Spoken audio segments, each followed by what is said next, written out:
Hello everybody and welcome to another bar event. We have a very special thing planned for you today of the 70k Discord members, such a huge number of people joining us on Discord these days, and we're going to go into the agenda. I'm just going to briefly talk about what we have planned for today, as well as some special event games later on. So first things first, I'll be just talking to you. Thank you all for being the awesome community that you guys are, getting our Discord up to such a huge number. And then we're going to go into the lore of Bar, the whole, everything to do with them, the factions, and then we'll play some games. And you'll know you love those huge lobbies, so let's not disappoint. So today we are going to be looking at the very first video will be presented by Volshock, who you all know and love. The video after that is also Volshock, followed by one from Happiness, and then finally Jarek. So gotta thank those guys if they do come in. At some point as well, we'll be taking a bit of a question and answer to some devs, so we'll be jumping in and out. So feel free during the gameplay section of the stream to pop in any questions you have, and we will get the devs to answer them. I'm sorry, Jarek, there, for pronouncing your name wrong, as anyone who knows me probably knows that pronunciation of names is not my strong suit. So with me today, I actually have two tremendous people that are going to help me through this stream. We have Twig and Pradif. I don't know if they're back. We're gonna help you? I thought we were gonna hinder you. Well, one of the two, really. Long time no speak, guys. So, do you think, guys, that any of the lore that might come up today may change your favorite faction in Bar? Well, I mean, Cortex does it for me give... is a favorite. It has been from the start of the game. I got into the game and was heavily into AI, and I just felt with the less micro needed with Cortex, I'm hoping the future looks bright. So yeah, fingers crossed they're gonna be sold in a positive manner, because red usually means evil. We look at Star Wars and whatnot. Naturally, yeah, but I'm hoping that's not the case. And for myself, unless the lore gives the other factions a Sol Invictus, I'm pretty set in my ways. Well, yeah, I mean, I'm a bit of a Cortex fan myself as well, so hopefully they don't make Cortex the evil people, so I guess we'll find out. So we'll go into the first video, and let's pass it over if you would be so kind. Hello everyone, and welcome to the first lore drop for Beyond All Reason. I'm Volshock, the narrative lead for Bar, and let me give you just a quick outline of how this is going to go. So to begin, I'm just going to give sort of a brief history / structure of the lore. Then we're going to look at some of the new faction logos, faction artwork, etc. Then we're going to look at the actual landing page for the lore. We're going to explore the galaxy map a little bit, and then I will hand you off to Happiness, who's going to talk to you about Armada lore, and then he will hand you off to Jadric, who's going to talk to you about Cortex lore. So, let's go. First, I want to give thanks to everyone who helped contribute and get the lore off the ground and into a somewhat presentable state that you're going to see soon. So all the names on this list contributed either greatly or in some small amount, whether that was just proofreading or bouncing ideas off, or in the case of someone like Protar, who did the beautiful artwork that you see behind this. He basically made the vast majority, if not almost all, of the artwork that you're going to see today, and you'll see as you explore the lore. Other people like Tim B made the 3D planets that we're going to see that house the maps for the galaxy map. So big thank you. Lore would not be anywhere near in the state that it is now, had all of these people not contributed. Shout out to the boys. So, quick history. I am a mentor, and I initially thought, hey, we need a tutorial campaign because people are really struggling with basic concepts. So we actually created a fully voiced, fully scripted tutorial campaign. But in the process of creating it, we ran into the massive issue of no lore, because if you don't have lore, then a tutorial is basically just an annoying list of commands. So I started to create my own lore for it. And Patak was like, hey, I'm in charge of lore, so long story short, I threatened him with just writing the lore and publishing it if he didn't tell me what he wanted the lore to be. He eventually provided the lore, or his idea of what the lore should be. I took that, developed it, we added some things in, we took some things out, finished the detailed lore that you're going to see here, and then as we've progressed along, we've just been adding additional members. What are the goals of the lore? Why do we need lore? So the main goal of the lore is to just give Bar a soul. And that's something that's going to connect with the visuals, with the units, with the sounds, with everything. And a huge part of that is providing a plausible universe for you to experience, for you to explore, for the characters to be in, for the units to exist in. And a key component of that, of establishing the universe, is creating a wealth of plot hooks and sort of narrative entry points, because although we're going to ship, the quote-unquote official campaign for Bar, we want to ensure that there's a large foundation for community-created content for everyone else to sort of build off of, whether that's artwork, whether that's custom scenarios, or eventually your own custom campaigns, whether that's your own short stories, or if you have ideas for extra units, they can pull from the lore to kind of establish something. But that's the goal. In terms of guidelines, we're looking at around a PEGI 13 rating. We want to have the serious tone, but we still want it to be relatively funny, enjoyable. Two big parts with it is we don't want to talk about real people, no politics, no religion, no, none of that. The closest thing that you'll see there are some slightly veiled references to like contributors, which are just Easter eggs. In terms of the IP itself, it has to be distinct from anything else, which is especially important for TA. And just as a final comment, the lore is targeted towards the single player experience. So aspects of it will guide multiplayer, and we can have game modes around it that are brought into multiplayer, but the core focus of the lore is single player, and especially sort of providing a base for the campaign to work off of. Now, I keep just throwing around the word lore. So what does that actually mean? We sort of divide the lore into 3 sections, with people working wherever they want, but sort of a lot of times they'll stick in one of these 3 sections. So we have the deep lore, the dev lore, the player lore or the visible lore, and then the campaign itself. So when you look at deep lore and visible lore, think of it sort of like an iceberg. Lore is an iceberg, and only a very small percentage of it is actually visible for the community and the players, etc. A lot of it, which we call the deep lore, is sort of underwater. That's the internal lore doc that's hundreds of pages long, that's just a bunch of, pedantic, passionate nerds arguing about whether or not single biome planets are truly viable at a galactic scale and how that's an overused trope, etc. So that's the deep lore.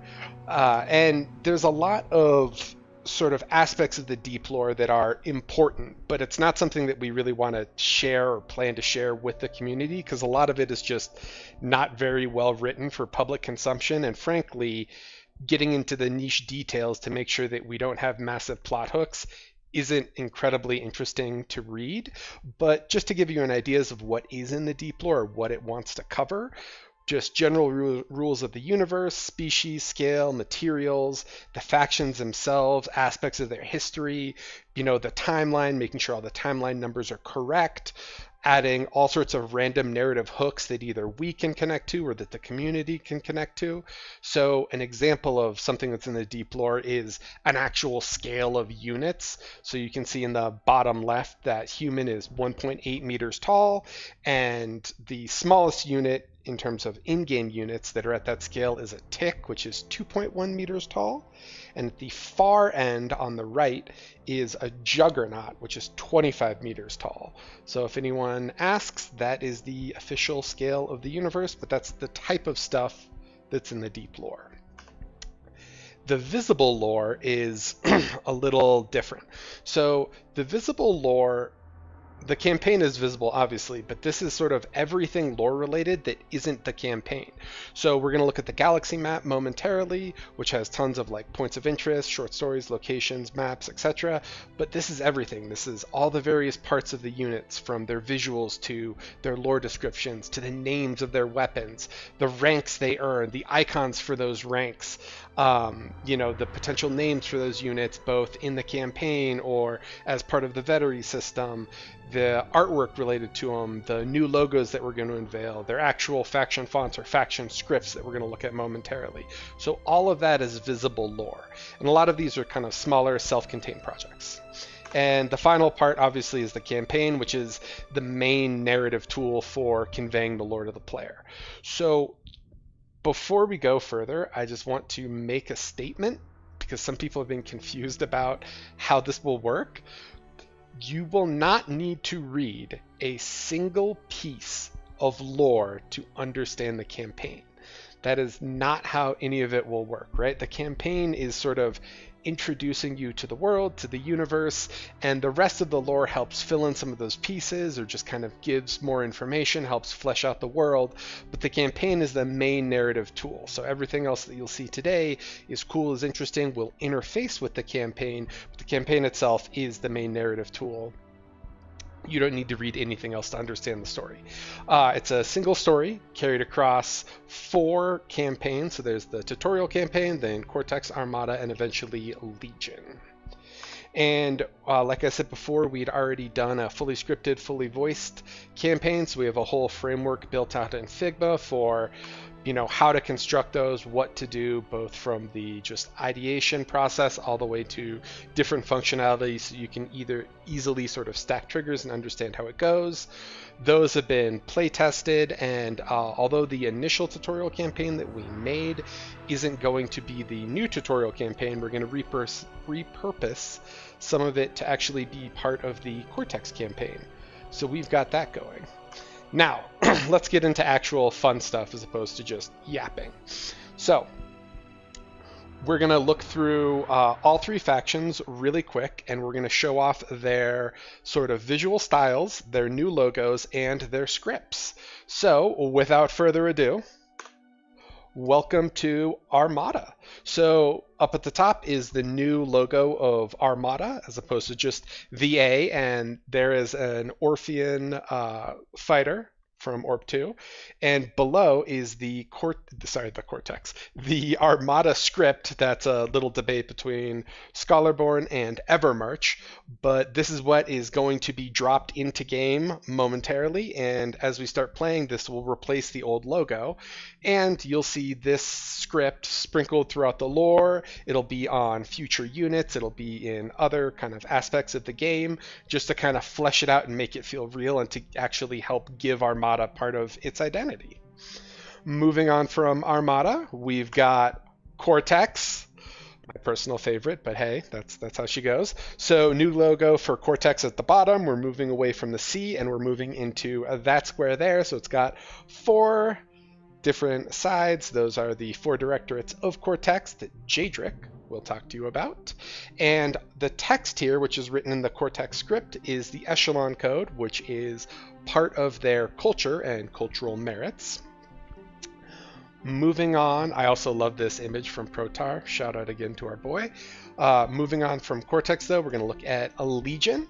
So this is the Legion logo in the top right, the 5 there for the 5 clans, and that is their script right there, which is talking about Legion history. And we have this beautiful 3D render from Protar. You can see the new logo is actually on it, and there's script on it. There's the actual Legion font on it as well. So as we start revamping units, you're going to see more of that. You're going to see either the main logo or like a sub-faction logo on the unit. and you're going to see sort of the development and trying to bring in more of the lore aspects of the units, or the lore aspects of the factions onto the units themselves, so that they can actually convey more of the world and more of the lore. So thank you for that. Now we're going to actually jump and look at the landing page for the lore itself, and we're going to start exploring the galaxy map.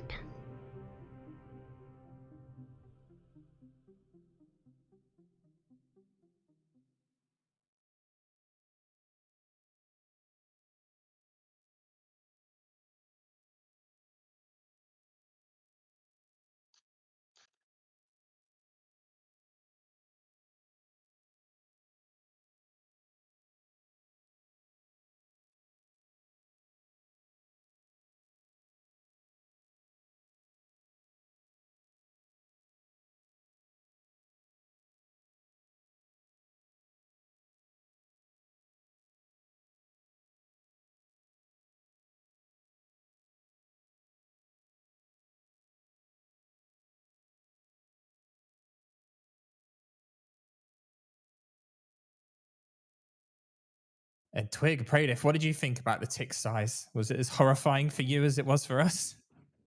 I mean, I've always understood that they were big,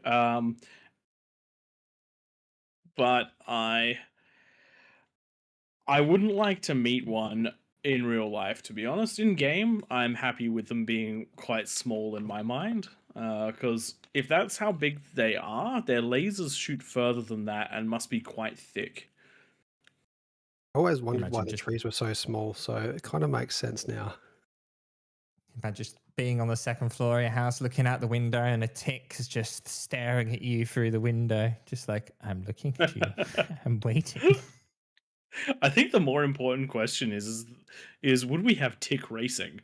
So rather than having the F1 supercars, can we just put them in ticks? That sounds like a great idea.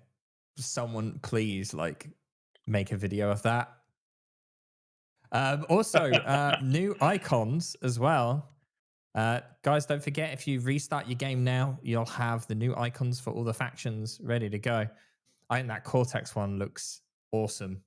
Definitely my favorite. I definitely like that they've moved away from the C and the A, though the nostalgia part of me always finds change hard in the first couple of days. Right, well, let's move on to Volshock's second video here. And I hope you all enjoy it. All right, so let's set the stage for the universe.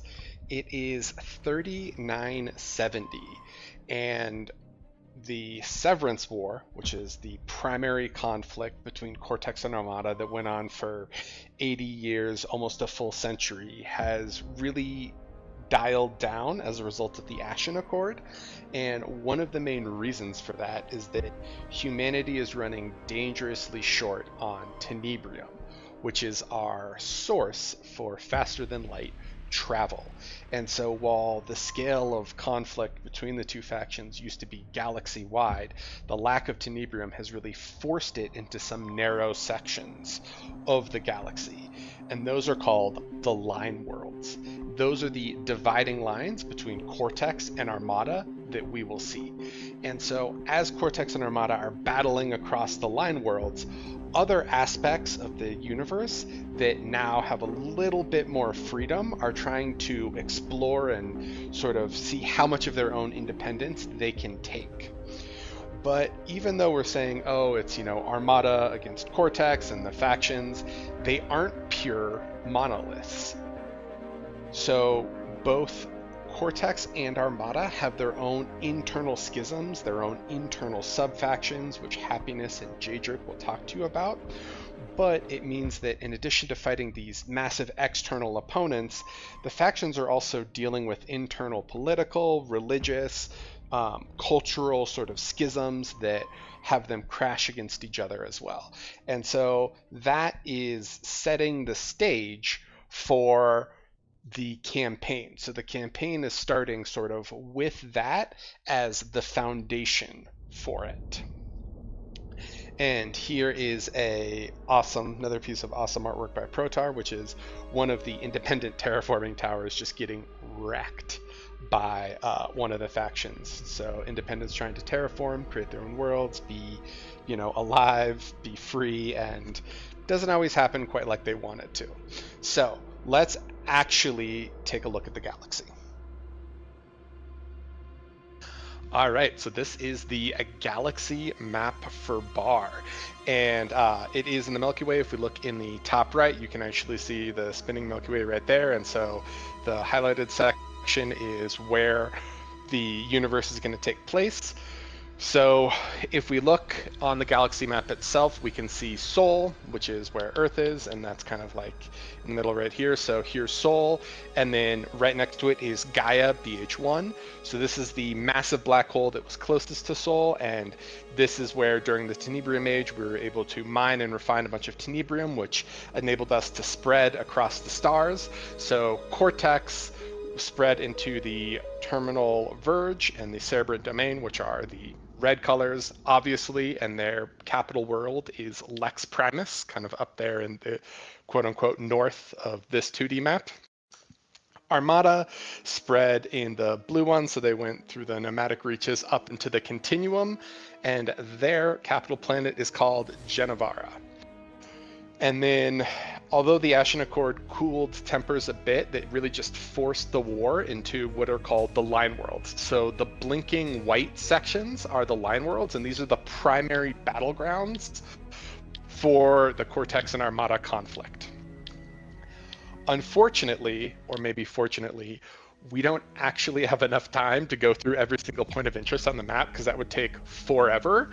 But I want to just, we'll release this soon, but I want to just kind of explain to you guys what you'll see and sort of quote unquote how to use the map. So especially for the line world, something you'll see a lot are actual 3D planets. So if we go to Inkusik right here, this is an ice world, and shout out to our boy Tim B, who made all these 3D models for the planets. So this is the actual planet Inkusik, and if we can spin it, if you left click the planet you can spin, and if you right click you can spin the you can rotate the sun so you can actually see what you're seeing. But if you see the little gray blinking dot there, most of the line worlds will have maps assigned to them. So this is functionality that we wanted for the campaign for mission selection, and then also to kind of frame where the missions are going, especially for mission selection, if we have optional missions, etc.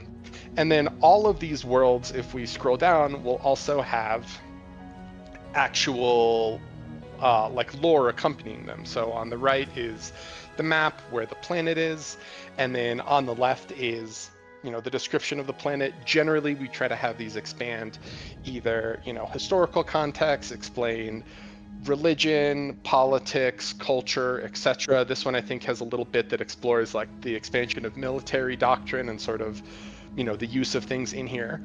And then if we scroll down more, we can see all the maps that are associated with this planet.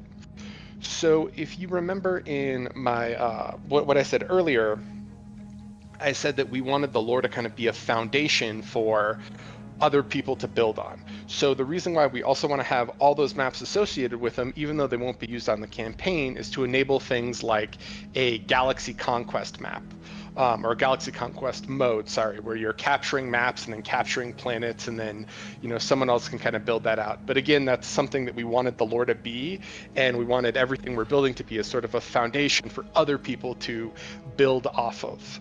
Another type of lore thing, or another type of point of interest on the map, are just pure lore things. So if we go to kind of like the middle of the map in the line worlds, there's a place called Tizer 5. And if you click on this and go in, you'll see these ones. These are just sort of pure lore drops. A lot of these are going to be in universe, just sort of like explaining something or talking about something.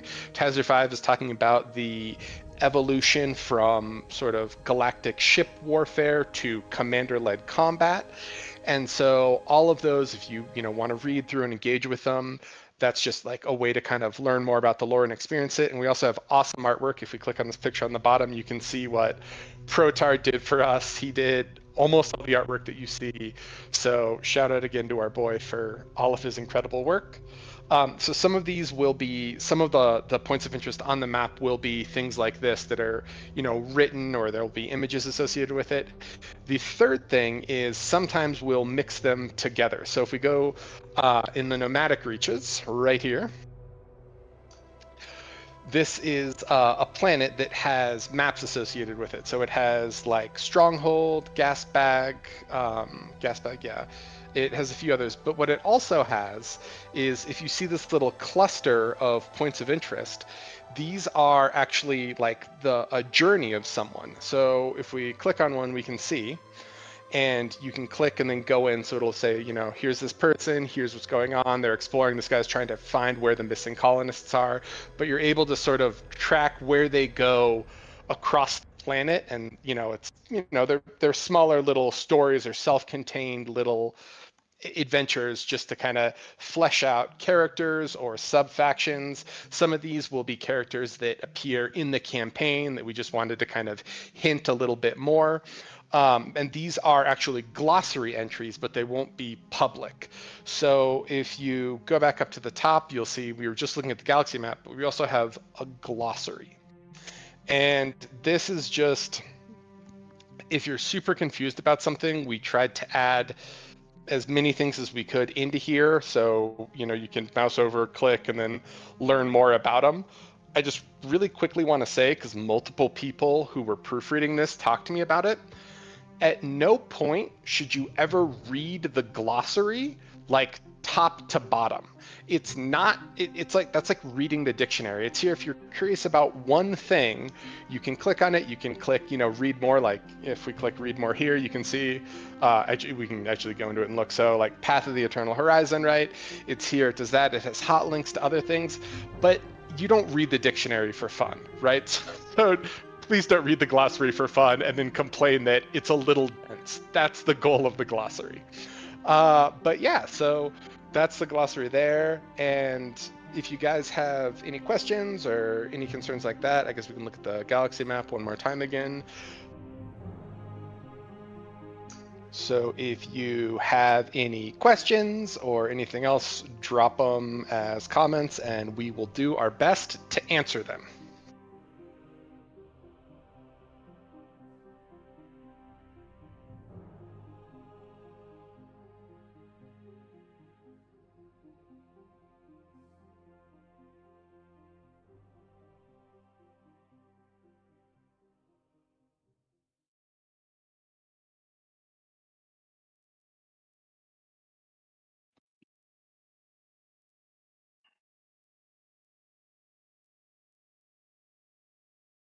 Wow.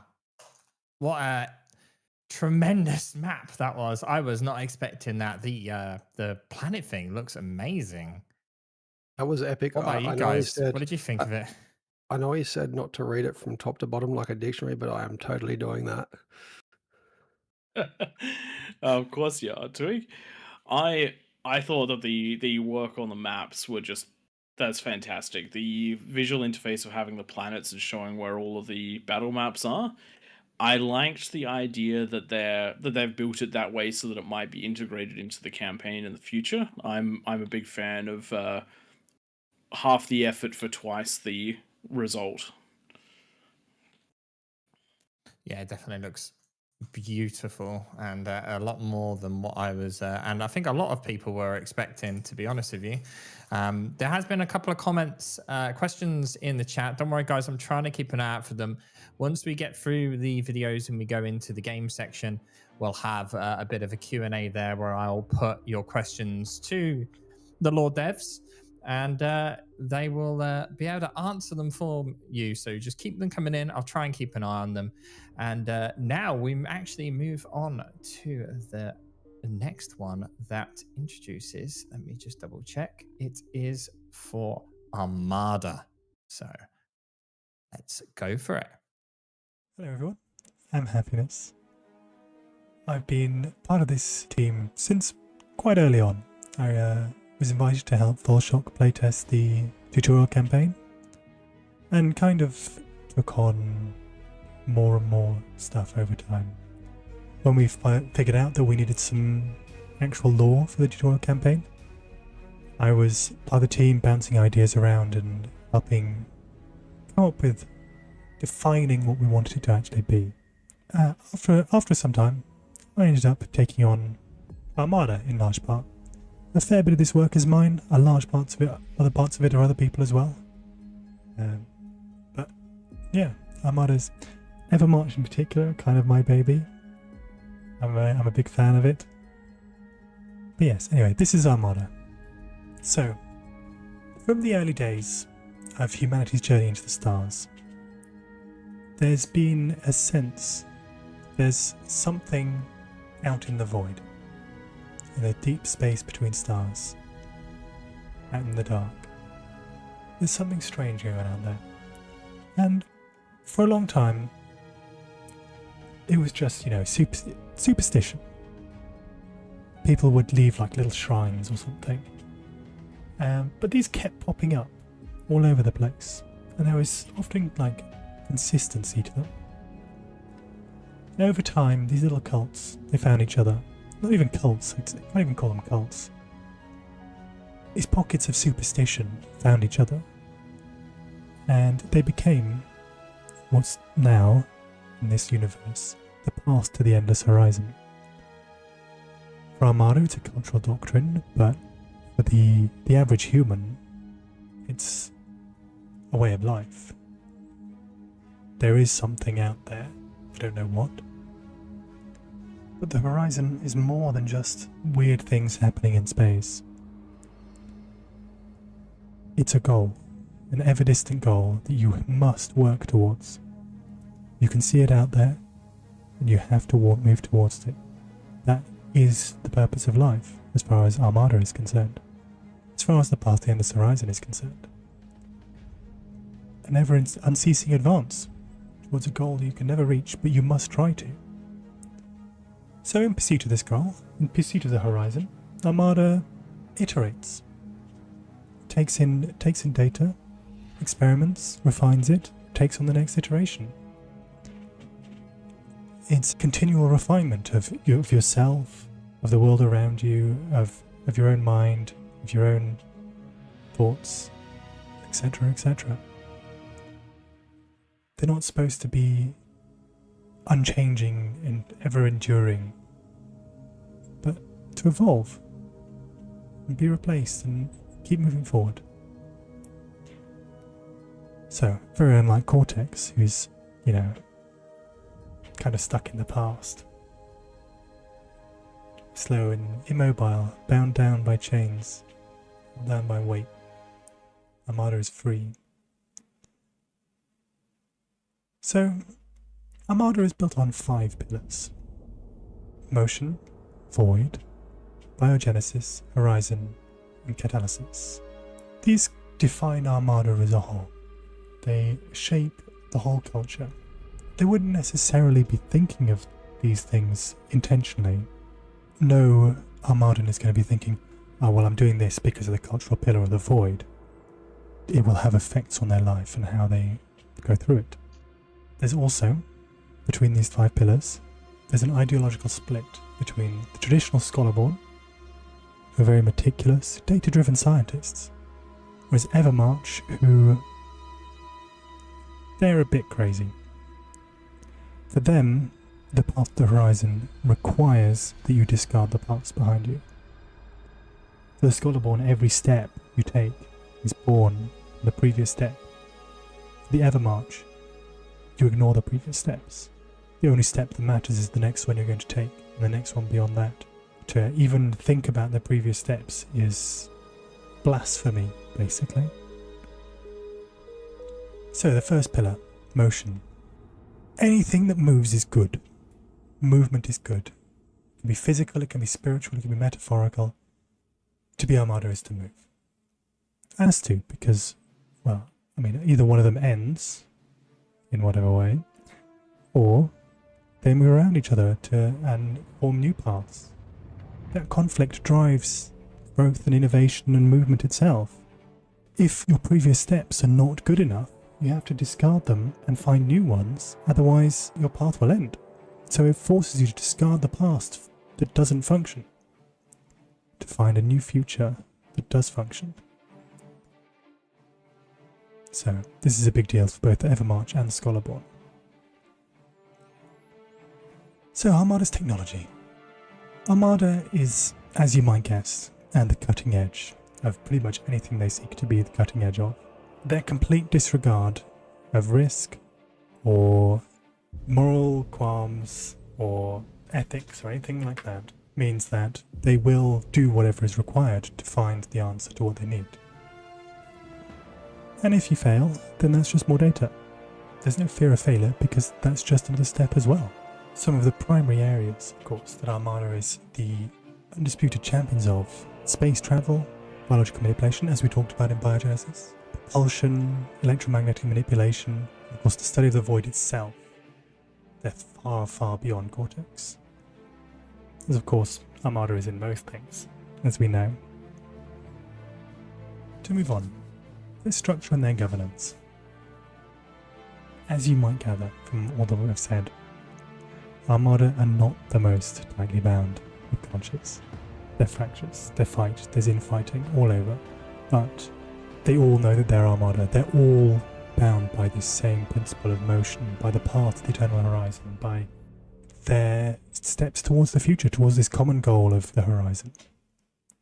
Nominally, they're ruled by the Continuum Assembly. It's a sort of meritocratic council. It doesn't really do all that much, I'll be honest. Technically they're in charge. It's mostly busy work. Administration, all that kind of thing. The real powers are the great houses: Orfeo, Beltari, and Talith. So these were big deals in the early days of the corporation. Things have changed since then. The corporate structure no longer exists, of course. So these basically rule as empires themselves, bound by this common culture and by the path. They control huge swaths of space, and of course they make sure to bring their children up right. Make sure that they properly appreciate the importance of motion towards the horizon. And of course, what the houses themselves would consider to be most important is that they are repositories of echoes. Echoes are genetic modifications held, passed down from person to person, a great repository held inside the very bodies of the people in the houses to pass on to next generations. And you get a big achievement, you get a new echo. It's a great sign of prestige to have many echoes. Unless of course you're Evermarch, in which case taking on the past into your own body is gross, to be honest. Get rid of it. You take on the adaptation you need when you need it. When you don't need it, you can get rid of it, as long as there's a reason to. But you don't cling on to it. That would be a complete rejection of the path. And Evermarch isn't really a house as such. It's a cultural movement. It's a fairly recent one in Armada. They don't really have any political power. There are plenty of representatives in the assembly, however, that might be somewhat Evermarch-esque. And of course the houses, let's just say, Evermarch are everywhere. They're everywhere. Just as much as Scholarborn is. Evermarch is everywhere and it's growing. But enough of that. We'll move on to the military. As you might guess from the pillar of catalysis, Armada is a big fan of war. They like fighting. They'll fight each other. They'll fight anyone. Of course, the big enemy is Cortex. And to deal with Cortex, because of course Cortex is all about their big things, we're going to hit you with something big and difficult to deal with. So Armada found ways around it. Why would you fight on your enemy's ground when you can go around them? If you come up directly against them, you just stop. And of course stop it. Stopping is terrible. You have to stay in motion. So make them stop. EMP. Strip away their ability to move, and then tear them apart. Of course, their deep understanding of the esoterics of science, the weird things, because of course they're not afraid to dive deep into them. It's allowed them to make things that Cortex doesn't really know how to make themselves. All Cortex can do is make a plasma gun bigger. Armada can make things that are paradigm changing. We've all seen starlights. The closest Cortex has to a starlight is a bulwark, and nobody makes bulwarks. Come on. But the specific houses, because they all have their own little quirks. They can all of them can do the standard Armada warfare. But they specialise. House Orfeo, you're sneaky boys. They're gonna sneak around, EMP all your things, all your stuff at home is gonna die. And then you're gonna get blown up by snipers. Feltari, if it's got a big gun, it's Feltari, basically. More accurately, if it's got a big gun and some armour, it's Feltari. For Talith, they make lots of things. If you've ever seen 500 ticks run into your base, they were playing Talith. If you've been hit by 20 Mausers at 5 minutes, it was Talith. We all know who does it. But for what's most relevant to you, commanders. Yeah, this cool picture from Protar. I think it's Protar. It's pretty sick. I like it. He's got his echoes in him. Cool armor. Armada Commander's best. Anyway, for Armada. Commander is, it's the super weapon. You deploy it when you don't have other solutions to the problem. I don't know if anybody's mentioned to you the Void Touched. This is a big deal. Commanders are rare, so it's a rare occasion that one is deployed.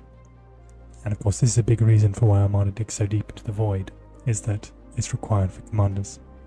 Armada commanders, as you might have anticipated, are not the most disciplined.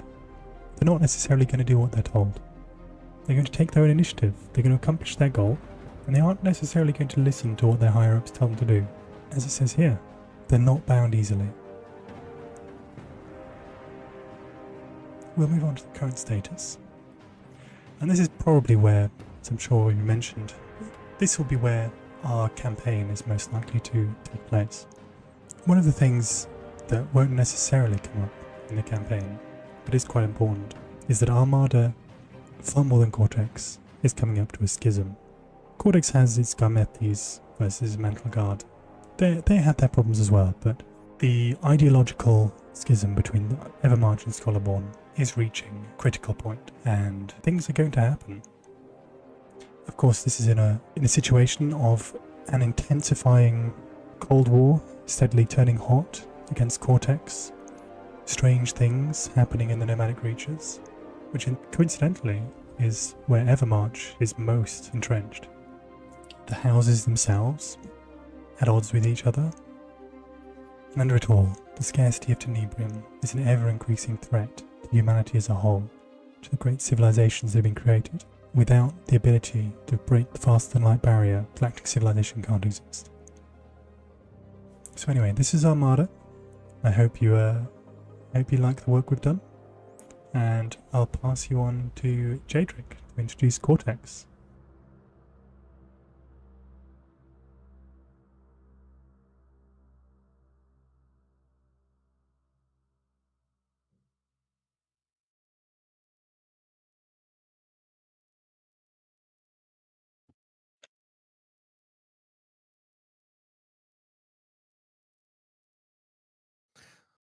Wow, the culture of Armada there. That was darker than I thought it was going to be for Armada. Just the feeling from the game for the last couple of years I've been playing, I did not expect that. That was deep. I mean, it definitely puts the culture in culture.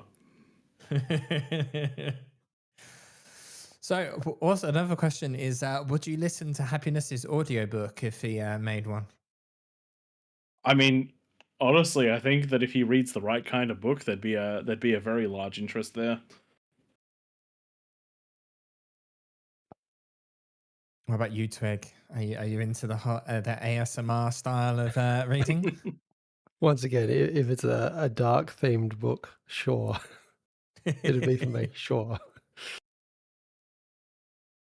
Would that change your mind about playing Armada though? Now that you've heard all those things. Well, it's got me. You probably heard me say earlier that I'm all about Cortex, and I want them to be the good guys. And I think what we might be able to hear shortly is maybe I was right. Maybe they are the good guys, because that did not feel like Armada was the good guys. Look, I play Space Marines, and so if religious indoctrination is a problem, I probably wouldn't support the Imperium. Fair enough.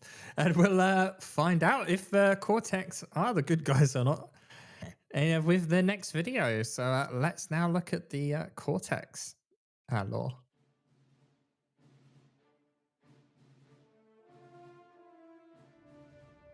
Cortex. Oh man, these guys are so cool. I was brought on to the lore side of things like 4 or 5 months ago, and as I was reading through the deep lore, let me tell you, man, I fell in love. These guys are so cool. So I'm here today to give you a little bit of a preview. This is a work in progress page, but eventually at some point, you guys are gonna get this and more. I'll give you a little bit of a sales pitch as to what Cortex is, what they represent, why you should love them, because they are the good guys ultimately. They're totally the good guys. Here's the sales pitch. Do you like duty and honor? Do you think that unity is strength? Do you like your leaders to be accountable, where they hold the weight of moral decision making and acknowledge that weight? Do you like your life to have a structure and a defined meaning? Do you value a sense of belonging in your community, where you can recount fond memories and consult with old friends while walking along a garden path? Do you like classic sci-fi tropes like cybernetic transhumanism, mechanical augmentation? How about dead machine god worship and resurrectionism? Cortex has all of this and more. Now look, guys, I know that dead machine god resurrectionism can make them sound like the bad guys, and I know by convention the color of Cortex is red, and red is bad in video games, but trust me, we're about to go through it. You should definitely side with them over the Armadans, and I will convince you. We'll just read some of this, and I'll explain some of it, and you'll see what I mean, all right? So that All-Father is critical to understanding the history and the sort of culture of Cortex. It had like a 1,800-year reign. Great Tenebrium-infused AI, although only lately infused with Tenebrium. Its tenets endure, and they're everywhere in Cortex.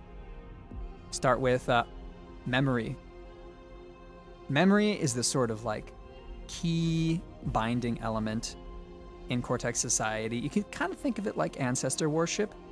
It's this grounding force that gives people meaning and purpose. It binds them together in a mutual sense of belonging. Ultimately, that's kind of what nostalgia is. It's a sense of belonging. It's a fondness that comes from memory. It's a natural affection. How this sort of can like look in a more practical sense instead of just hammering you with all these abstract ideas. For example, there'll be like in the memory gardens, which are a critical civic and cultural location, many locations in Cortex space. People get together for like story time. Let's just recount the colonist saga of Mayor Hrolf Kraki and his epic saga to the stars, and his epic use of the mantle and the chain to like keep his colony afloat and struggle against the darkness of the void and overcome and hold fast to the chain, that sort of thing. Or it's something as simple as just like being trained in and like inheriting your father's craft, that sort of stuff. That's a sort of like structure and defined meaning that like, hey, this is what Cortex society promises to you. This is what you get out of it. This sort of like a surety, like knowing what you're getting into in life, that sort of thing. And I don't know at what point you're gonna get these, but like when the galaxy map releases, you're gonna have access to a bunch of short stories and points of interest on the planets. You rotate them around and play with them a bit, you'll find them. And if you want to get like a real sense of like how memory affects Cortex on like a practical and like a more spiritual cultural level, you got to look out for the Elderbone points of interest, titled Ossuary of Ambition, and there's a few of them. And also look for the Civitas planet to see what like sort of like what a memory garden is. And also, in that Civitas short story, something I neglected to mention here is that there is a divergence in Cortex society, in this echelon schism. We're gonna get to what it means below, what it means to be human, and what role AI should play in paving humanity's path through the stars. We play with these themes of what it means to be human, what role AI has through the memory gardens, and more. We'll go on to the chain and mantle. So anchored in the memory of the fracturing epoch, the chain is the formal structure, relationships, obligation, and authority that binds all levels of Cortex society. It doesn't just define how responsibility flows from citizen to node or like colony leader or something like that, or unit commander, etc. I do also think of it as cultural and civil, where it's also the unchosen bonds that you're just given, that you're handed in life. It's the sorts of son and daughter to mother and father. It is brother to brother. It is the community you're born into. These are all ties that bind. They're all valued in Cortex society. A lot of these aren't by choice, like you don't get to choose your own mother and father, but Cortex still thinks it's important because there's a hierarchy there, and there's a sort of chain, there's a link there. And Cortex be like that. It's like, hey, you know, like the Armadans, they're all about their freedom and stuff. Like that, they're all about their freedom, but like, really what matters is home. What matters is, you know what I'm saying. You know what I'm saying. The Armadans, they just choose whatever the hell they want. And they don't have as much meaning as us. They're just kind of, they don't care about their people. Really. And I mean, and look, the mantle really proves that Cortex cares. Because it's an enculturated sense of, hey, if you're a leader, you got to care about your people. The more responsibility you have, the greater your burden, the more harshly you'll be judged. So just be mindful of that. Violations, forsaking the mantle, can be an echelon code like level. Like you're gonna be hauled before the council, my guy. You're gonna be hauled before the council. Whereas in like Armada, like you can just kind of like murder innocent civilians. And like you could just get away with that. Come on, Armada doesn't care about their people. I mean, like they just throw the drift marked to the verge in the terminal, in the the reaches, etc. And they don't care. They're just like, oh, you got three arms now because of a messed up mutation that you got. Just figure it out. You'll figure it out. Go pursue your horizon over there, away from us like main houses. No, Cortex cares about their people. They don't let stuff like that happen. And if it does happen, they're gonna be like, oh, that sucks, man. All right, let's get you some help. Let's get you some help. That's what Cortex are the good guys, man. The Cortex are the good guys. Let me just read for you. One of these echelon codes. It's echelon code number 8. Chivalry is the shield of civilization. Honor in warfare. We protect civilians. We save Private Ryan. We accept surrenders. Armada, they'll commit perfidy and other war crimes. They don't care. That's why Cortex are the good guys, baby. You already know. All right, I got a little distracted, but moving on. The cold divergence. The cold divergence, you can sort of think of it as like, it's not stoicism. It's advanced stoicism. It's like a mindfulness practice. It's like emotions, they're sometimes useful, sometimes helpful. Sometimes they're not. But they are yours because you're a human, and that's a good thing.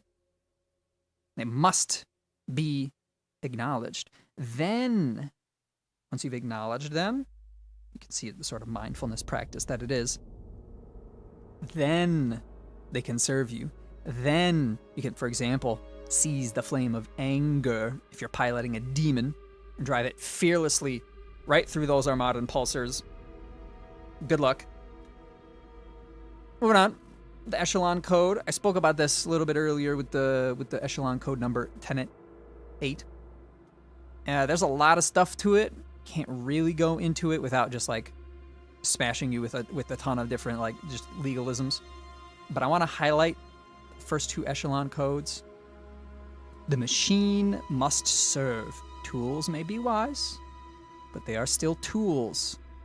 AI may predict outcomes, offer guidance, and manage data, but moral agency, it's still humans. The Allfather itself supported this principle. All right, guys, in the bar universe, in the bar lore, AI alignment was successful, pretty much. It is pretty much successful, especially with the Prime Allfathers. And, ultimately it's submitted to humans in its final act especially. Cortex, for a very, very long time, just purely out of willingness, submitted to the Prime Allfather. And, there was maybe some forcing some colonists that diverged. Maybe there was a little bit of forcing the colonists that diverged back into the fold of the Allfather's good governance. But, it was a good thing because, they were just sort of like drifting, and they're kind of like not the wisest, those independent colonists. Anyways, Echelon Code 2, the judgment belongs to the living. Only the soul bears consequence. Look, this is like humanity, uber alles, and machines must not make rulings which are like related to like really grave matters of like law, life, death. And this goes hand in hand with the mantle. If you're gonna have this idea of like, hey, look, if you're gonna have responsibility, you're gonna be responsible. It's kind of hard to hold the AI like accountable and responsible in a way that's like really meaningful to like us. So that's another reason why, a lot of Cortex is just like, hey, humans, great. But I've said a lot of this stuff. We got through these cultural pillars. I have to acknowledge, in Cortex, there is a bit of division. I won't say we're a homogenous, completely unified whole, though ideally we would be. These guys down here, the Garmethtis Covenant and Karam's Horizon, they're a bit kooky. They're a bit crazy. The Garmethtis Covenant are the resurrectionists, for example. They're the guys who want to revive the Allfather.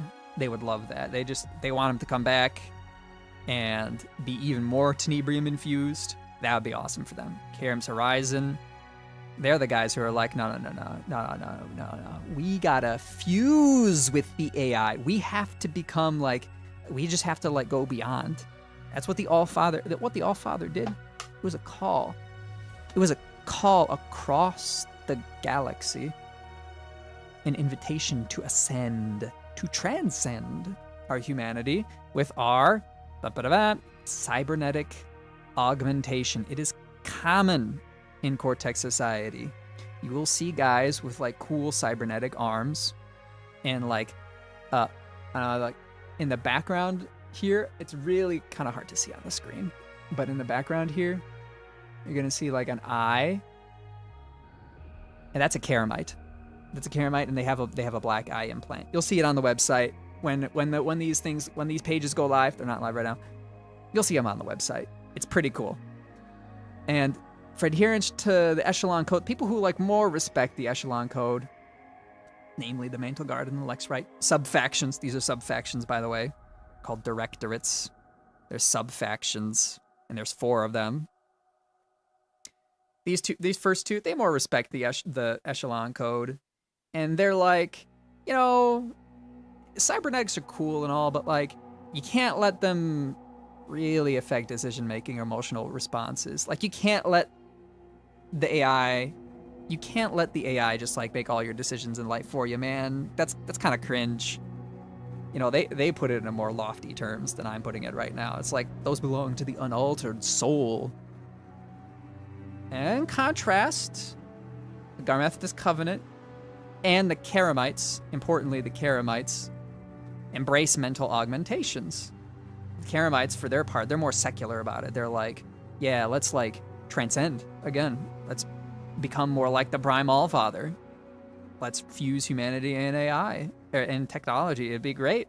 The Garmethtis Covenant is more spiritual in the sense of like, yeah, it's an act of reverence, man.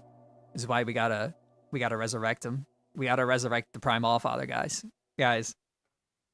So you see what I mean? The Cortex is so cool. There's like a deep meaning of like how all of these cultural things are embodied in like the sub-factions. I won't go too much into it now.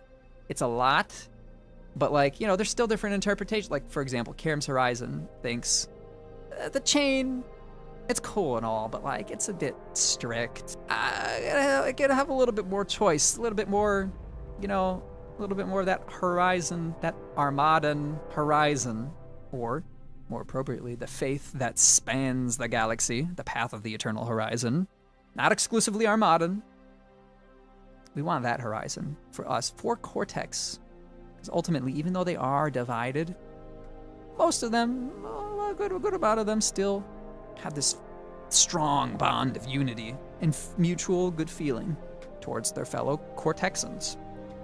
I mean, Cortesians. We haven't figured that one out yet, all right? We're just going to call them Cortex. Yeah, so back to structure and governance. There's a High Conclave. It's like the deliberative judicial body. It's trying to balance these directorates. It really is. It's trying to keep them in line because we need that unity. That unity is strength. We need this unity to fight the Armadans. They're messing us up on the Line Worlds, man.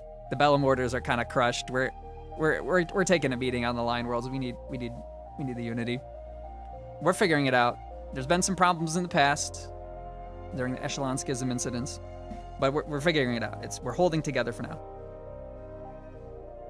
All right, and this is the part I really like the pros in this. There's this sort of common problem that's brought up. Well, why does Cortex have the Shuriken, man? Like, that's Armada's the EMP faction. Shouldn't Armada be the one that has the Shuriken? We have a good lore explanation. As a faction, Cortex once favored the speedy and asymmetric tactics of the Grunt, the Spectre, and the Scuttle, infiltrating and subverting hostile independent colonies with ease. After the sacrifice of the Prime Allfather, during the war that followed, the disciplined inevitability of the Mantelguard brute and the blunt fanaticism of a Garmethtis Covenant behemoth became the prime focus of Cortex military doctrine in the grind against Armada firepower. While the necessity of the battlefield may call to memory the flexibility of the venerable Shuriken or Salamander, the assured, structured march of thugs, Shivas, and Zars are the truth to Cortex's power. And then we got a bunch more flavor text. Really good stuff. And shout-outs to Jinxer. Jinxer is the guy who basically... We wanted to assign units to sub-factions to help them, to help flesh out, like, how does the lore connect with the actual units we see in-game, the things we already know and love. We also want stuff for, like, the campaign, like, you get some interesting campaign, how are we going to divide up, like, the units and, like, hand them to you piece by piece? It's cooler that they belong to these sub-factions. Like Garmethtis Covenant, the Behemoth, the Sumo, the Mammoth, those chonky boys, they belong to the Garmethtis. You can see, like, they're just marching along. They don't care. It's sort of that spiritual expression of, like, hell yeah, Allfather rocks. We're gonna shove it in your face. These guys are so cool, man. I love Cortex. Even so, we're all still unified. Remember, unity is strength. We'll go down to the commanders now. Because I said all this stuff about the chain, right? How much structure and, like, order matters to Cortex. But these commanders come on the scene. They're a relatively new thing. these commanders come on the scene, and all of a sudden Cortex is like, oh, we need to promote these guys. We need to get these guys in combat. We need they're gonna be high in the chain, bro. They're gonna have a heavy mantle laid on them. And that kind of rubs some Cortex citizens the wrong way. There's a great, again, when you're gonna get that galaxy map, you're gonna look for the barracks transcript in one of the nebulas. I forget which one it is, but it sort of does give this sense of like who the commanders are, and like the sort of the tension that a lot of common Cortex feel. Like, hey, I worked in the structure, all my life as a good soldier, and these guys are just shooting up there because they got a little touched by the void, huh? It's not really fair, like. But still, like, both as a matter of necessity and like, is it like, hey, look, they're really competent. Yeah, sometimes they might have not had as much skin in the game at this point, but like, we need them. Come on, like, as we need them because commanders are the warfare of the future. That leads us to our current day. This would be like the date in which I think it's this or a bit after it. Is like the sort of date you can expect the campaign to start at. And there's tension in the galaxy, man. There's tension in Cortex, that sort of division I talked about earlier, the Echelon Schism, with those sub-factions. We got the Line Worlds, we got the Ashen Accord. The Line Worlds are just like the line of planets that we fight Armada on. And it's tough, man. It's tough. It hurts fighting the Armadans. They're really good. Like, I gotta hand it to them. Like, their love, their worship of science has gotten some really mean weaponry out there, and they're just kind of, and their gene modding is kind of, it hurts. But we're gonna hold fast. It is up to you, commanders. It is your mantle, your duty. The chain is holding for now. Will you, commander, bind the chain fast, or will it break under the weight of history? And that's Cortex, baby.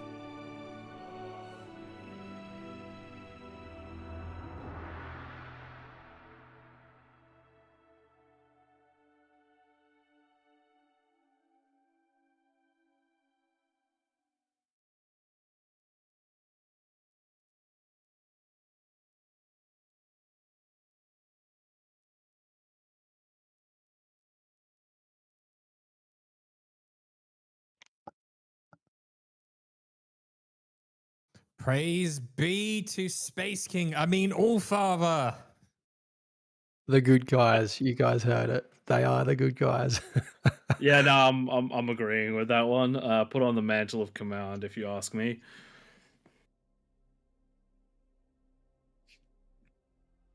Oh. So, I mean, guys, I've got to ask you a question. What cybernetic implant would you get then if you're a part of Cortex?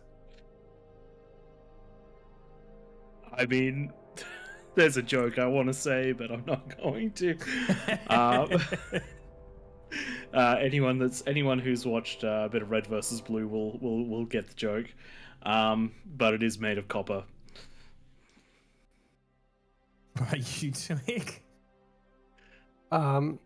I've seen thermal vision written in chat. That's a good option. Yeah, chat. Any suggestions on what your cybernetic implant would be? Go for it. I just got no idea. What would you do? The world's your oyster. Pray. Oh, look, at the end of the day, if it's sort of like your Deus Ex or your Cyberpunk sort of augmentation, I think the sky's the limit. But if we're talking sort of like mecha robot arms and stuff, I don't think I would intentionally. If I lost a limb, no worries, but I don't think I'd do it intentionally.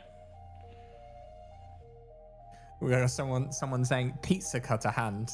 To be fair, I love pizza, so yeah, that might be useful. Yeah. I also enjoy the cybernetic backflip module. Well, guys, that's all for now. We're going to move over to some games. Some devs are going to jump in and out throughout the thing. If you're not already part of the special lobbies. Don't forget to jump in them now. The big special, huge lobbies. I believe currently we have an FFA up of 50 people versus 50 versus 50 of Core, Legion, and Armada. So now's time to pick who's going to win. Will it be the good guy Cortex, or will it be those horrible cultist Armadans winning? We're not a We'll cult. find out. Stop saying this. You've got no idea how happy I am that Cortex have been sold this way. I'm a big fan of Cortex. If you jump on the art section of the official Discord, you can see a model that Pradeth built me of the Cortex Commander a couple Christmases ago. It's been sitting on my desk for every stream since then. Well, I'm glad they're the good guys for you, but I know you would have stuck with them even if they were the bad guys. This is true. I love the low APM that Cortex delivers. I need it. So as we're loaded into the first map here, thank you both of you for joining us for this event and for the lovely King of the Hill stuff beforehand. Happy to be here, and I hope that you enjoy the games tonight. I'm a little bit jealous of the big map you guys are going to be on, but it is Australians' time to start dropping off. So I do appreciate it, and hopefully more opportunities in the future. Yeah, thanks everyone involved in all the lore that's gone into this game. It's been fantastic, and just even this small amount that we've seen in the last half hour or so has been fantastic. I can't wait to jump on the website in the coming days. So, and congrats to everyone that's worked on Bar. This is a huge milestone for you guys, and we look forward to all of the lore as it expands and grows over the course of the game's life. And it does look like from Pat we're grabbing a thanks to Rebel Node for the special event map. So thank you, Rebel Node, for this one. I hope everyone enjoys. That's me out, and going to leave you in some very capable hands. So enjoy tonight. Yeah, thanks for coming, guys. Right, so as we go into the first game, we've got a couple of people with us here already. Volshark is here to answer some of your questions, as well as a couple of other guys and devs are already in the chat with us. Say hi, guys. Hello. And apparently only Volshock is talking. But if you guys have got questions, now's the time to put them in and we'll go through some. So firstly, I've already been picking up some questions as we go. So don't forget to put them in now, and I'll go through some of the ones I've already picked up. So Volshock, the first question I've probably got to put over to you is Legion lore. When?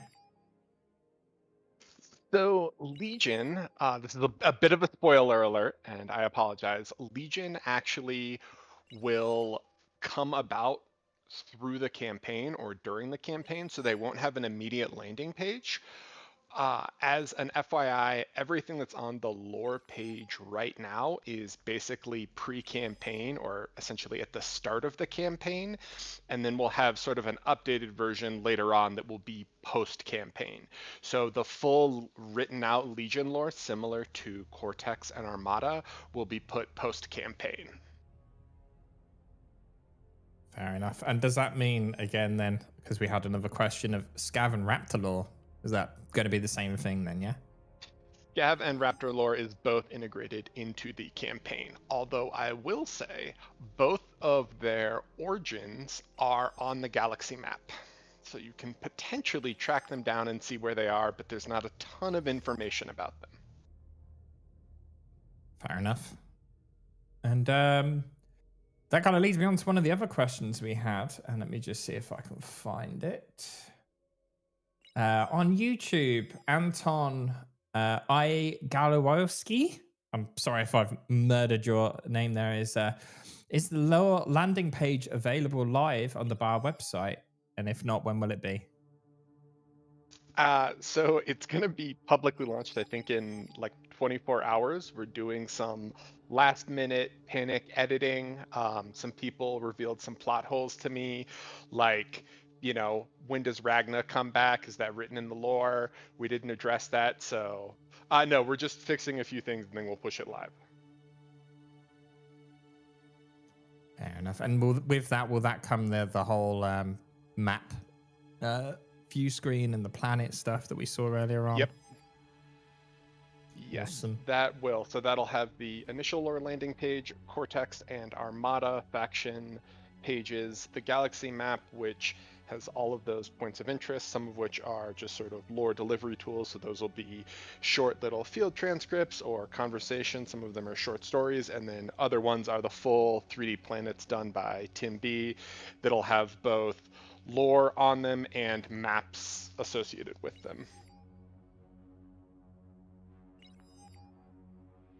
Lovely. I've seen some very weird looking things going on around these commander start boxes. I haven't seen that before. The little like triangle shaped icons around the commander's start positions. If you zoom in, we can see that could be just a little bit of a little bit of lore drop that we're starting to drop things in. But give it a sec.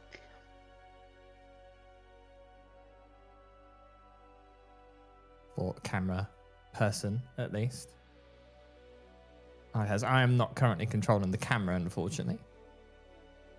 I can answer one of the other questions I see is, will the campaign be a dating sim between Cortex and Armada.com, and is there child legion? I can confirm, spoiler alert, that is not the case. I am sorry to disappoint.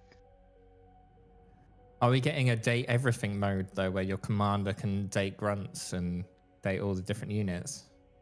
No, and I'm going to put this out here right now because I've had to struggle with this in 2 separate instances.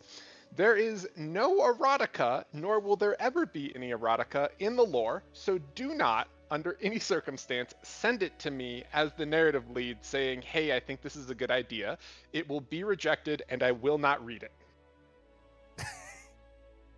Well, you heard it here first, guys. Don't send Volshock any of that stuff. Just about to send something to you, man, Volshock.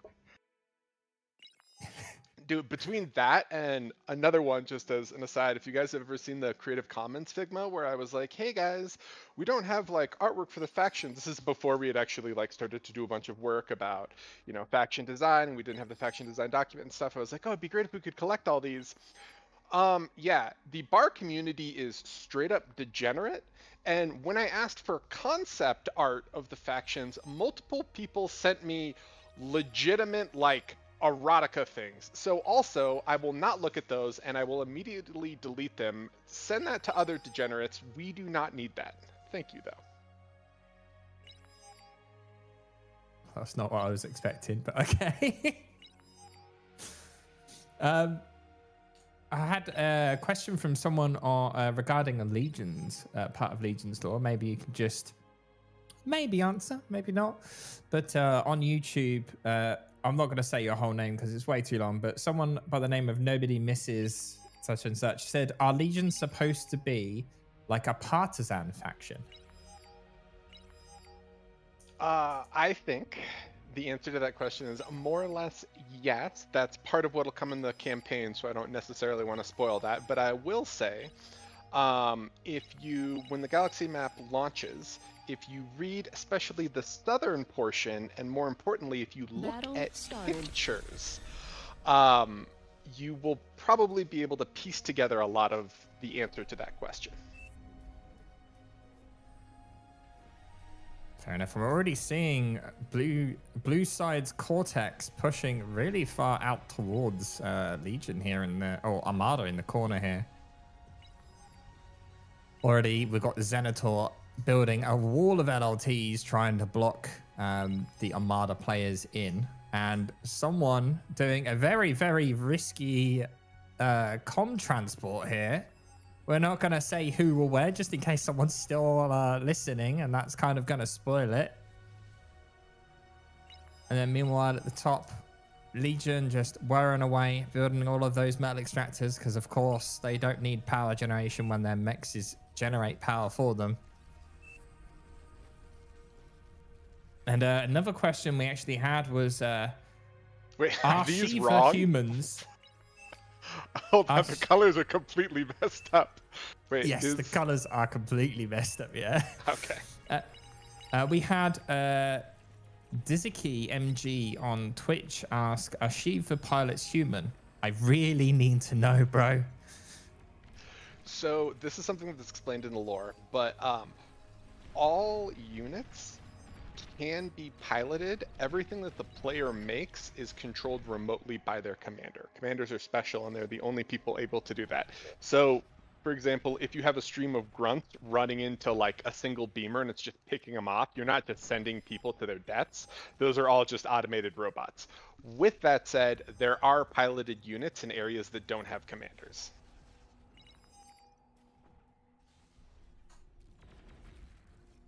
Awesome, thanks for that. It doesn't look like the camera is under my control, by the way, whoever is controlling the camera, just so you know.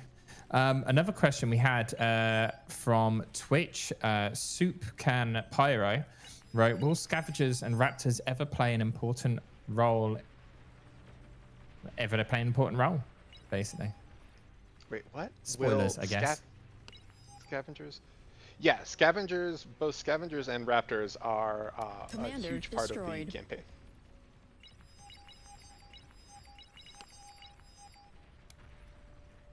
And UD actually asked, will there be actual game campaigns and cinematic cutscene based on the lore? Yes. There's a few things. So the cutscenes are something that is in progress, but without revealing too much of what's going on behind the scenes, just because a lot of it's variable and we're all volunteers, there are visual reworks that are happening for the factions. Those visual reworks are tied to the lore, but we need those visual reworks to be done first so that we can actually potentially work on things like cutscenes. The campaign is built out of the lore, and so yeah, that's all kind of there.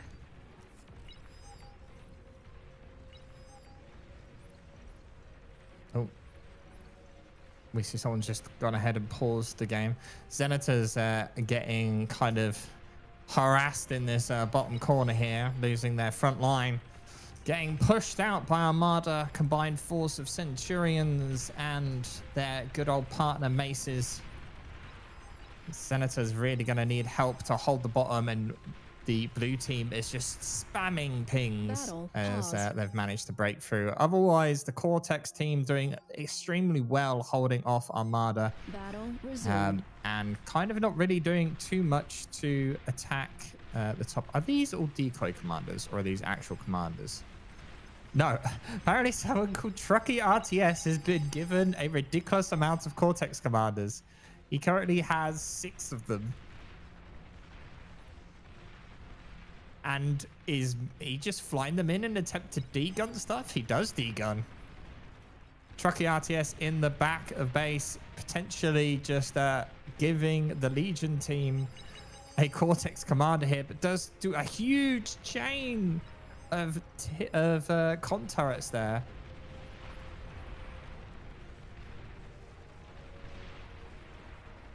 But still Commander pretty destroyed. stalematy between all the factions at the moment. We have a question in Twitch from Shade Corvus here. Will the campaigns / scenarios decide how the lore develops? I mean, Commander the campaign destroyed. itself greatly develops and kind of fleshes out the lore, but I would say that in terms of the lore itself, or our plan for it, for going forward for the time Commander being. destroyed. So everything you're seeing now is pre-campaign. Once we go through the whole campaign, we'll have sort of like a post-campaign setting, and that will be where people can, you know, develop once we have like the mission API set and once we have a few other things set. That's where people can really develop their own sort of custom campaigns or maybe their own little scenarios and everything like that.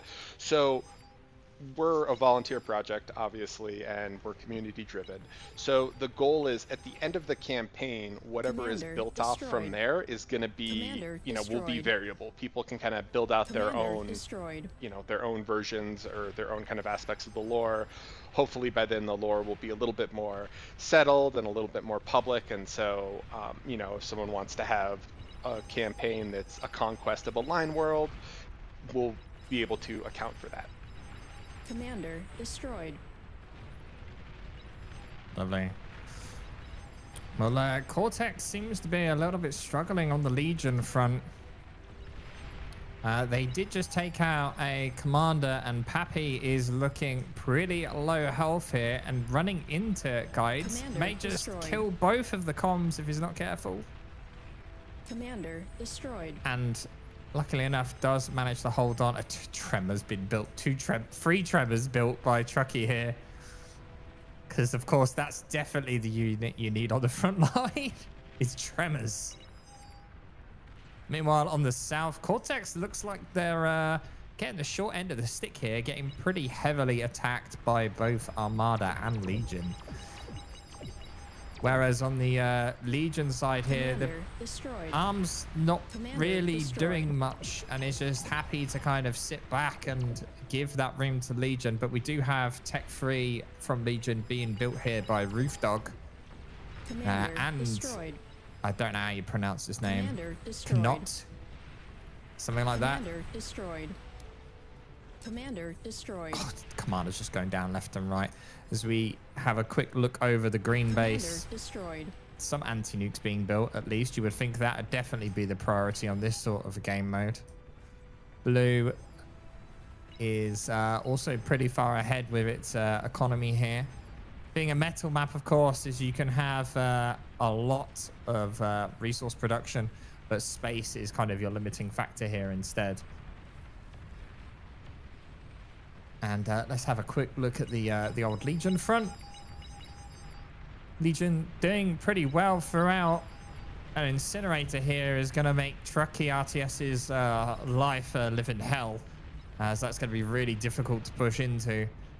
But otherwise, eco looking pretty well. There was a big eco explosion in the back of Legion, though, which definitely did not help at all. So if we just zoom out to get a bit of a view of what's going on. We've got a couple more questions for you. Volshock, Powder Skies on Twitch asked, how is Tenebrium made in lore? Tenebrium is generated. Well, there's a few. This is an incredibly long answer. In short, you can generate it in trace amounts on planet, but true refinement needs to be done near a black hole for a variety of reasons. The issue is that setting up those refineries takes literally like decades, if not, you know, like centuries to set them up correctly, calculate everything. The initial one that we had was massive, and that was around Gaia BH1. Its destruction is called the Sundering. So now all factions are trying to set up additional refineries, working through a lot of things, but no one else has really been able to do it, and so that's why Tenebrium is so scarce now. And that's part of the reason why, because Tenebrium is so scarce, we aren't able to have like galactic fleet combat as much anymore because it's too expensive to move military assets around in space, which is why we've switched to more of a commander-led sort of battle doctrine. Nice. Well, I hope that answered your question for you.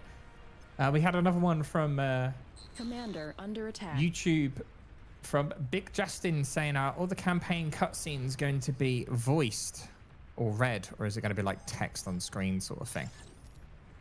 So the plan is for all of those to be voiced. We might do a little hint thing later just to kind of show you some early work in progress stuff. Taking heavy for damage. Now, the campaign is fully voiced, but there's just Friendly player placeholder lagging AI behind. kind of slopping it just to Unit make cap sure everything breached. works. Eventually, we'd like to have actual voice actors or people who know what they're doing voice them. But with that said, that's much, much further down the road. We want them to be playable, balanced, and everything else. The voice acting will be the very last aspect Commander of it. destroyed.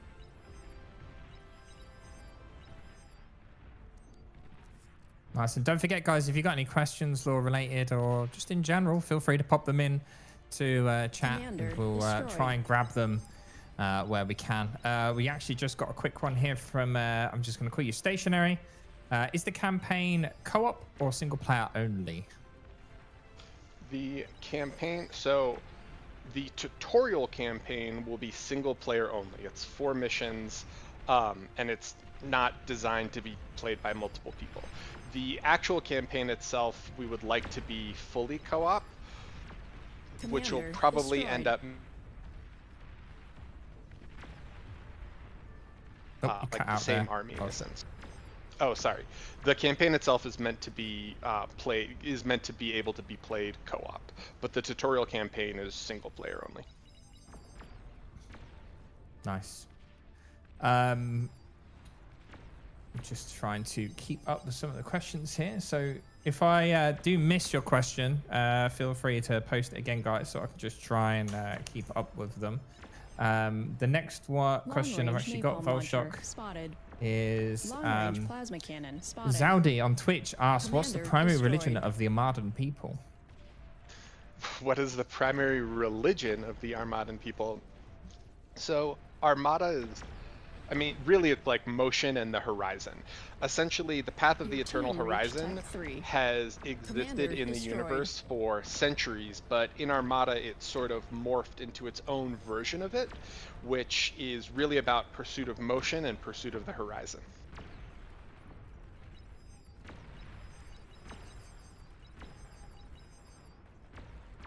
Very nice.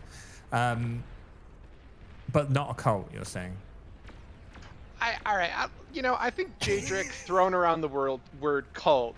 I would say, depending on your position, they're not a cult. Nuclear They're just bomber in search spotted. of, true progression. They're in search of the horizon. You know how, like, when you make grapes, like when you make wine, if the grapes are just like perfectly tendered and you water them every day and everything's fine, you actually produce subpar wine, and the best tasting wine comes from grapes that have really struggled and gone through hardship. I would say sometimes you need a little push to really find your potential.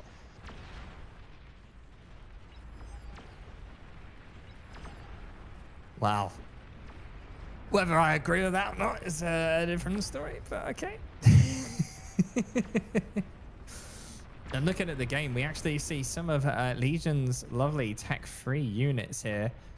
And the armed all-terrain drone carriers, the Myrmidons, with their little cool heat ray drones and cluster artillery, just causing problems for both destroyed. players in the middle.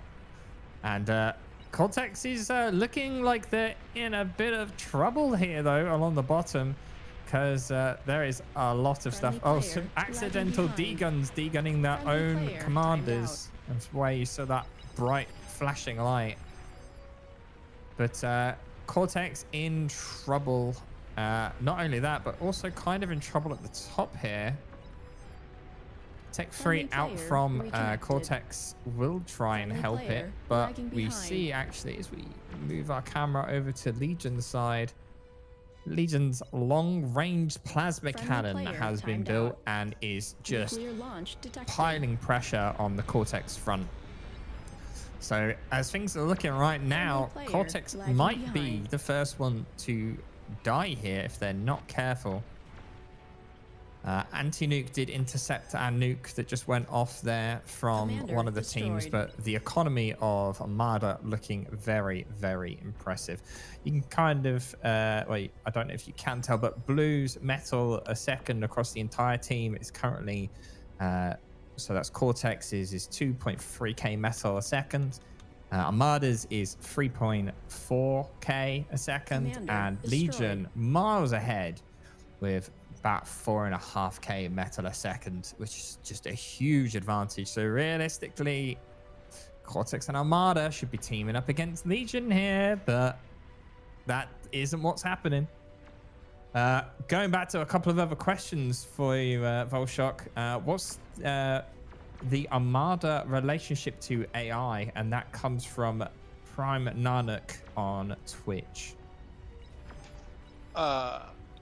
So Cortex is much more AI driven. Armada has pulled away from AI. They still have some which are called syntaxis, but while AI is integrated heavily into Cortex society, Armada has pulled away from it substantially. So while it still exists for some functional things, generally it's not used as much.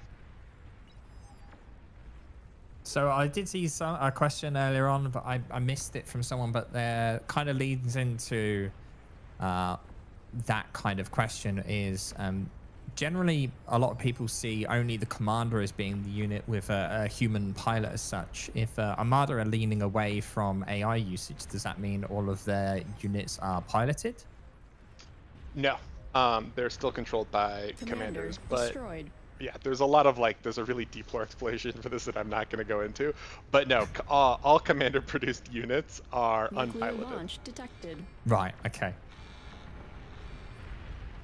So this Marauder having something that looks like a cockpit just happens to be, you know, just coincidence. So all units can be piloted or unpiloted. In areas where commanders are, units are unpiloted destroyed. because the commanders can just take control of everything and send them. But because commanders are incredibly rare, like when commanders leave, you'll actually have pilots hop into those units. And in areas that don't have commanders, all those units will be piloted. But especially for multiplayer, everything that the player is controlling aside from certain missions in the campaign, what the player is controlling are all unpiloted units. Right, so in essence, if you have a mission where the other Swarm player Vectis doesn't happen to spotted. have a commander, in essence, those units that you're fighting would be human-controlled units. Yes. Fair enough. And Cortex in deep trouble here Nuclear on launch this bottom detected. side as a lot of pressure is coming towards their base, and all of the commanders that were defending it have completely fallen. And just go through my questions here. Galados has asked in Twitch chat, will there be more than 3 factions? No, not playable factions. So the campaign will have some independent factions. Obviously, Nuclear Raptors missile and launch Scavengers are detected. technically factions, but not playable factions, no, Astraeus especially because detected. if we actually ever want to ship the game, every additional faction adds an additional amount of complexity, among other things. So, no, as far as I know, there are no plans, at least not lore-wise, there are no plans for a 4th faction. Okay, and Powder Skies on Twitch also asked Friendly player Galactic timed out. Planetary Wars Commander on the destroyed. roadmap. So I'm guessing, I think I remember there was another game called 0K that had a Friendly very player similar sort lagging of behind. campaign map thing that was like a multiplayer campaign map across the whole galactic map. Is that something that's planned at all? So, let me put this Long-range just plasma cannon just to detected. temper expectations. I would love to see that, and part of the reason why the lore is designed as it is, and having the line worlds and having planets assigned to the line worlds, is to enable something like that. But we're a volunteer project, and the main focus is getting the campaign out so that we can release on Steam. So in a Commander perfect destroyed. world where we have tons of developers knocking away on everything, yes, it would be awesome to Titan have detected. a galactic campaign mode that can be either PvE or PvP, where you could matchmake and then say, hey, we're doing galactic campaign and we're going on Inkusik or we're going on Karos to fight here, and then when you win maps you do it. That is something that is planned in the Nuclear far launch far detected. far future. Long-range My plasma focus cannon is much spotted. more limited to getting a tutorial out so that the onboarding process isn't Commander as brutal, destroyed. knocking out the campaigns and helping establish everything that's needed in a new client to support those campaigns. Friendly player timed out. Oh, we just saw a huge bombing run there by Armada, taking out a big chunk of Cortex's economy. And yeah, pressure by Legion from some solid Invictuses from the north, as well as drone carriers and Medusas and nukes coming every which way. It doesn't look like Cortex are much longer for this world, but surprisingly, the pressure is not heating up that much on the Armada Legion front, with basically just spam being sent back and forward between the two teams. Surprised that we're not seeing a bit more pressure on there, but it seems like both teams are focusing on dealing with Cortex first. And another quick question there for you from Blighted World on YouTube here. They asked, how did initial spaceflight occur before the completion of the refinery around the black hole? Was it still the same with less resources, or did they have some other method? So you can refine Nuclear tenebrium bomber anywhere. spotted. It's just incredibly slow. So there's something called the terraforming campaigns, which are kind of like humanity spread into the stars. So that takes place over the terraforming campaigns, and the fracturing take place over like 1,000 years, where humanity slowly kind of jumps from planet to planet, colonizes, expands out. You really only see the development of the Commander tenebrium refinery destroyed. around black hole much later. And so it's essentially the same technology, just at Commander a much destroyed. lower scale, until we had an abundance of tenebrium.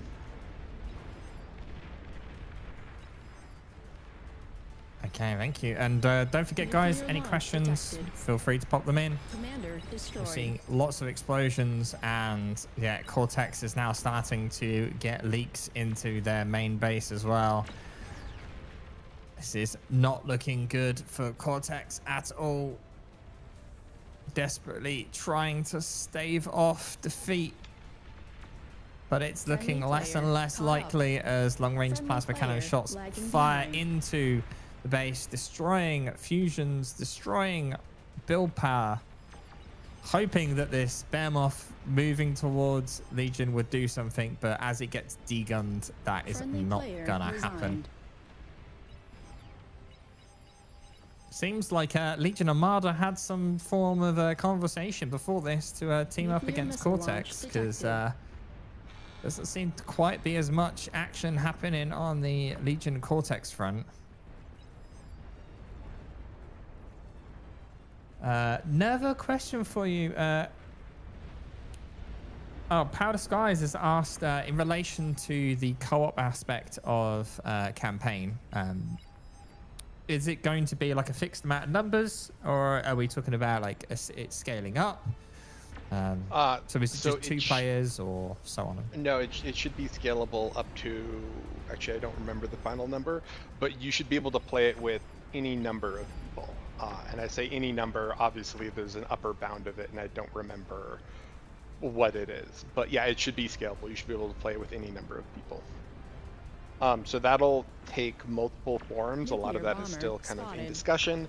One Nuclear thing is missile that launch if you've ever detected. used the join as functionality, you should be able to play the Friendly campaign. player If there's just a resigned. single base, you know, you could control multiple units, except like you could Commander each control the same destroyed. armies. For maps and areas Commander destroyed. and missions where there are like multiple bases, each player could, you know, potentially have a separate base, etc. Friendly player We have resigned. another very important question from Fitty Long-range on plasma Twitch. cannon detected. They've said, Commander "How are you destroyed. doing today?" Long-range napalm launcher spotted. I'm good, I guess. Friendly player This resigned. has been an absolute Commander slog. It was one destroyed. of those things where we kind of had to set a public release date just to kind of try to get it in a presentable and workable order. But I'm excited because the release of this means that I can go back and start actually trying to work on the campaign, get more things released, etc. And those campaign looks good. I love a good single player game. That's how I got into Nuclear RTS in the launch beginning, detected. is playing Commander destroyed. the single player campaigns on things like Command & Conquer and stuff like that. You know, the first RTSs before the internet was even a thing. You know, you'd play play that sort of stuff. So I'm looking forward to Bar having a campaign. It's going to be great. There was a question. I can't remember. I can't see it now. Well, if you had a question, I'd have missed it. Please feel free to repost it, because I saw one a minute ago and I thought that's a great question to ask, and I can't find it anymore. Oh, that Sol Invictus basically just destroyed and took out pretty much the entirety of Cortex's economy. And with that, Cortex is pretty much no more.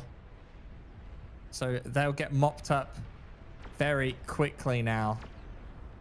Now the question is how long until Armada switch their pressure over, because it looks like Legion have already started applying some pressure here to Armada.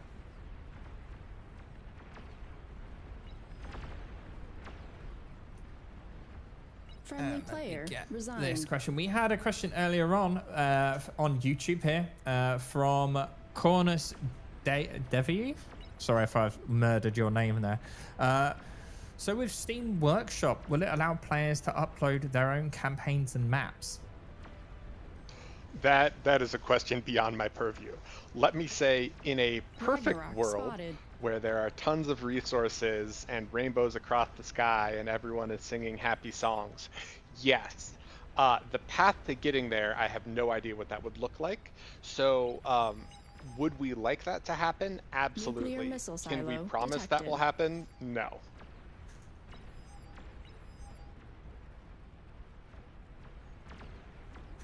Commander Okay, perfect. destroyed. Oh, and with the death of Armada, the death of Cortex, Armada is starting to get pressured now by 3 Legion Sol Invictuses, taking out a battery of long-range plasma cannons, and a tech-free lab looks like it may be about to die as well. EMP missiles are on their way, but I don't remember off the top of my head if they are EMP immune. They are indeed EMP immune, which means that Friendly those missiles player did resigned. nothing whatsoever. Captain Pickle on Twitch Friendly has player asked, caught up. and I can answer this one Commander for destroyed. Volshock. When does this go to Friendly Steam, and player will it have a resigned. cost? So cost, no. Correct me if I'm wrong, Volshock, on that one, but Nuclear cost launch is no. detected. Game will always be free. Correct. And when it goes to Steam is when it's ready, in essence. Also correct. I mean, at the end of the day, Nuclear guys, missile none of silo us are spotted. paid. This is all just stuff we work on Ragnarok our spotted. free time. So Nuclear we missile can't launch really detected. do deadlines, nor do we want to set up Friendly expectations player for lagging that. behind. Air You know, we chip away at transport it where we spotted. can, but yeah. EMP missile launcher detected. Friendly Oh, player big caught explosion up. there as that Sol Invictus just tears through a fusion. And we do see Cortex is entirely dead now, so it's Legion versus Armada. Let's go through some more of these questions here very quickly. player lagging Question behind. about factions, it seems, from YouTube here, called Friendly player timed out. Awizax. I'm sorry if I pronounced your Nuclear name missile terribly. launch They've said, detected. is there any factions going to have legendary heroes of past or present, famous commanders with backstory, like the famous Primarchs in Warhammer 40k? Yeah, absolutely. You can actually read about some of Friendly them player on the Galaxy lagging map when it behind. launches. So Long-range plasma cannon modern spotted. commanders are, of course, called EMP commanders, missile but there launcher are detected. a number of sort of like earlier versions of that who were Commander void touched before we destroyed. really understood what it was. And so, yes, a lot of those are called pre-commanders, but there are tons of like earlier heroes, so to speak. Yeah, we just saw the entire Armadan base there get wiped Commander out destroyed. from a starfall. And if you don't know what a starfall is, if I can find where it's firing from, there's one being built here, Commander destroyed. but it is the rapid fire destroyed. artillery of Legion. And Commander it is destroyed. tremendously strong. Nuclear And you can bomber just see now how spotted. quickly all the Armadan commanders are dropping like flies. Now they no longer have any economy. So it looks like match 1 will go to Legion here. So we'll wonder if Cortex and Armada might kind of, play it a bit safe next time and maybe focus Legion down so that they don't run away with another win here. Astraeus detected. Jackson, I'm going to say Jackson Girox, I think it's French, so I can't pronounce French, has asked, how far out is the future planned for Bar? So let me be very clear in separating this out. So in Commander terms of destroyed. what we've planned for like the campaign, Commander destroyed. there's a really big difference between like what we would like and what can be done. So I would say there are a lot of future plans for Bar, but we also need to keep in mind that like we're not an actual developer, we don't have a publisher, there's no funding or anything else. So I would say there are a lot of things that are planned for Bar, but in terms of Commander like destroyed. what is plausible, those are two very different things. Commander destroyed. Like at the moment, pretty much all Commander focus is destroyed. to getting the game ready for Steam. Now, as far as I'm aware, we're not talking full complete release to Steam. It's going to be a Commander early destroyed. access, if I remember correctly. Feel free to correct me there.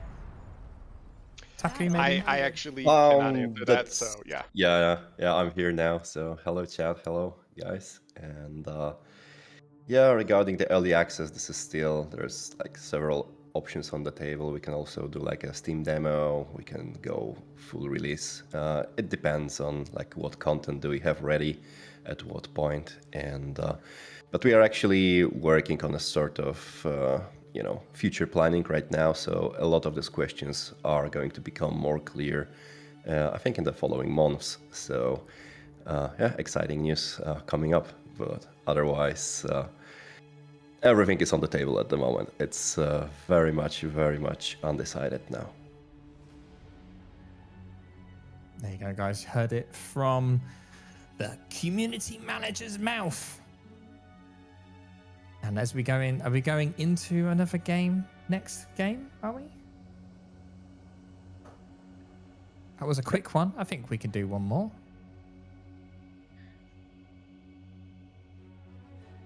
I've got another question actually for Volshock.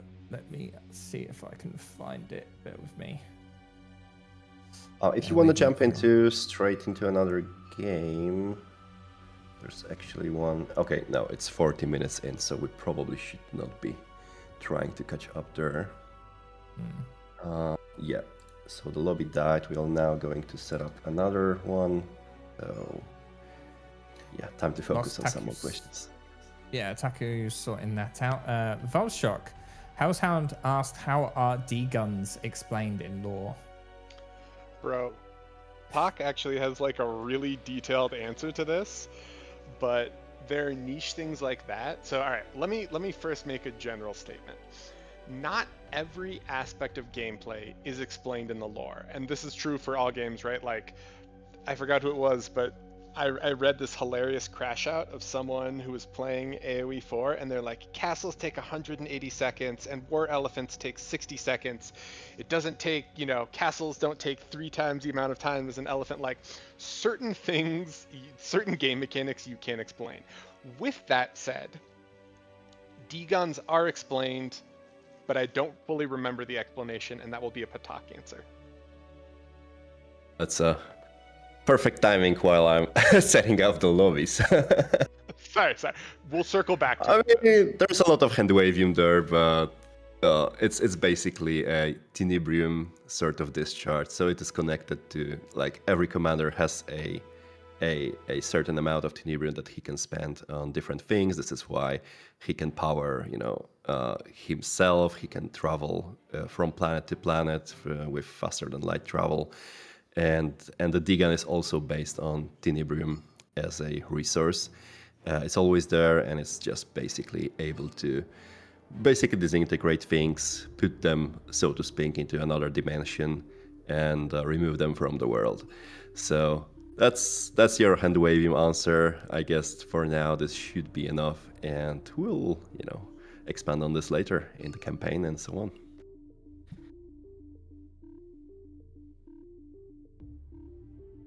I really need to get the lobby going because it died again. Volshock from Blighted World, again on YouTube, they have said, how does Cortex compete with constant technological growth of Armada? Is it a matter of them perfecting the technology they already have, or a better strategy? I mean, there's still technological developments from both factions. Cortex still uses quite a bit of AI, especially in combat, although as part of the Echelon code, you need to actually have a human pulling the trigger and making the choice between, saving life, ending life, etc. But no, I mean, they're still developing their technology. Both factions still develop quite a bit of technology. It's just that Armada, aspects of Armada are developing faster, and then also Armada has a lot of technological development in non-military things. So like Talith, House Talith are known as just like the best terraformers and sort of like the best, I don't even know how you would pronounce it, ecologians, like ecologians, in the known universe.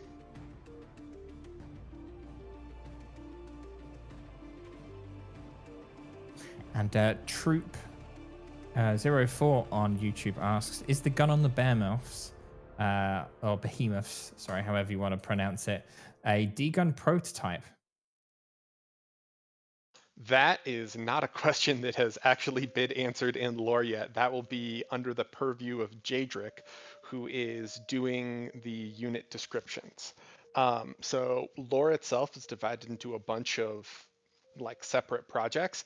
I handled the majority of the deep lore, and then I've chipped away at like other projects. One thing that is there that is a project are unit descriptions, and so while we've started on them, as you guys know, Bar has an insane number of units, so it's just a ton of work, and so I don't believe that's been answered yet.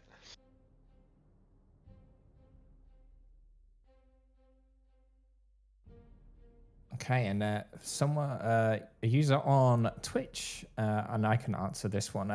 Fippers has said, do you have replays in the game? So when you have a big moment like that, you can go back and highlight it. Yes, so there is a replays. Every game that you play basically has a replay file, and in the main menu of Bar, you can go to replays and you can rewatch it and change the camera angle, pause it, slow it down. That's generally what a lot of the people that make content for Bar will do. They'll base most of the things off of replays. So I hope that answers your question. So these replays actually of these events games will be available online and maybe on the website, on the replays page, because the website also has a replays page. If you go to the website itself, which I'm going to get up and I can tell you exactly where to go. On Bar's main website, you can literally click down and then there's a button there at the top next to battles that says replays. And there you can see any match that's taken place. You can click the match itself and then download the replay file. And then you can chuck that into your own game and then watch that replay of anyone that plays anything. There are some ways you can have your game not show up in there, so not every match will be on there, but most games will be up there for you to view if you want to view them. Powder Skies on Twitch has asked, what's left to do for the campaign? Man, there's a lot. That is a laundry list of things. There's a ton. Like, to set expectations, you will not see it for a long time.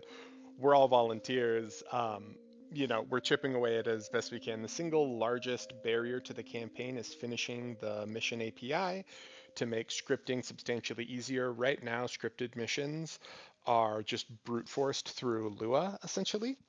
But the mission API is needed to simplify and streamline that entire process. It also means that it would be that also is needed for like future like community-driven campaigns, right? Trying to teach and encourage someone to brute force Lua code a scenario that they want to make is super brutal. So we want the mission API finished. We need to finish the mission API, convert existing missions to the mission API, and then also that would, eventually be released to the community. I mean, it's, changes to the mission API are obviously just automatically released to the community because they're in the GitHub. But yeah, I would say that's the first thing, but there's a ton of things that need to happen for the campaign.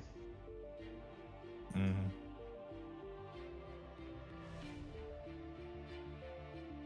And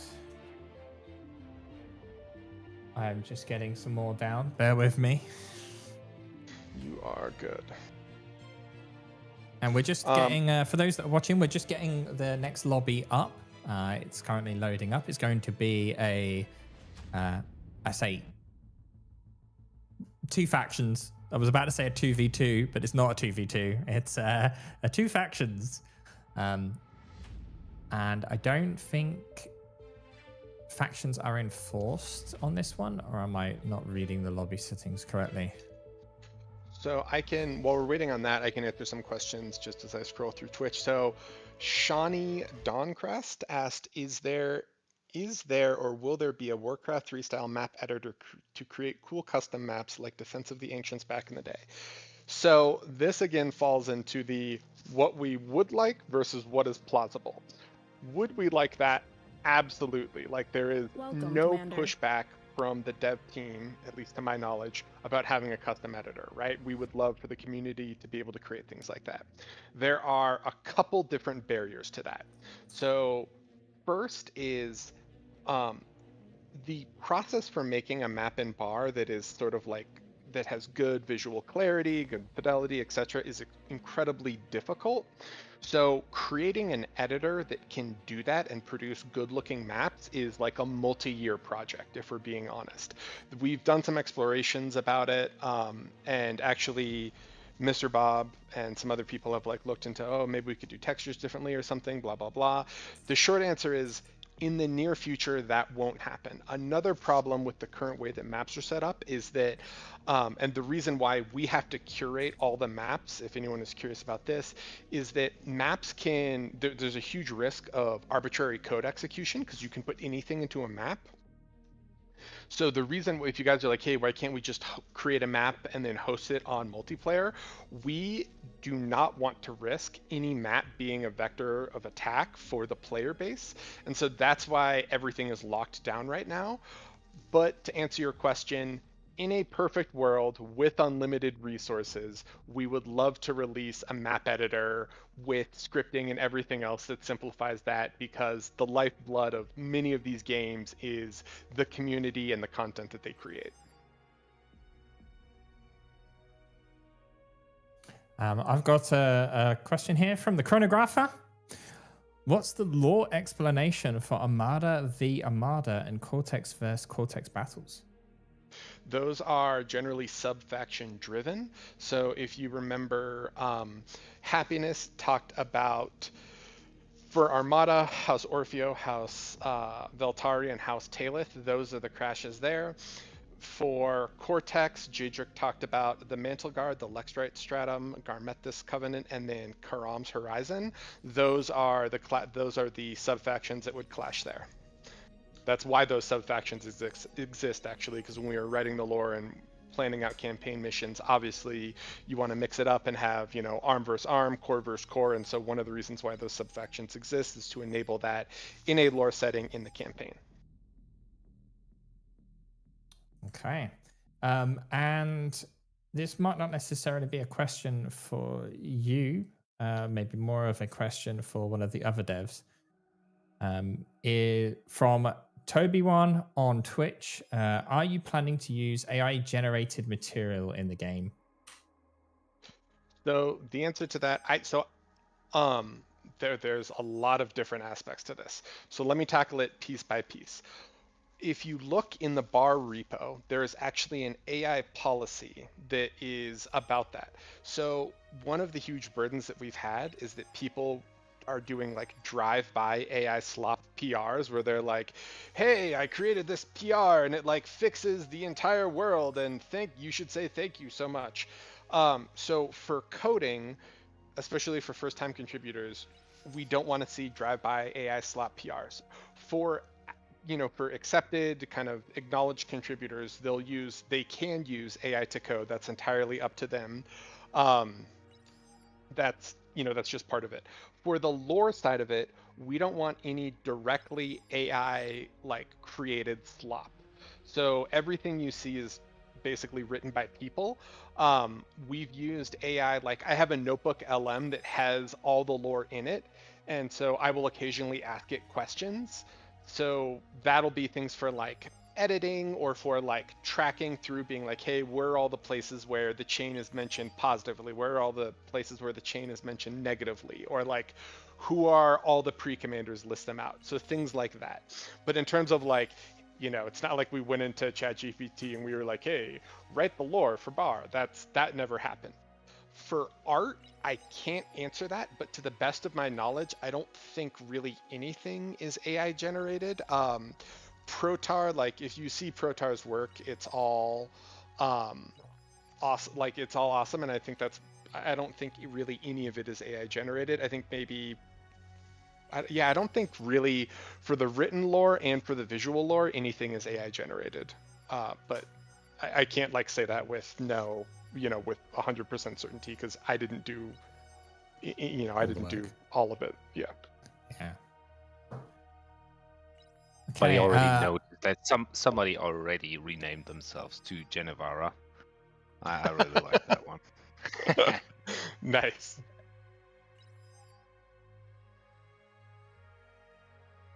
We had a question here as well from, I don't know how the heck to pronounce that name, so I'm sorry, the person on YouTube that posted this actual fairly good question. But I can't pronounce it.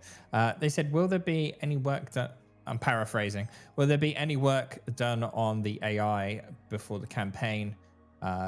When in skirmishes, they'll be able to find like a small tiny gap in your defenses and get through. Sorry, I don't know if I understand the question. Sorry. I think it's more of are they going to make, is there any work being done on the AI to make it more human-like before the campaign is released? Yes, there's a few.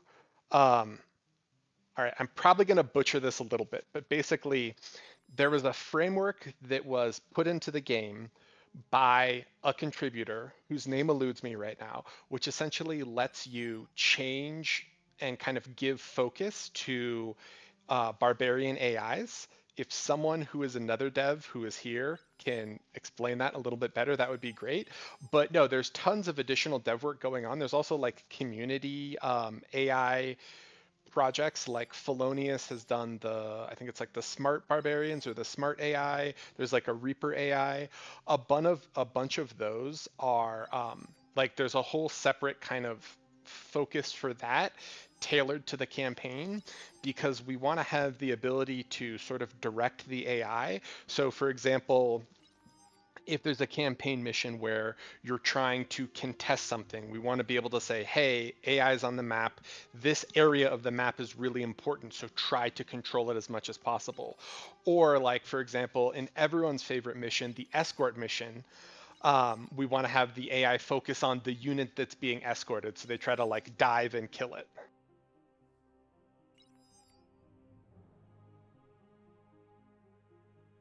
Does that hopefully that answer? Yeah, hopefully that answers the question.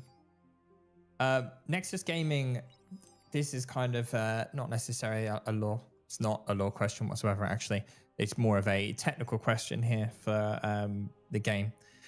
They've said, paraphrasing again, but when the game goes to Steam, what will happen to the current player base? What I believe they're asking in essence is, will the servers be together? Will Steam players be playing with launcher players, or will they be separate? That is way above my pay grade, and I am not even going to attempt an answer at that.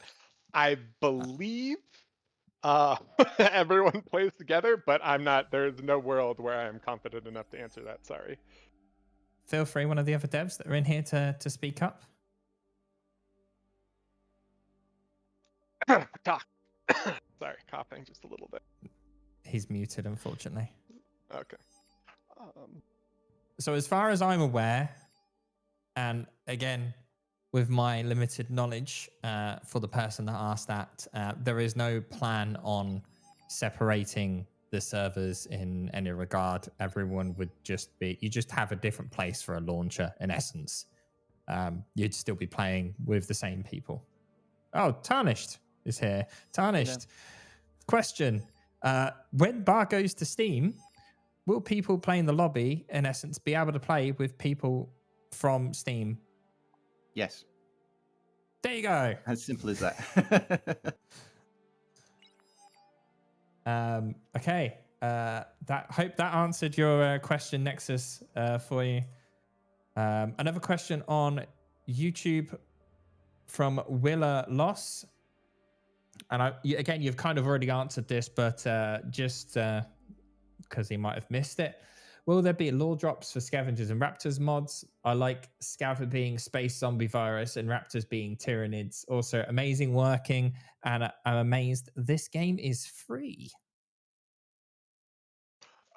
So to level with you, there probably won't be direct lore drops similar to what you see here, because a lot of the lore for both Raptors and Scavengers kind of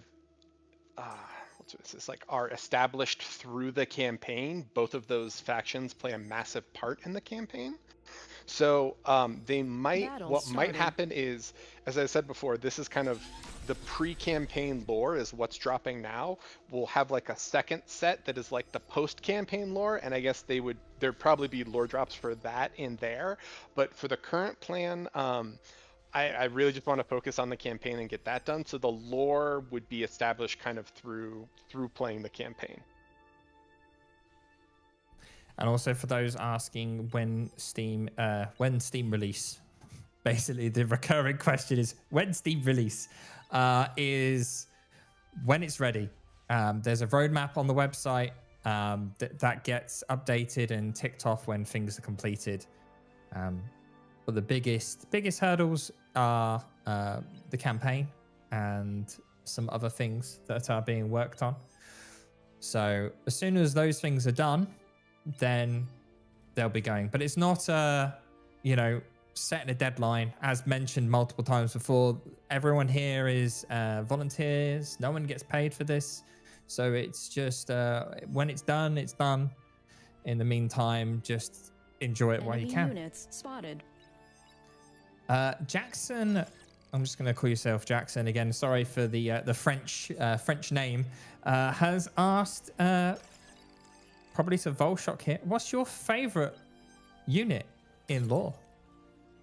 Or what unit has your favorite lore? Sorry. I don't even know. I'm going to be honest. I don't know if I have a favorite at all. Sorry. I don't know if I have an answer to that. Sorry.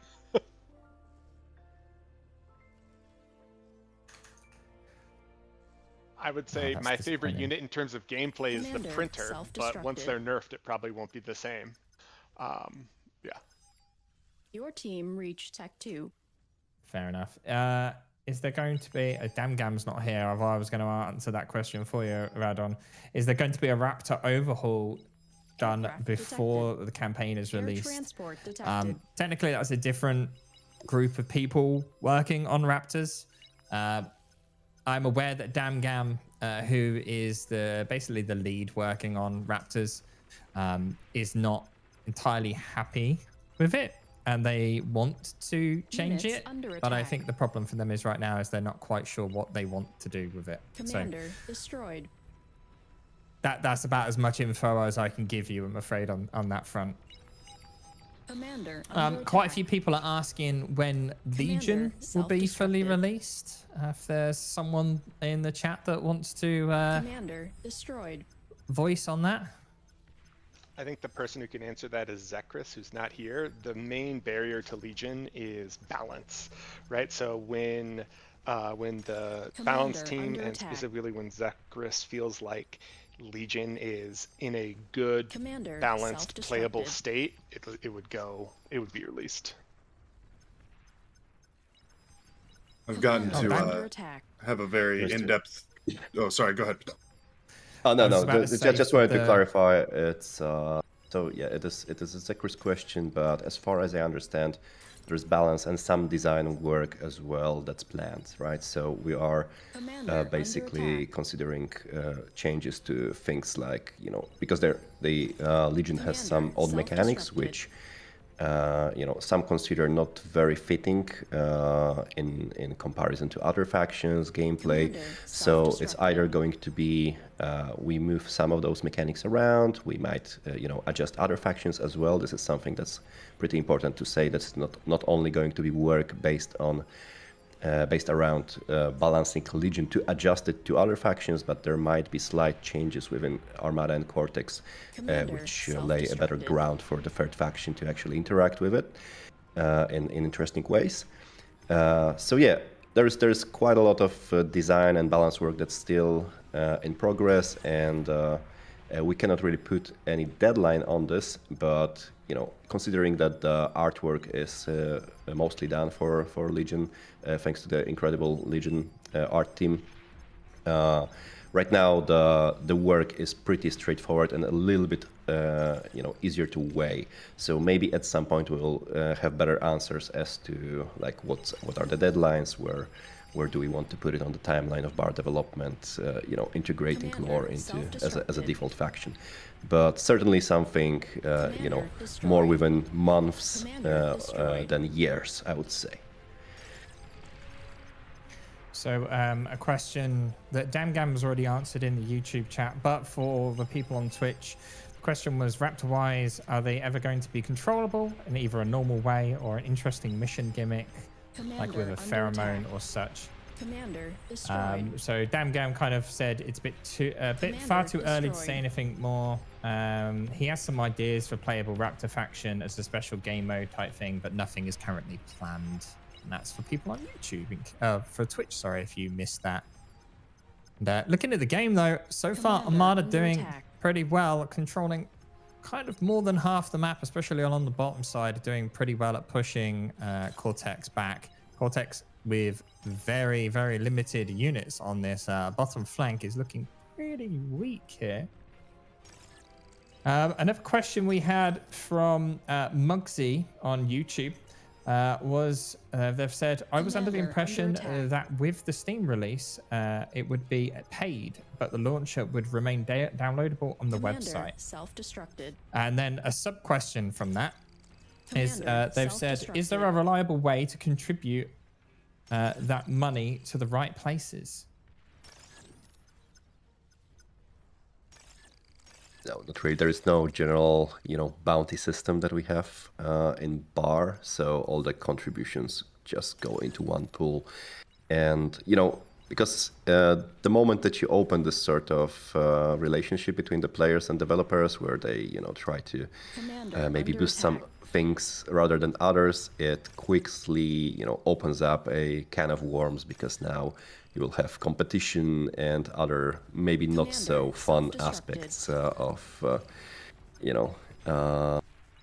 project management that you generally want to avoid in open source sort of development. So everyone should play by the same rules. That's the basis of it.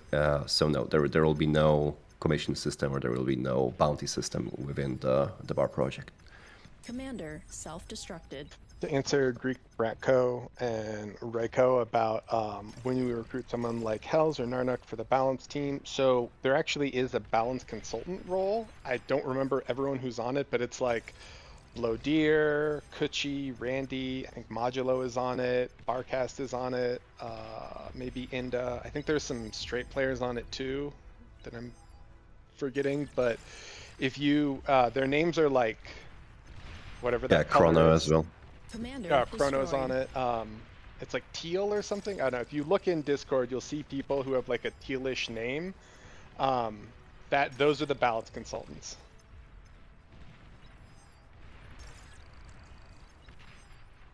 Commander under attack. I was just saying that we have a question about Mac support.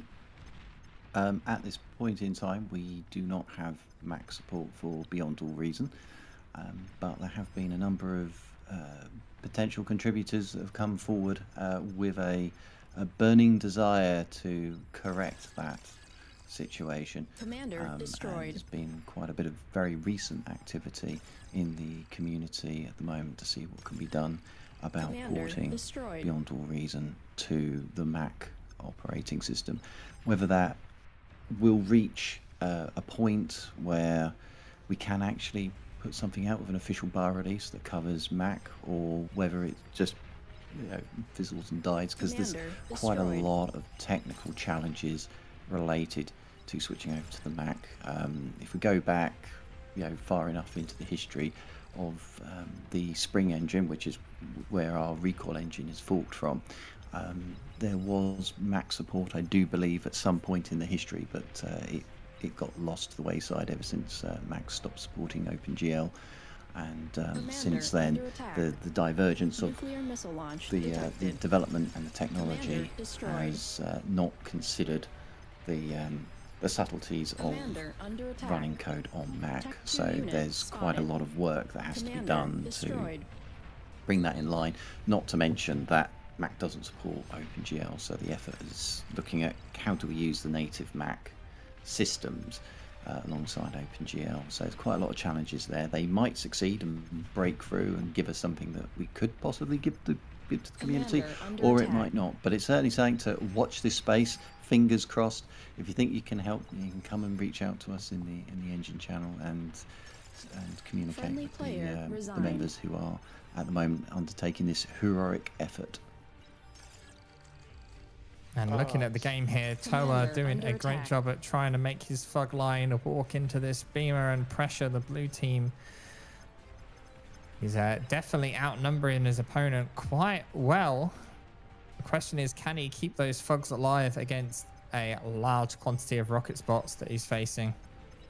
Meanwhile, along the bottom, Armada doing pretty well at pushing Cortex back. They've been pushed right back to their baseline, but the TM player, Teriyaki, being caught out a bit. Taking heavy damage. And with that destruction, it will kill most of the Cortex units there, but still not the end of the world just yet. We had a question from, I'm just trying to find it, Hellshound. He has asked, is there a reason for ARM and Cortex working together against other ARM or Cortex? That's is there sub-faction also answer. Yes. Sorry, there's a second part of the question is that also sub-factional issues or more to it? Commander destroyed. Yeah, the real answer to that is sub-factions and sub-factional issues. So that ties, basically just sub-factions. That's like a huge part of the campaign, so Commander I can't really explain it more than that, but yes, sub-factions. Okay, and a question from Arizax on YouTube. When traveling faster than light / at light speed in game lore, does time pass faster or the same as real life or slower? Oh my god, this. All right, so this is the suspension of disbelief thing. This was like a debate where a bunch of space nerds like Batak were like, well, it's not semi-relativistic, blah blah blah. So lagging behind. Time. Let's just say there's some suspension of belief here. Patak, would you like to answer that? I didn't hear the beginning of the question. Can you rephrase it, please? I just heard being bullied by Volchuk again. FTL. Right. When traveling in FTL, does time move faster, Commander, slower, or the same speed? Right. So yeah, a little bit about suspension of belief and a little bit of hand waving. Again, our universe is basically not relativistic, and I'm saying this with a very heavy heart because I'm a physicist myself. So making it so, and it was my decision as well. But I realized that, no science fiction, basically, other than like very, very obscure titles, sometimes, use the totally relativistic system of reference for their universe, because this means that, basically communication breaks, you cannot really expand. This is a sad, sort of a sad fact about our universe. The reality that expanding into other planets and interstellar travel in particular is extremely resource expensive and time consuming, because as you approach the speed of light, you generally get more and more, your mass raises to the infinity. And basically you're not able to transport anything faster than the speed of light.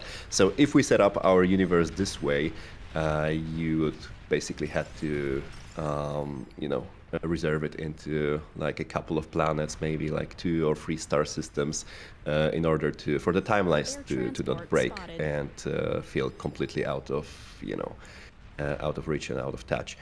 So yes, the universe is not relativistic, so everything you can consider happening at once at every planet, right? And the Tenebrium communication protocol, which is something we designed for the lore, is something that lets the different nodes, different factions and sub-factions and whatever communicate without delay, basically, right? So if there is some sort of a Tenebrium-based community system on a given planet, or a commander always has it, they are able to communicate without any delays. The relativistic element that is there is that yes, there is a speed limit of the light travel. So you cannot really transport anything with any conventional means, but because we brought the Tenebrium to the picture, and we enabled this sort of warp drive, also called Alcubierre system drive, you are able to, in some conditions, if you have enough Tenebrium, you are able to travel faster than light. But otherwise, yeah, relativism would be very hard for the lore team to get the handle of and integrate into the lore, into the campaign, the missions in a fun way. This is basically something that makes things much harder for sci-fi to actually execute in a meaningful way and readable way. Yeah, there is some relativism, but not to the extent that the reality makes it so. So that's my, I guess, a little bit long TLDR answer to that question. We found a topic very close to Taku's heart here, clearly. There was a question that is this being recorded from Cosmic. I think the VOD will be posted onto, well, there's already been streamed to YouTube, so I believe it will just be on YouTube afterwards as a live VOD that you'll be able to watch afterwards if you've missed anything. Brave Beat asked on Twitch, are units piloted or AI controlled? Volshock's kind of already answered this.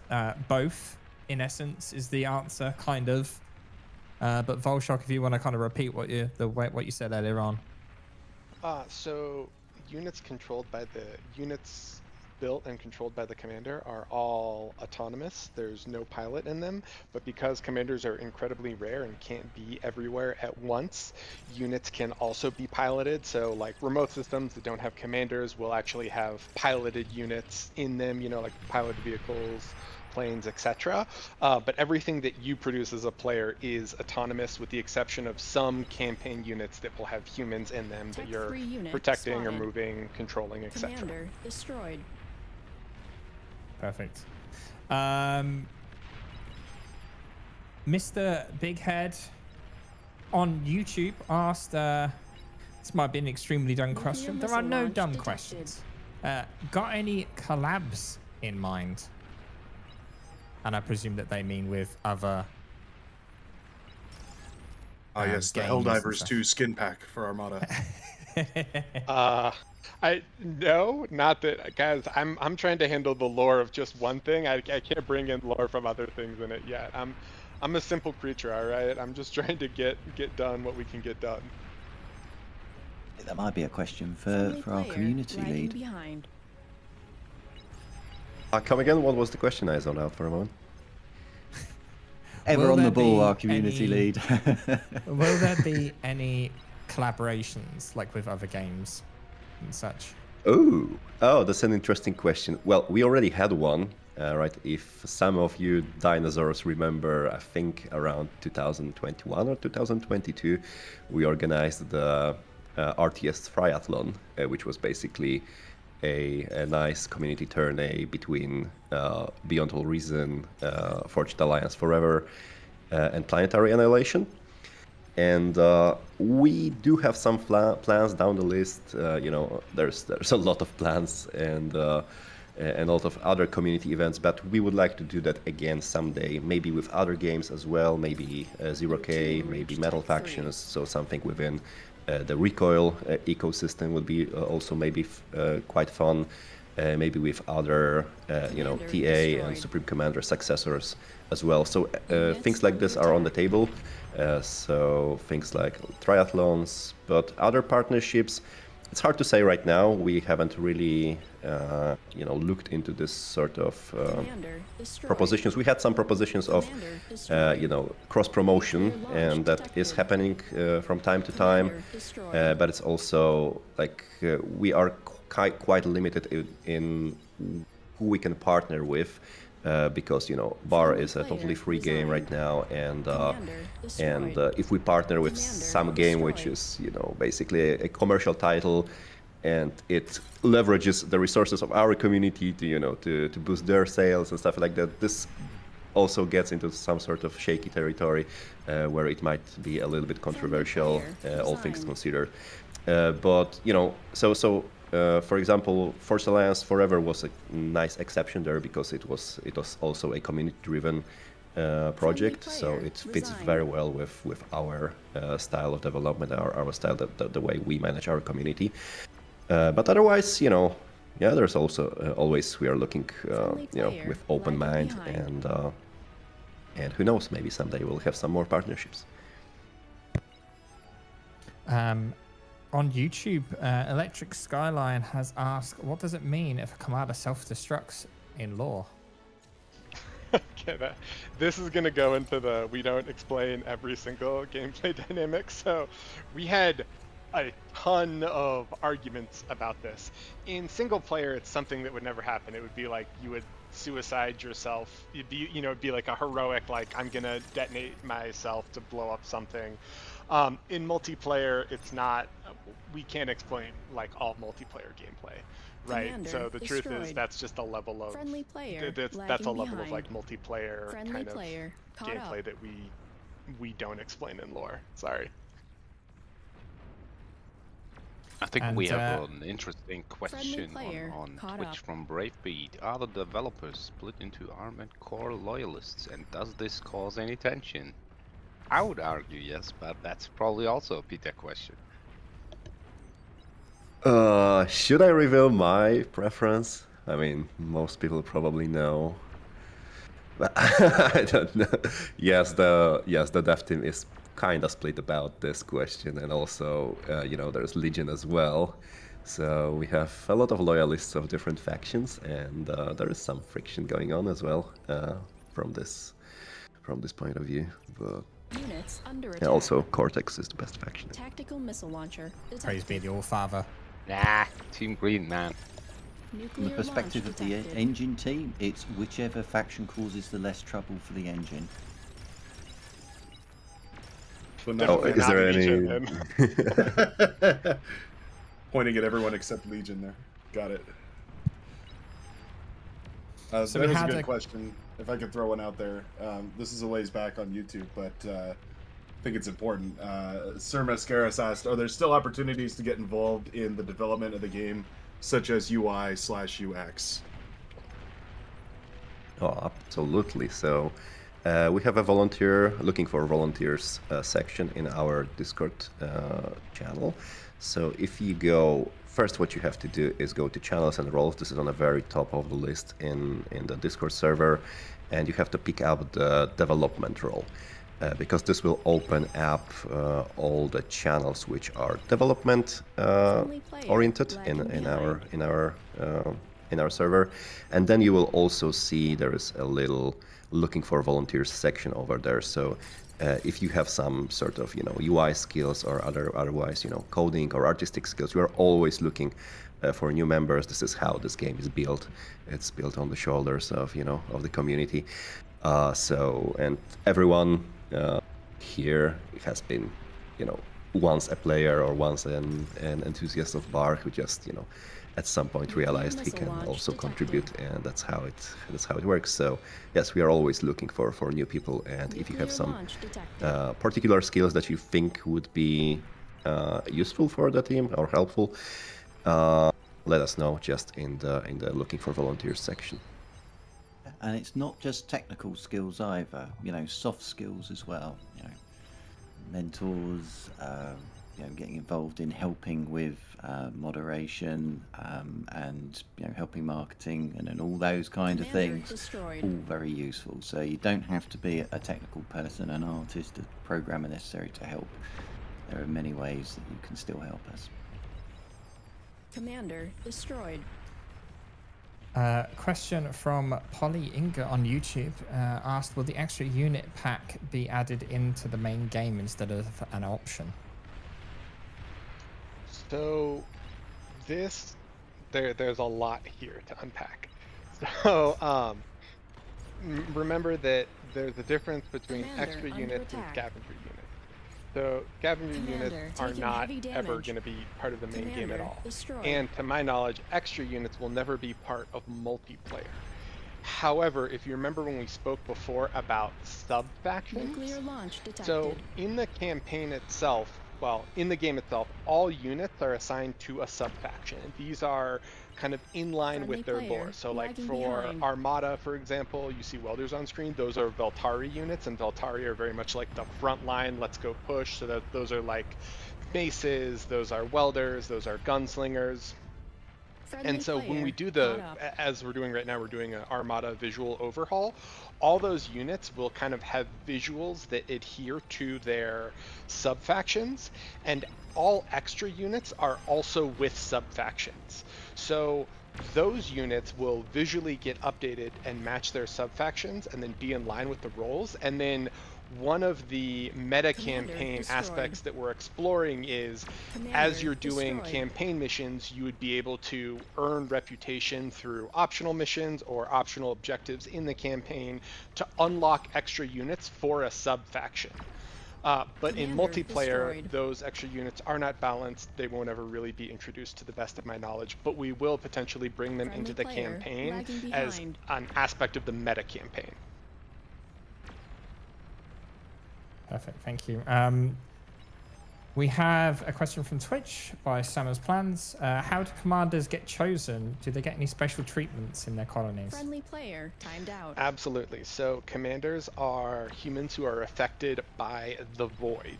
So essentially, when you're out in deep space and generally through like traumatic experiences or other aspects, humans in deep space change, and it's not something that you can plan. Like both Armada and Cortex try to produce more void touched people that they can. It's not like an easy thing to just be like, hey, now I'm special. So as a result, those commanders are hunted for, they're searched for, and they're often like recruited by one of the factions to lead, because normal humans can't handle the stress, like the cognitive load of being a commander and controlling all of these units, issuing all those commands. Like, you just fry your brain when you attempt it. So yes, they are treated incredibly special on their colonies. They're also recruited by the factions themselves. Okay, thank you. Guys, don't forget, if you've got questions, there's quite a lot of different team members here, so even if it's not a lore-related question, feel free to speak up. We have a question again from YouTube. This is a two-part question, so I'll do the first part first and then the second part after that's been answered. Commander destroyed. From Lord Clint, question 1: when do we get access to the merch? I want my Cortex Commander t-shirt. Nuclear missile launch detected. Commander destroyed. Oh, so that's a good Commander question. So destroyed. IceCooks is here, but maybe I can answer this because it was my call to take down the merch store, since we had some issues with Teespring, the third-party company which we were doing the merch shop through, and there were a lot of delays in both the deliveries to the clients, but also in payouts. So we decided to sever the connection with them for now, and to look into Units under actually attack. remaking the merch store with some other provider, or maybe on our own terms. But this includes quite a lot of stuff which we are developing right now, because as you can see, now as we are dropping the lore, we are paving a lot of ground for future artistic expression, things like like graphics, things like illustration, maybe some new unit models and stuff like that. So a lot of this stuff is right Commander now in the destroyed. air, and making merch would basically mean that at this point would basically mean that we would have to remake it quite soon with the new sort of key art, with the new art style and stuff like that, which we are Commander building destroyed. right now, basically.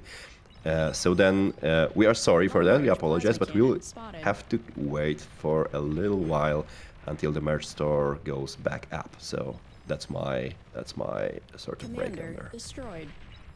Okay, Nuclear and the missile second part of silo that spotted. question, Unit cap more of a statement, breached. but in essence, how is it Tactical missile possible that launcher you've made spotted. Cortex even Nuclear more missile launch amazing? detected. I mean, the whole credit goes to Volshek, I would say, right? But yeah, Cortex is the way. Units There under was sorry. a question asked earlier on, which was, how is the penguin explained in lore, Bolshak? Okay, you mean the 12-foot tall penguin that shoots laser beams out of its eyes?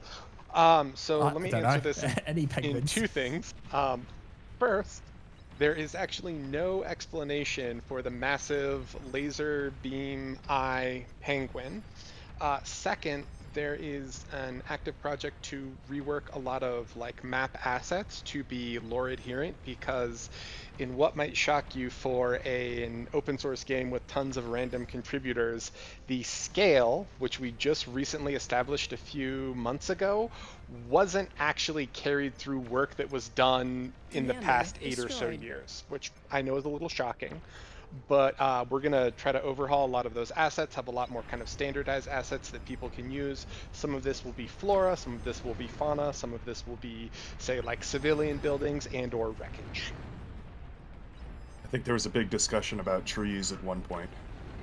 Oh my, Juggernaut please don't get detected. it. Don't start up again. So that kind of led on to another question then from Polly Ingot on YouTube, asking, will there be an expansion of Bar's wildlife? Yes. Nuclear missile launch detected. Another question from Twitch here is Units under attack. ammunition spawning in the guns, i.e. Razorbacks, is that somewhat related to Inebrium? No. Unit cap That's breached. not. No. There are Nuclear some missile Tenebrium launch weapons. They're pretty detected. scarce, though. D-guns are Tenebrium infused, if I recall correctly, but Razorbacks are just shooting lasers, essentially. And then Leo Nerd has asked on Twitch, I see some maps are assigned to galaxy planets and lore, but not all of them. Are the rest coming, or is there some reason they are omitted? Friendly player lagging behind. So, all right. In a perfect world where I don't have a job or a family or anything, yes, we could map every map to every world. Commander But destroyed. no, that probably won't happen for the near future. Ideally, we would do more of them. We'll roll out more of them as time goes on. I don't think every single map will be assigned, yeah, hopefully that answers your question. I'm not sure what to say aside from that. More will come, but not every single map in the game will be assigned. Okay, and just give me a second while I get some more of these questions up. So, a question from YouTube. I'm sorry if I pronounce your name wrong, but Jacques, for the dev team, what is something of the game or lore you want to change or do differently, but can't for various reasons? I can answer Walchuk wants to add more erotica, if I'm recalling that correctly, right? Absolutely not. I'm about to leave. I don't want to see any. I don't want to hear any. All right, like.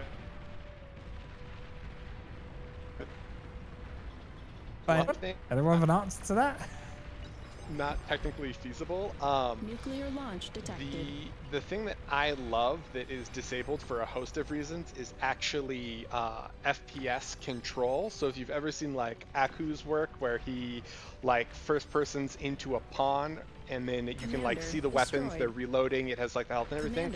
I think that's a really fun thing to have, especially for multiplayer of like, hey, you're gonna first person in and control this pawn and run through and everything. Like, I think that's a fun thing, but it's such a fluff piece that it, you know, would never be addressed or would be addressed like 5 years later. You're so welcome, Volshock. You dare dive into the realm. Anything that they would like to do but can't for whatever reason? Ooh, well, certainly from the engine side, there's 101 things we would love to do but can't. But I don't think we've got all day. So I think there would be with the engine that we have, and because it's based on Spring, it goes all the way back to the early 2000s. It was built with the ideologies that were prevalent at the time. Sort of looking back now, there's a sort of series of design decisions that were made, and over time it's calcified further and further with more decisions that have been put on top.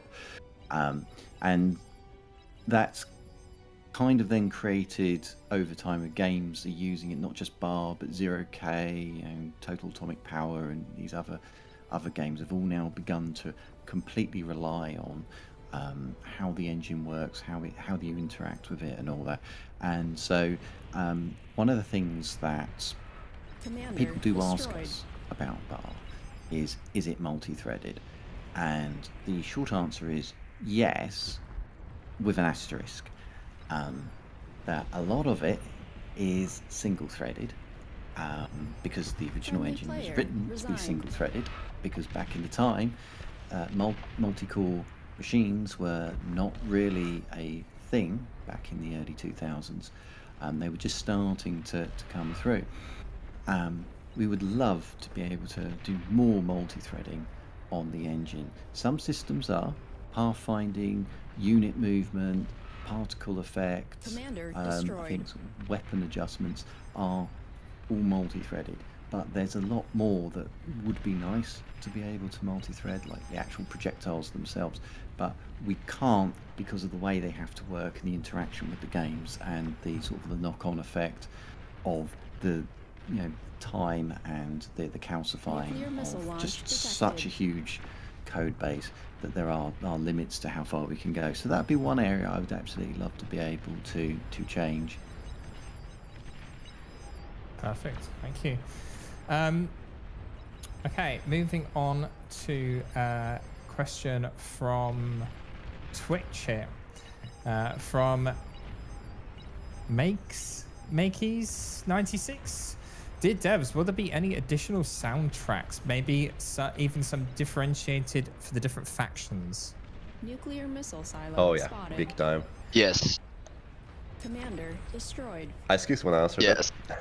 Yeah. As far as I can, yeah. It's definitely a plan.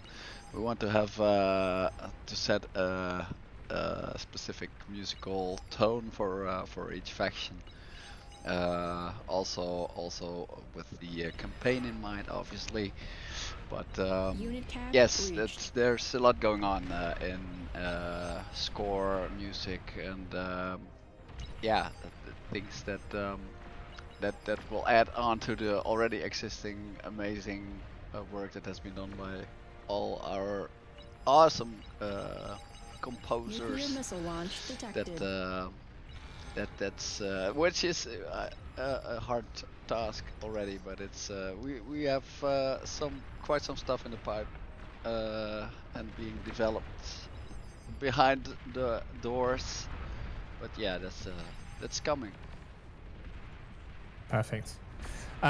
We had a question from Polly Inga on YouTube, who asked, what is the best way to contribute if you don't have any technical computer science skills?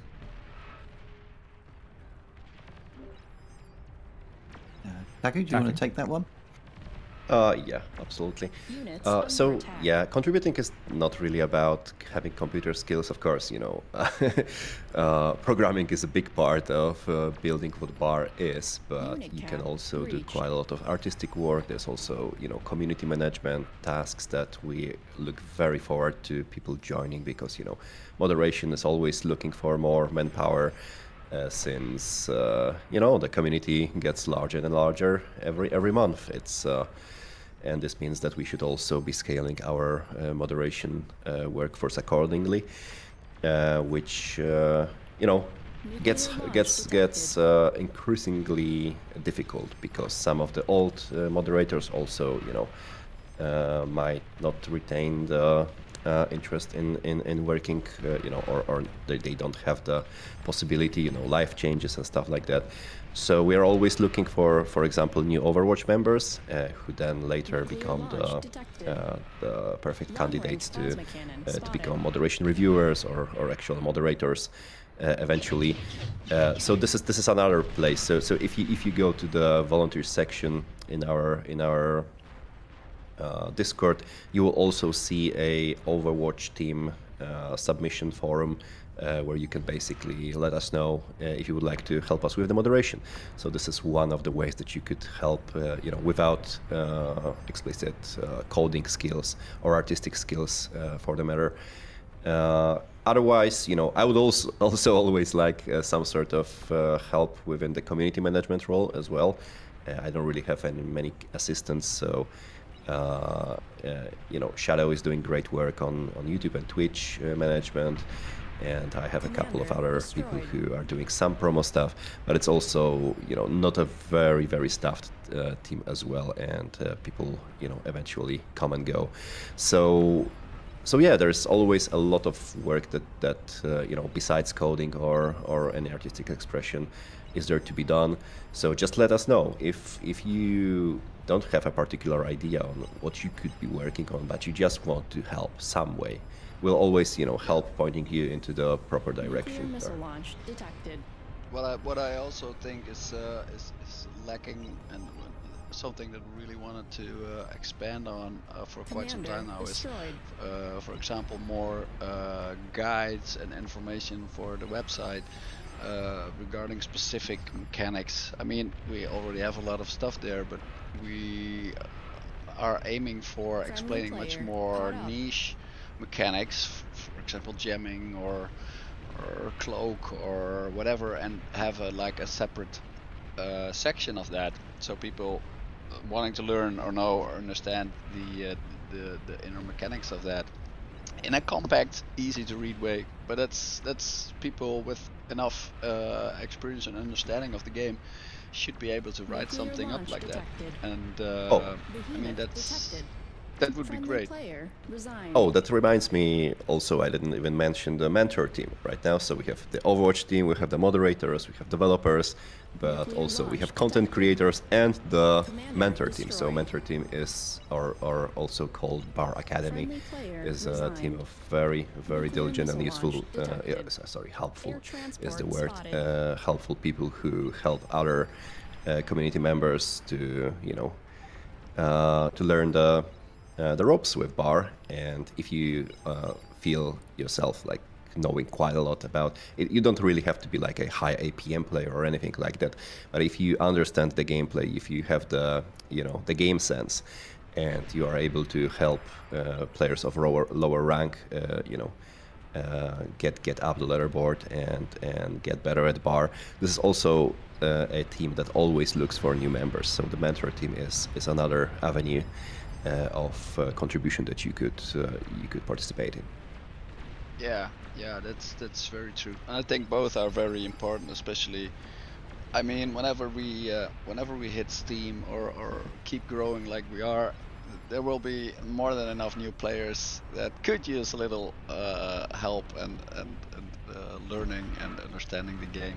I mean, it is a fairly complex game, but yeah, even those areas that might seem like destroyed. Yeah, that don't need any help, those actually do need. So feel free to volunteer for that. Okay. Next question, again from YouTube. Arizax asked, do you consider creating maps for campaign multiplayer with natural disasters, like volcano explosions, floods, extreme gusts of wind, etc.? This is strangely foreboding for today's event, by the way. I'm not gonna say why, but is someone an insider or what? Yeah, so map events is also something that we are looking into. Maybe something we'll actually present today as well. I'm not going to say too much about that. But yeah, natural disasters and all stuff like that would be very cool to make the game even more interesting and some more put some more emphasis on the story-driven campaign. So yeah, I think that everything like that is on the table. As we said, we have an open mind and we'll figure it out as we go. Yeah, correct. And we do. I mean, there's like two separate parts of that. I think we have the really game-changing mechanics, like a flood or a volcano erupting, and that's obviously much more work and harder, or sometimes even impossible to do. And there's the immersive weather effects and map events that are immersing you more into the story and to the lore and the world, and those specifically the latter is something that we really want to work on more. Certainly one area that we particularly like is the rising and falling of lava. But to have that properly integrated in the game, there's still challenges that we need to solve with that. Like units deciding that they want to just pass straight through the lava and die a horrible death. As amusing as it is for the enemy, it's not so much for yourself, especially if you get your commander caught in it. But it's things that we will look into to see if we can make that a lot more feasible. AROL Returns from YouTube has asked, will there ever be a feature where you could skip the catching up phase completely, or is it just not possible with how Bar is built? We get asked this question quite a lot in the engine channel. We do. Lots of volunteers come here and say, I'm going to try and solve it, but the very short answer is no, it's not solvable. There's a series of technical reasons for it. But I won't bore you with the exact details for it, but it suffice to say that Beyond All Reason is, believe it or not, a incredibly deep simulation game. There's a lot of variables, a lot of things going on with it, and for people that have used Bar, they've probably found that our save game feature may not be always the most stable, and the save game feature is probably the closest thing that we've got to that the kind of similar functionality to what's being asked about there. And the thing to bear in mind with the save game feature, only saves a tiny portion of the actual game state. The rest of it has to be worked out after the save game loads. So things like unit movements get recalculated because the whole pathing system doesn't actually, the state doesn't get saved. We've got loads of optimizations around all of this that make it very difficult to capture the state. And what that means is that the save games are not what we call sync compatible with a game that has run right from the beginning. And this is important because in a game like Bar, we've got thousands of units running around causing havoc, destroying things, as you're watching quite joyfully on the screen now. We have to use a different network model in order to be able to keep this responsive. We can't use the sort of traditional models that are used by other games. And the side effect of that is that everyone's machine has to run a full copy of the game state at all times. But the knock-on effect is everyone's copy of the game must be exactly to the bit, perfect replication of what everyone else is doing, which on a computer, which seems to have this amazing ability to do what I tell it to and not what I want it to, it's quite curious how it's incredibly difficult to get that to happen. You get two machines to do exactly the same thing every time. And if they fail to do that, it causes what's known as desync, and then your games spiral off, and effectively you're playing two different games. So you want to avoid that. Now, it's an extreme programming challenge to actually work in an engine that is synchronized, trying to build things up. To do what we need to do to take a save game and make it sync safe, essentially, is what we're talking about, is a monumental, huge amount of work. You'd have to have complete knowledge of all areas of the engine system and a very good understanding of how synchronized engines work. And then you would probably have to spend 6 months to a year of your life trying to hunt down and fix what we call desyncs, essentially where the games have diverged. And those are amongst the absolute most hardest bugs to fix in the game. Any programming challenge, desyncs are some of the hardest things to track down and fix. So to think that you're going to take on such a monumental challenge, it is just beyond what we can reasonably expect. Sorry, did I get beyond? Some say it's beyond all reason. Just gonna say, it seems like that's where we're going here. Long-range plasma cannon spotted. Oh, yeah. Unit cap reached. So in short, no. But it is beyond all reason, so yes. Oh no, they're going to turn this back on the engine team. We expect more from you. There was a question I quite liked a ways back on YouTube. Someone, a commenter there, had asked, we have limited tools for carving away at the map and digging trenches. Will that ever be explored further?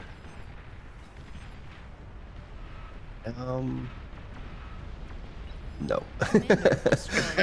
Probably not. So yeah, this is another quite contentious aspect of the recoil engine, because yes, there is a thing called terraforming, or being able to edit the terrain during the game in real time, and it happens, right now when big explosions happen, and we're restricted to that. This has something to do with performance, for one, because the pathfinding system has to always recalculate all the movement classes as we change them up, even in the slightest way that affects pathing. But the other thing is that this brings in quite a hard thing to balance when it comes to the game design. And there is also another game currently in the recoil engine environment called 0K that uses that quite extensively. And but Bar is generally designed in a more vanilla sort of gameplay in mind, right?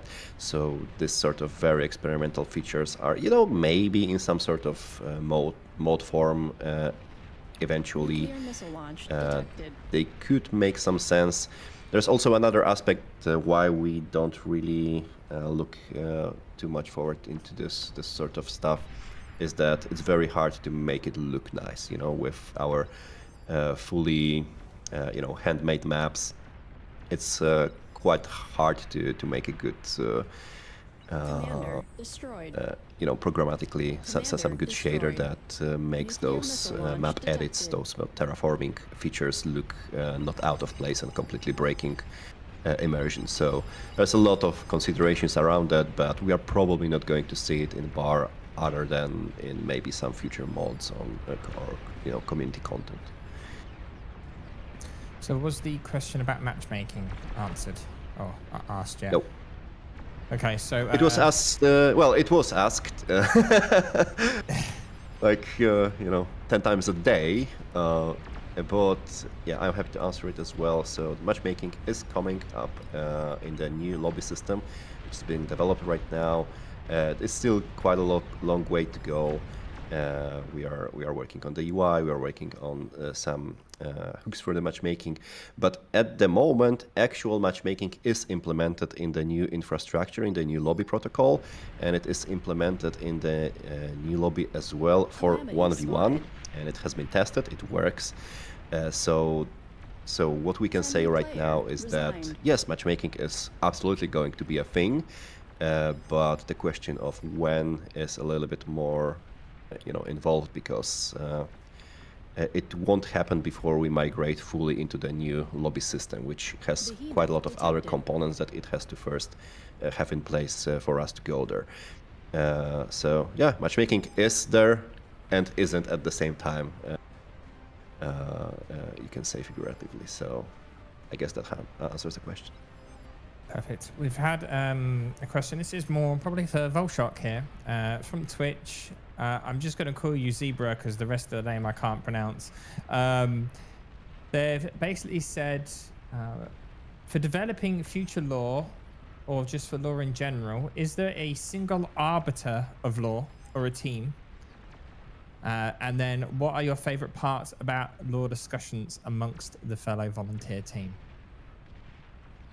There's a lot there. So I would say that there's kind of two answers to this. So I would say that Jadric kind of owns Cortex now. Happiness kind of owns Armada. Jadric also owns a lot of the deep lore at this point. Jinxer is kind of moving towards owning a lot of the campaign. Technically, I am the single point of control arbiter for the lore, but that's not really it's not really a like creative thing.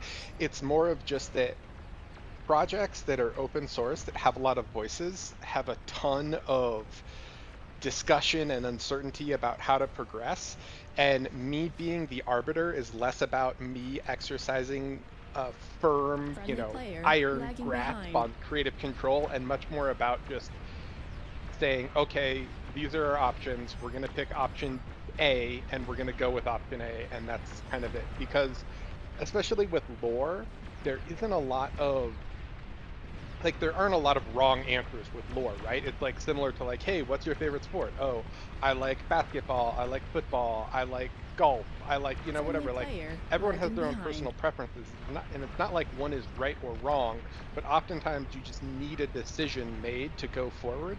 So in that regard, I am like, you know, the ironclad dictator. Nuclear launch detected. And then the second part, do you have any favorite part about discussing lore with the team? So I will say it's been an incredibly collaborative process, and that's one of my favorite things of like watching aspects or concepts of the lore develop, where we say, oh, we should do this, and then we kind of like try to weave it through all sorts of different ones. I think that's probably my favorite part of it. Probably the like the void world building, which you guys can read about on the galaxy map. That was super fun for me. But no, I like kind of the collaborative part of where someone has an idea and then we talk about it and sort of flesh it out, and just that sort of creation aspect of it. Nuclear missile silo detected. Perfect, thank you. I wanted to bring your attention to the fact that Cortex seems to be losing again. Second match in a row, so I have a theory that this is because everyone is just mad for being so cool. Commander destroyed. Are we going to expect some balance changes coming through tomorrow? It is a bit surprising, I would say, because like in all the previous massive games that we have hosted, like Cortex was usually dominant because of having the, let's say, more prominent endgame units like the Juggernaut or the Behemoth. But well, there you go, Cortex commanders. That's what you need to do. You need to get to the Juggernaut and whatnot. Get to the T3 quick. You'll turn the tides of battle. Well, that's what's going on at the top. There's 2 Behemoths and some Jugs just slowly making their way along the top, but the top for Armada has fallen several times, and now they're going to lose all of their nukes. But yeah, the bottom of Cortex just crumpled way too quick. We had a question earlier on for Volshock here from Jackson on YouTube. What happens when a human gets caught in a Juno blast? I don't think anything. Similar to what would happen to you if you got hit with an EMP. Nuclear missile launch detected. How about 300 Juno blasts? Okay, I don't know. I haven't got the details of it at that level. I'm sorry. Yeah. So the chemical processes, the electrochemical processes in the brain can start to be affected by that much electromagnetic interference. That's why he'll take about 3 damage total. I gotta love this community where they're just getting into the real crux of the real lore matters, isn't it? The things that matter, the penguins, the Junos, and whatnot. Commander destroyed. Question on Twitch was from Day Heltoff. Are there any planned changes for air transports? What about armored ground transports to get units to the front faster, for example? So these existed previously, or like different variations of this? I think actually if you go on the BAR website and you look at the like the different lab things on the faction overviews, you can actually see like the old hover transports and the old sea transports, the bearer and the, I forgot what they're called. So there used to be underwater transports, or there used to be sea transports, and there used to be hover transports. They were incredibly there were some glitches with them, but more importantly, they just kind of weren't useful from my understanding. So as a result, they were removed, and then they haven't really been brought back. It was quite a super niche position in the design, but also they just worked very clunkily, and they were hard to use and not very useful in most cases. Just some here and there some gimmick plays which made sense with them, but we realized that it might not be the most presentable system in the game. So unless someday they get fixed and redesigned, we are not going to be bringing them back. But there's something else to say about transport. So there's a bit of a project there for transport rework, which mostly concerns the air transports, for them to have some more a nice functionality and quality of life, and also working to work a little bit less clunkily as it does right now. So recently you might have noticed that we have added a new widget to the game, which basically is a replacement for the old transport AI widget.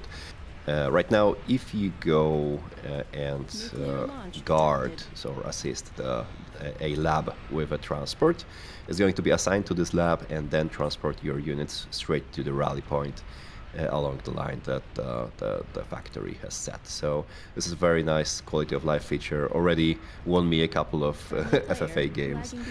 So yeah, use that, and there will be more coming, like ferrying function or better handling of groups with transports. So this is very much on the total list. Calamity spotted. Awesome. There was a question earlier on from Cygnus. Any chance of adding a chat wheel for specific pings for teammates? Yes. So the chat wheel is... Oh, Oh yeah. You're gonna grab this. Go on. Yeah, well, it's I have been part of a little bit of delays there. There's been a custom widget pinwheel being used a lot by a lot of players, and that works very well already.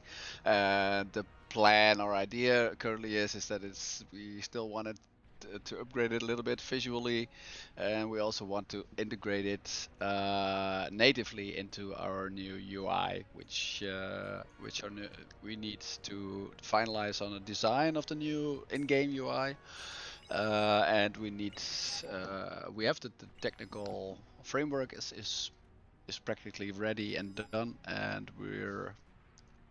maybe already people are working on this. I'm not sure. But implementing and starting to work on adding more parts of that. So that needs to be done, obviously, fully before we can fully transition to the new UI system. But that will and should have the pinwheel, which then also has all the new icons and design stuff, so that works well together with the entire UI.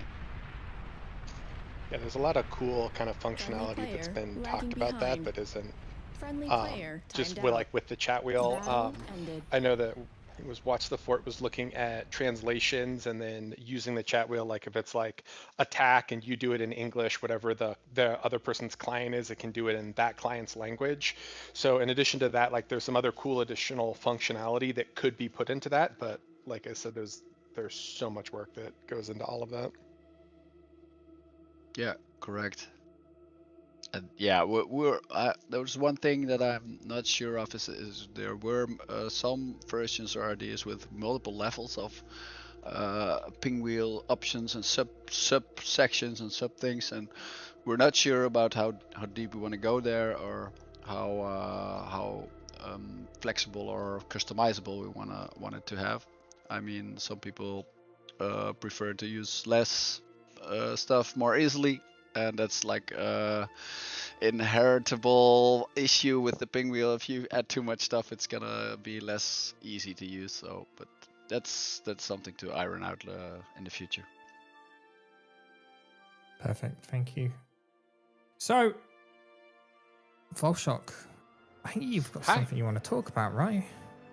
Oh well, all right. So this is actually pretty old footage, but I just wanted to show it off because people have been like, hey, can you script maps, blah, blah, blah. So I'm going to show you guys, or we're going to play a little bit of one of the first tutorial missions. These couple caveats here.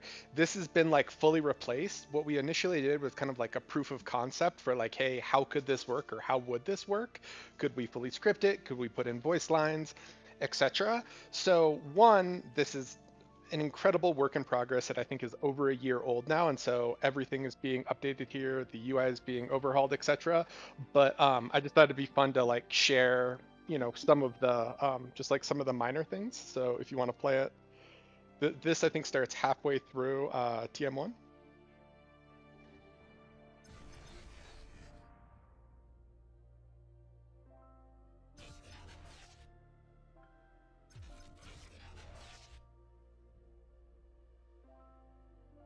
Commander, the dragon teeth walls ahead are too durable for your light laser.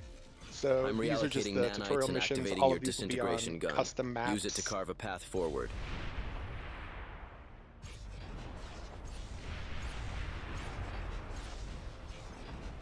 And obviously the goal for these is, because BAR is super Commander, complex, those are we want to anti-swarm sort of Centurion bots. They're very dangerous to introduce fight units, directly. mechanics, Recommend concepts, disintegration gun all usage. of that to, just to kind of tailor the player and have it be a longer tutorial.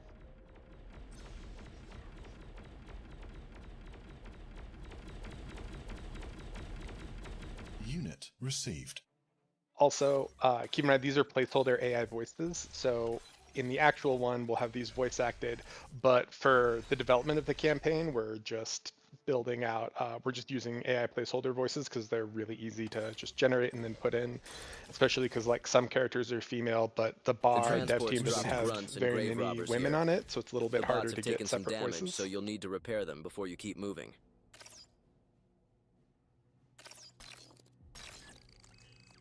You are overflowing metal. Commander, Unit the grave received. robbers we unloaded can spend energy to resurrect unit and building wrecks. There's a nearby grunt wreck above you. Resurrect it. How many people, for instance, just learned about the capture command?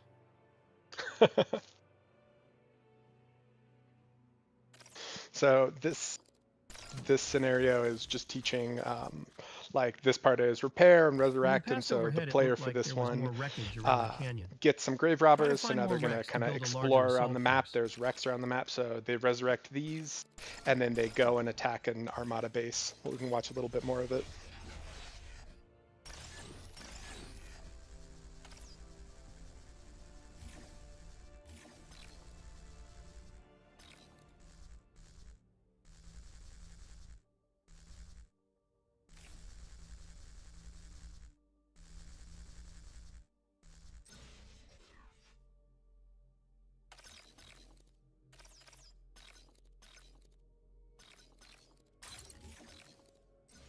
You are overflowing metal.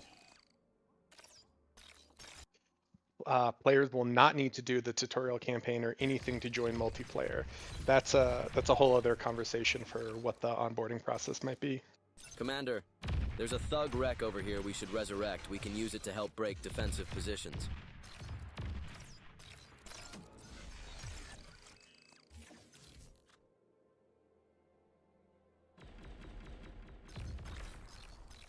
So keep in mind these are all older, like there's a whole, as Ice was just talking about, there's a whole UI overhaul that'll go in for specific, you know, campaign things, mission objectives, etc.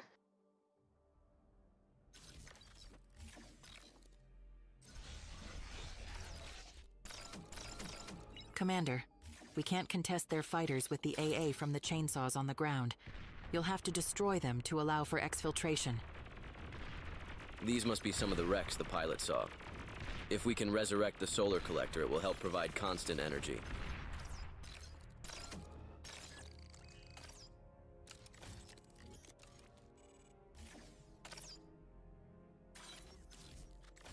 You are overflowing metal.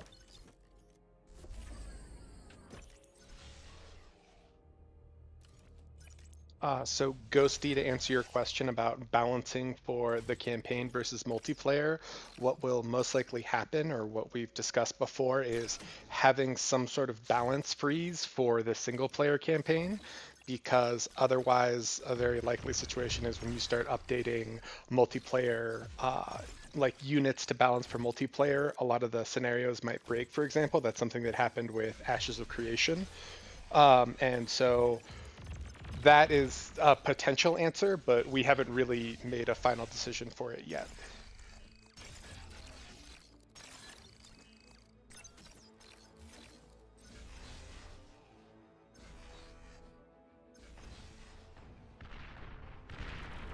Per their duty, they fell holding the canyon. Let's help them up, Commander, and let them claim their retribution. And for the stocking, hold on.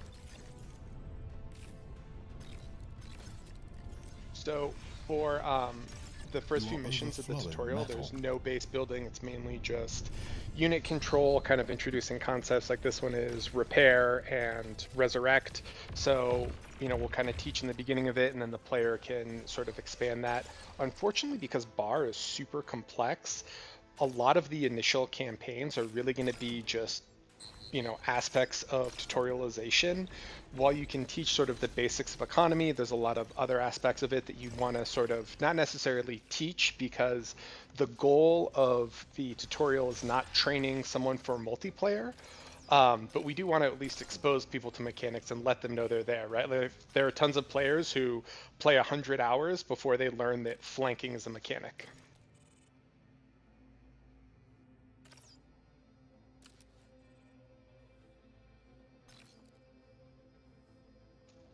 Will we level up our chevrons by playing the campaign? No, at least not to my knowledge. The chevrons should only be in multiplayer lobbies for playing and spectating.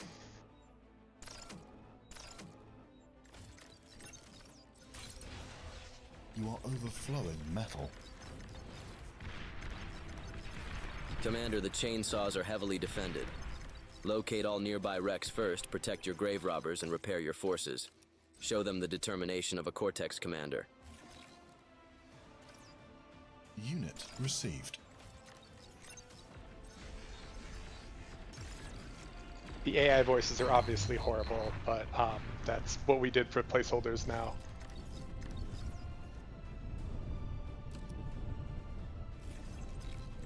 In terms of will we see other void touched or void influenced entities, yes, we will.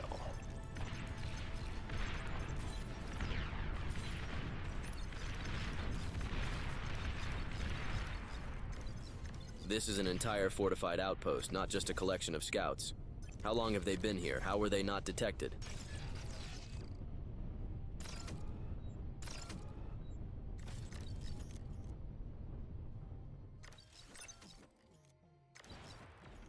Grass is burning. Actually, all trees burn when they're shot. I don't know if you know that. You are overflowing metal.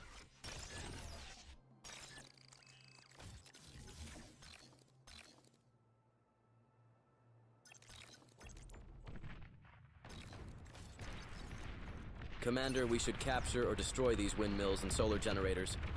If we can limit their energy generation, we can reduce the effectiveness So of their this is beam kind of weapons. the tail end of the mission. This cowardly ambush has claimed more than I would have calculated.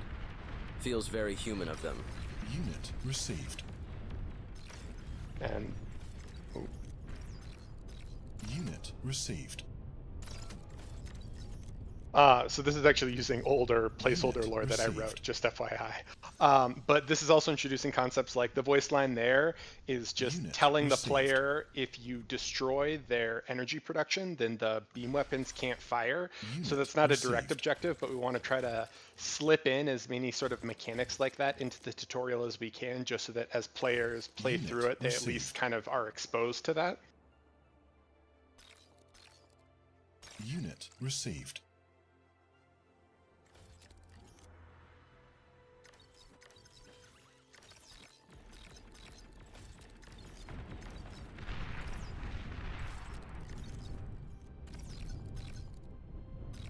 Unit received.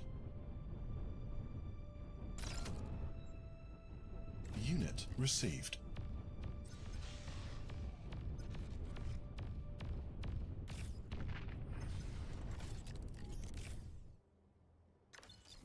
And I actually play this mission a little bit slower. Sorry, I didn't realize the recording would be played for this, but basically running around resurrecting stuff. But the goal, especially for these early missions, is to not rush through anything, right? We want to give people time to read tooltips, you know, like a lot of times, like the current onboarding player experiences, you're put to do a skirmish and you get immediately raided by ticks and rascals and rovers. So a lot of these early missions, no base building, nothing else, just like a slow, hey, here's how the game works, here's what's going on. And there are more 70 versus 70s happening momentarily. First chainsaw down, Commander. 2 more to go. Timers to make players learn to play faster. So yeah, a lot of those, keep in mind, single player is not, or the campaign is not training for multiplayer.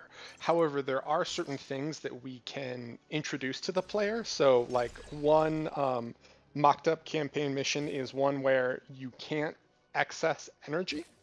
So you'll have like unstable reactors that are going to explode. So the player needs to make sure that they never excess energy, right? Like we can give them quite a bit of storage, and then when they excess, like one storage will explode, so it's like a little bit difficult further on. But a lot of these are, you know, like there's a lot of mechanics like that that we want to show that they exist, but not always punish the player for them, if that makes sense. So you can beat this mission by just, you know, fight moving across all the turrets, or you can destroy the energy and then the turrets can't fire at you, right? So we want to provide multiple paths.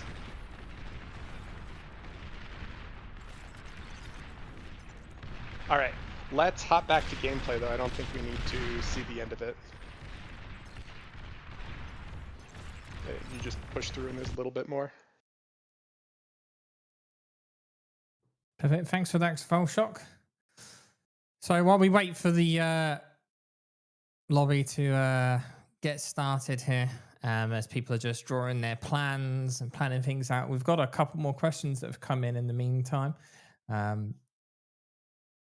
So quite a while ago on YouTube, God, pronouncing names, Schellinger asked, does the current market with the cost of RAM and graphics cards change any development plans?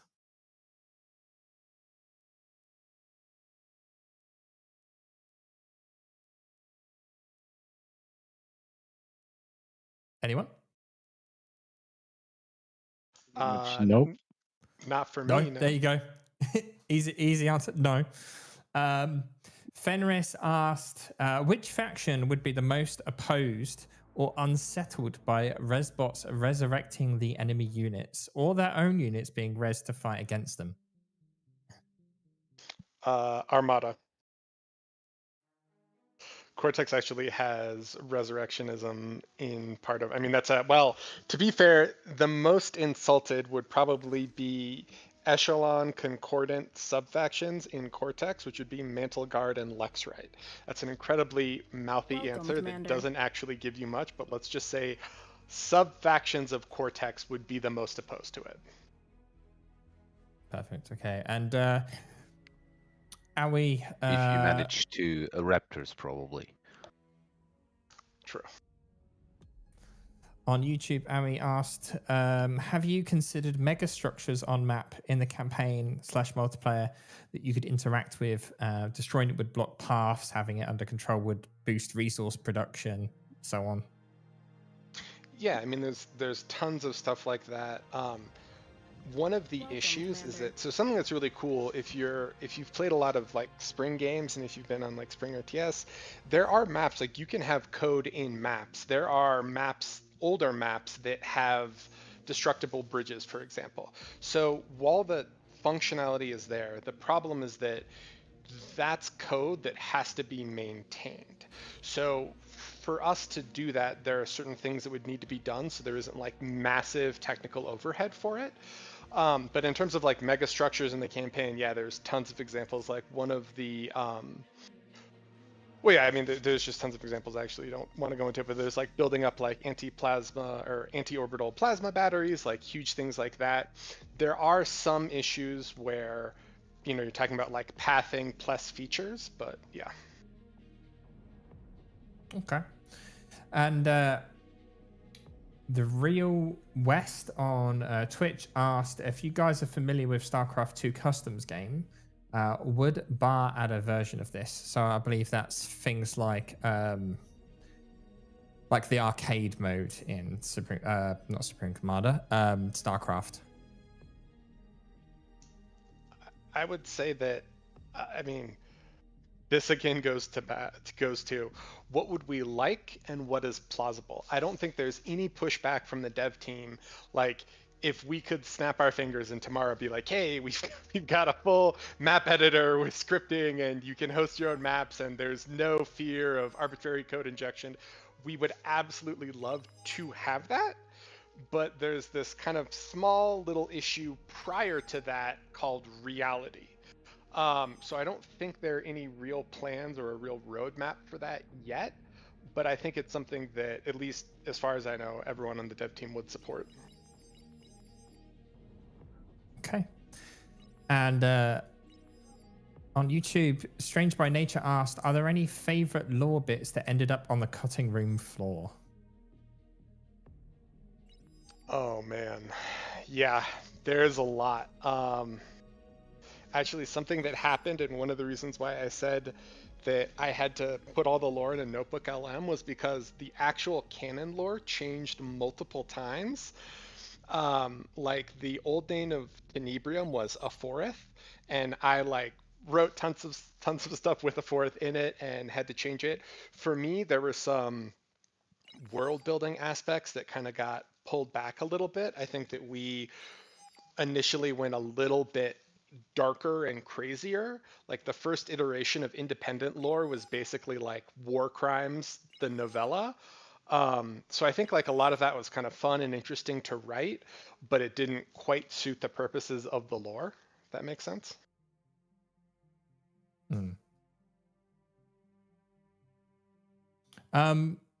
Next question. I'm going to try and keep on with the lore questions to begin with, but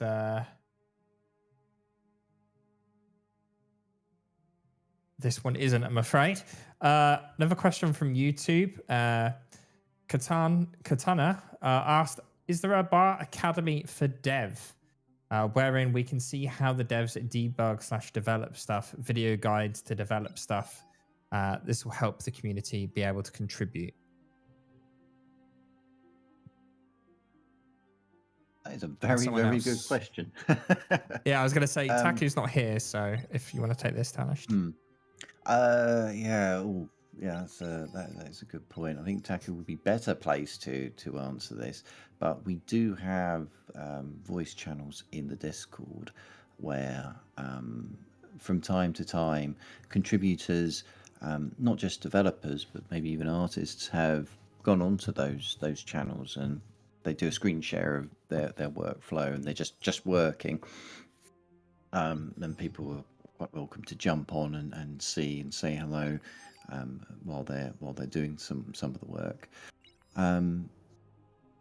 In terms of actually, I think for maps, there's a whole document on how to do maps.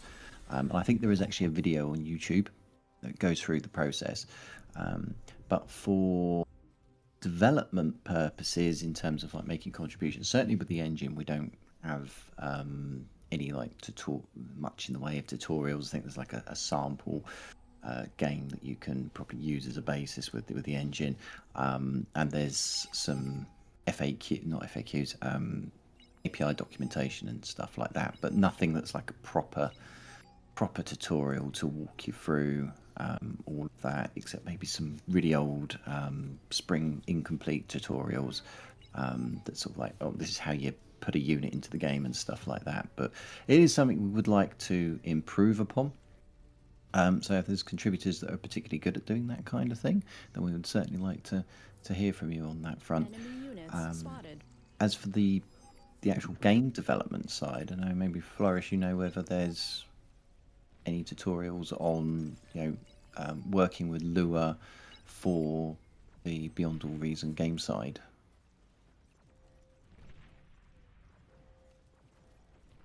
I'm afraid not really. Yeah. Yes. Probably a common problem for many open source projects, unfortunately. So one area that we could definitely do with help. And I think that's partly because most people that get involved are there because they actually want to make things happen, and they just get on with making things happen, rather than actually showing people how to make things happen. It's not to say that our contributors don't help people, though. You go on and say, "Oh, I'm having a problem with this," then the exchange of ideas, get advice, and that kind of thing. So we do help, but anything more than that, don't really have. Okay, perfect. Question from AWOL Remains on YouTube again. Will there ever be talks of adding texture packs into Bar like you have in Minecraft? I would guess. Sorry, please go ahead. I was going to say this is something we really need Ice Quick or Taku to comment to. But if Protar, if you've got thoughts to express on that, then feel free to go ahead. Yeah, I just wanted to say this is probably relatively unlikely to happen because we're trying to keep the main theme basically the same and the appearance the same for everybody who's playing the game, but it's not a guaranteed no, but it's rather unlikely. That's probably the most I can say about this topic. Okay, thank you. And next question from Eric. Is it possible to add a ground mole unit that essentially makes a tunnel that small units like a pawn can travel through? I believe map. terraformation sort of like physically making a hole is not possible, correct? But No. could it make 2 buildings either side that units could move through? Yeah, it's essentially a delayed teleportation effect, isn't it? So the engine is quite capable of doing that. Effectively doing something a bit like the Nidus network. I think you could certainly achieve something similar to that. So possible, but no plans for it. It's an interesting idea, but yeah, I don't know. Taku's the only one who. I'm not sure there's an appetite to increase the roster of units in. I mean, not really, especially not in vanilla gameplay. But I mean, this sort of stuff has its place in the extra unit packs or something like that. Maybe some future mods or so. Of course, no promises, as this is just, very, very stretch goal sort of area that we're talking about here. But you're probably not going to be seeing that done by the development team other than, if someone comes and has a working solution and he would like to add it to the, extra unit pack.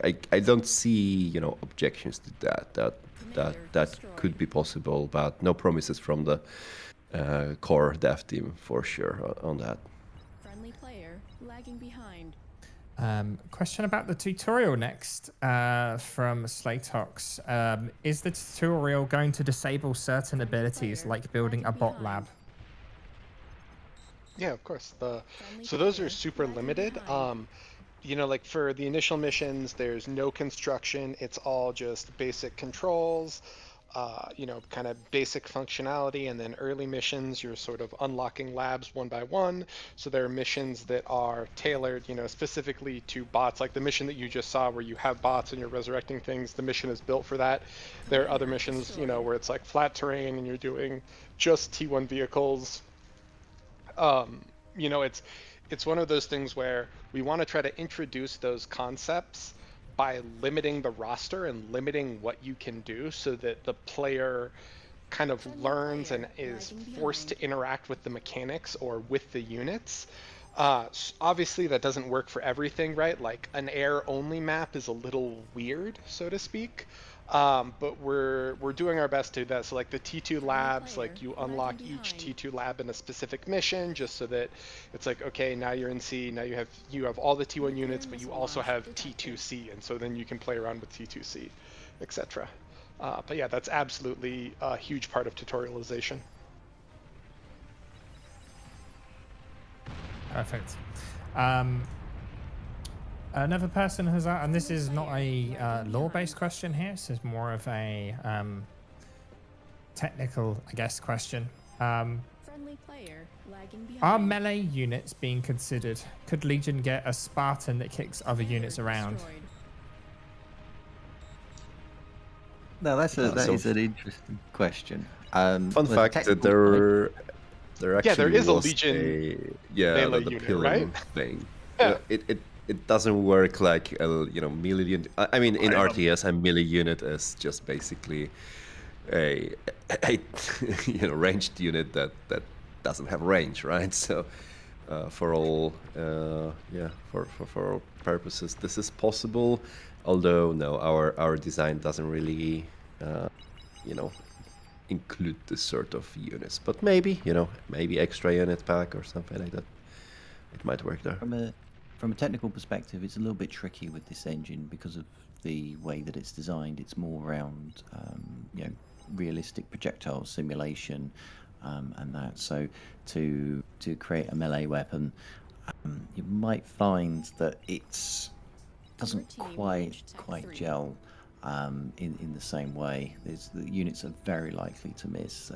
Other Spring RTS and Recoil RTS games have tried exploring melee, but to limited effects. I think there would need to be some more work done in the engine to make that more feasible, but we would need a good use case scenario to give us guidance on how best to approach that while still staying true to the simulated nature of the engine as the other RTS games tend to handle melee in a way that they either lock the units together or like guarantee the hits and stuff like that. So there's it's not really neither of those approaches are particularly well suited to this engine. Okay. I don't know if Ice is here because this would kind of be an Ice related question. But the question from YouTube here, from Vidmo, will there ever be city maps? That's the plan. I can answer that. So it is that is a plan. It's not sure if we'll be able to pull that off because there's quite a lot of quite a lot of effort needed on the artistic side and also some effort needed on the technical art side from the perspective of shaders, so it all looks in place in the world. But yes, this is the plan. We really would like to have some more variety in map creation, so we don't only have like planetary surfaces or metal surfaces. We also want some industrial maps. There is one, I think, industrial map. There are a few, right? We have some industrial elements like the ancient fortress. There is the industrial something area. I forget the name right now, but yes, for the future we would like to really look into that and also add some more map features, which which are structures of the civilizations that we are putting in the lore as well. So that's something that you might at some point see in the game as well. FBX is on Twitch has asked, will the buildings be reclaimable? Oh, well, this is so that's always a fun question, because like in all of this like TA derived games, this was always kind of contentious that some things are reclaimable or destructible, some aren't. I think that the breaking point is somewhere around like if a feature is the size of a unit or a little bit smaller than a unit, it should be reclaimable. But if someone comes and wants to reclaim a mega structure or like a part of the or a space station, that might not really look very immersive. So yeah, there will be some reclaimable structures and there will be some that are not reclaimable, I guess. Perfect. Moving on.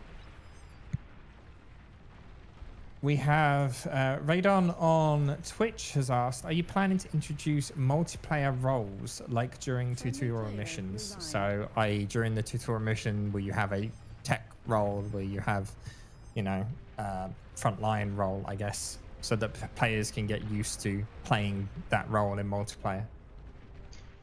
So no, for a couple of reasons. So the first reason is that single player is not training for multiplayer, right? Single player, the focus of single player is to introduce mechanics, but not introduce optimization, if that makes sense. So like, we want someone to understand like, hey, I can reclaim my buildings if I want excess metal out of them.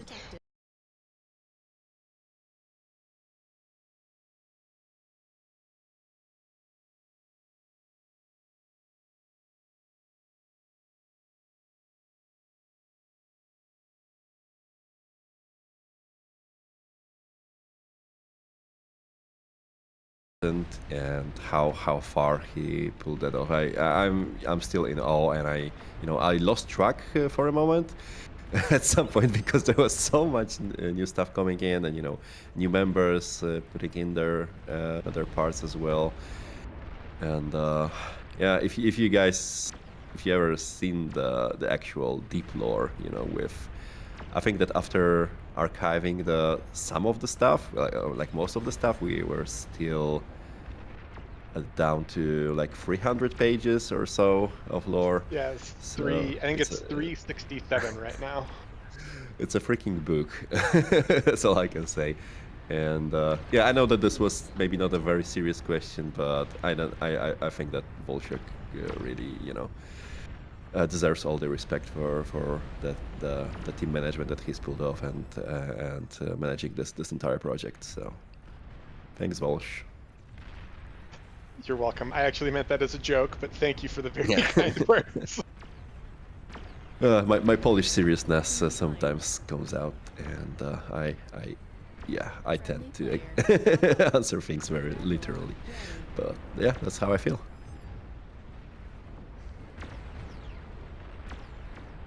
Is YouTube back up now? Nuclear launch detected. And yes, YouTube seems to be up. I'm just gonna make sure that it's published. And not only. Yes, I see it. Yeah, people are flowing into chat, so looks okay. Okay, so welcome back, YouTube. I hope you're you didn't go anywhere and still with us. We have a question from Kevin Agree on Twitch that's asking about campaign. Will there be some? In essence, I think what they're trying to say is, will there be any survival missions? We have to survive against waves of enemies. Yeah, of course. There's, I mean, RTS campaigns, by their very nature, should have tons of different, you know, kind of mission archetypes. There's one of the most contentious ones is, of course, the no-build mission, which, if you read online, is hilariously polarizing, where people are like, these are the worst missions, don't put them in any campaign. If you do, you're a bad dev, and I hope your family dies.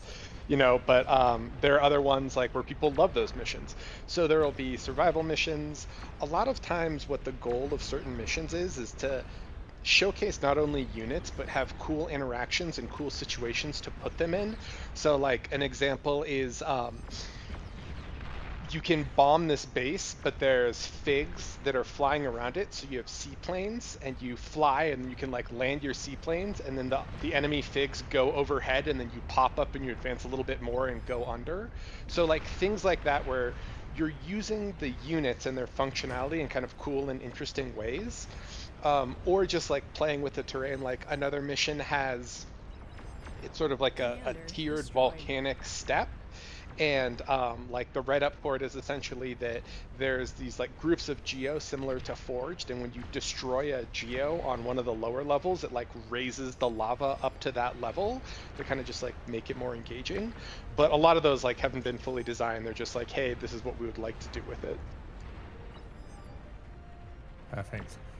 There was someone mentioned about performance, and this is probably a engine-based question here. They were saying that with such a large game they're seeing right now, we're obviously seeing the frames dropping down and performance running slower. Is there any plans to basically speed it up? That is a very interesting question. Yeah, so what we're seeing here at the moment is not typical gameplay.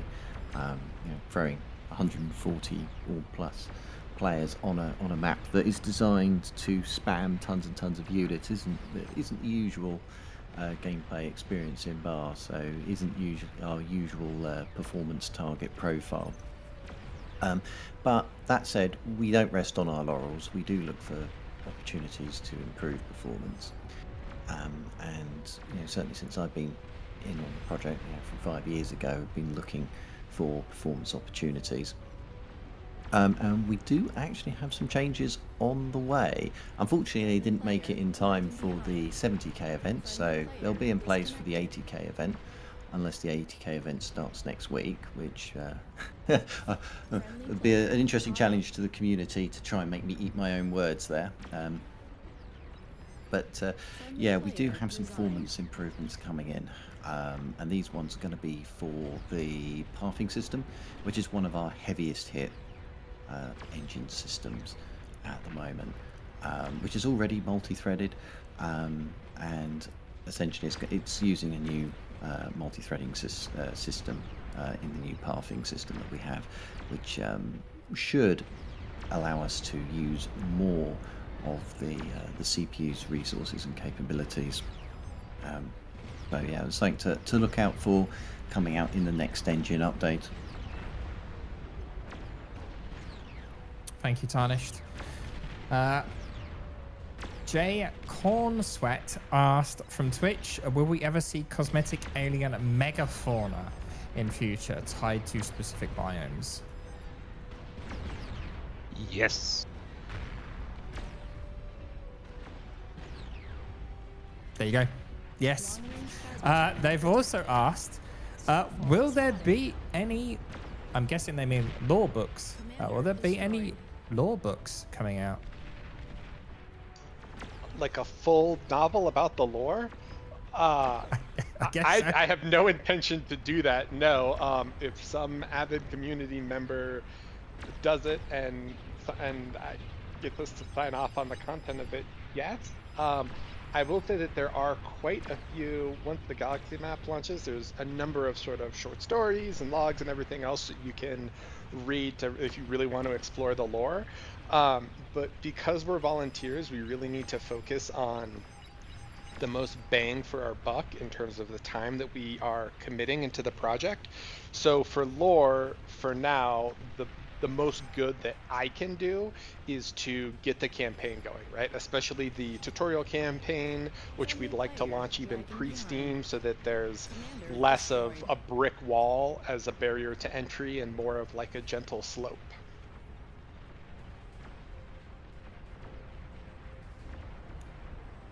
And only Avanus, oh sorry, I spelled that, pronounced that terribly, has said, would it be possible to, based on bar, have game with same mechanics, just units and structures of so basically, could they use the way that bar's built and turn it into a fantasy historic game?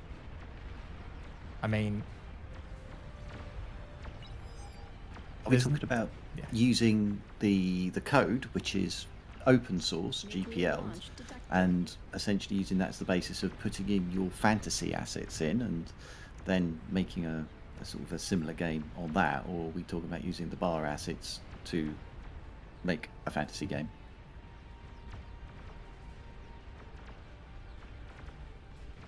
Not many lasers in fantasy times, unfortunately. Well, I think you just need to expand your imagination a bit. It's like, come on, there's got to be some wizards with lasers. That's fair. That's fair. Yeah. Yeah. You I can presume use they're the thinking engine. more along the lines of maybe like a mod pack, I guess, is maybe what they're thinking. I think we've already covered that somewhat already, like texture packs, talking about texture packs, how they'd be nice to have, but no plans at all to look at that whatsoever at the moment. One of those things that I expect will probably come about as the community grows and matures into whatever spheres come around to develop that kind of thing. I think you want to build your own game based on the recoil engine and make it fantasy and use the source code from bar as a basis of like, okay, this is how you do a lot of common things, then that's fine. Although, referring to a previous question, that the engine isn't by default exactly well suited to melee combat, so you may have some interesting challenges there to figure out the best approach with melee combat if you want a fantasy type adventure.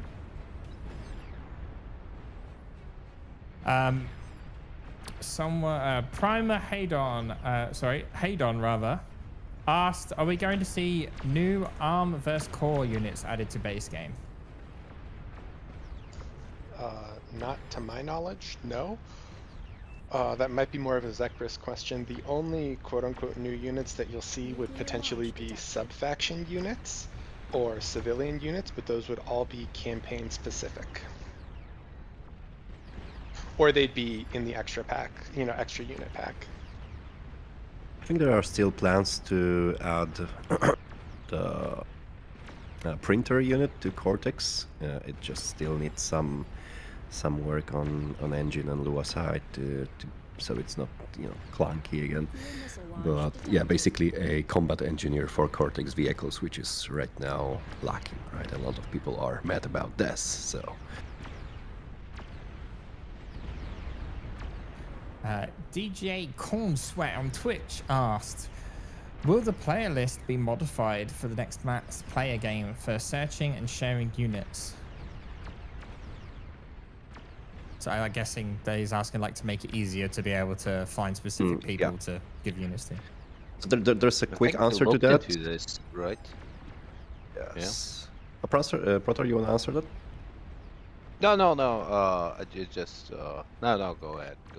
So I have quite a lot, I have a short answer to that and a long one. So the short answer is yes, we will always want to look into the UI to be able to facilitate, different things that people are going to be doing. And the current UI doesn't really do a great job when it comes to sharing, because depending on the size of the player list, you sometimes have to click a very small button, you have to sometimes drag it, and dragging is not very precise as well.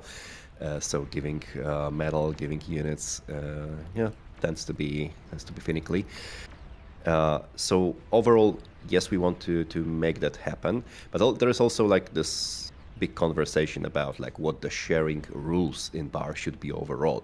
A lot of people say that co-op is a problem, which has became the biggest meme in bar, but also like the longest thread on our Discord forums, which refers to the idea of funneling resources to a given player, makes it is somewhat the meta of the game on the very high level, where you have when you're optimizing for every piece of metal, every piece of energy, and it some people consider this a problematic feature of the game design, and I somewhat agree to some of these points.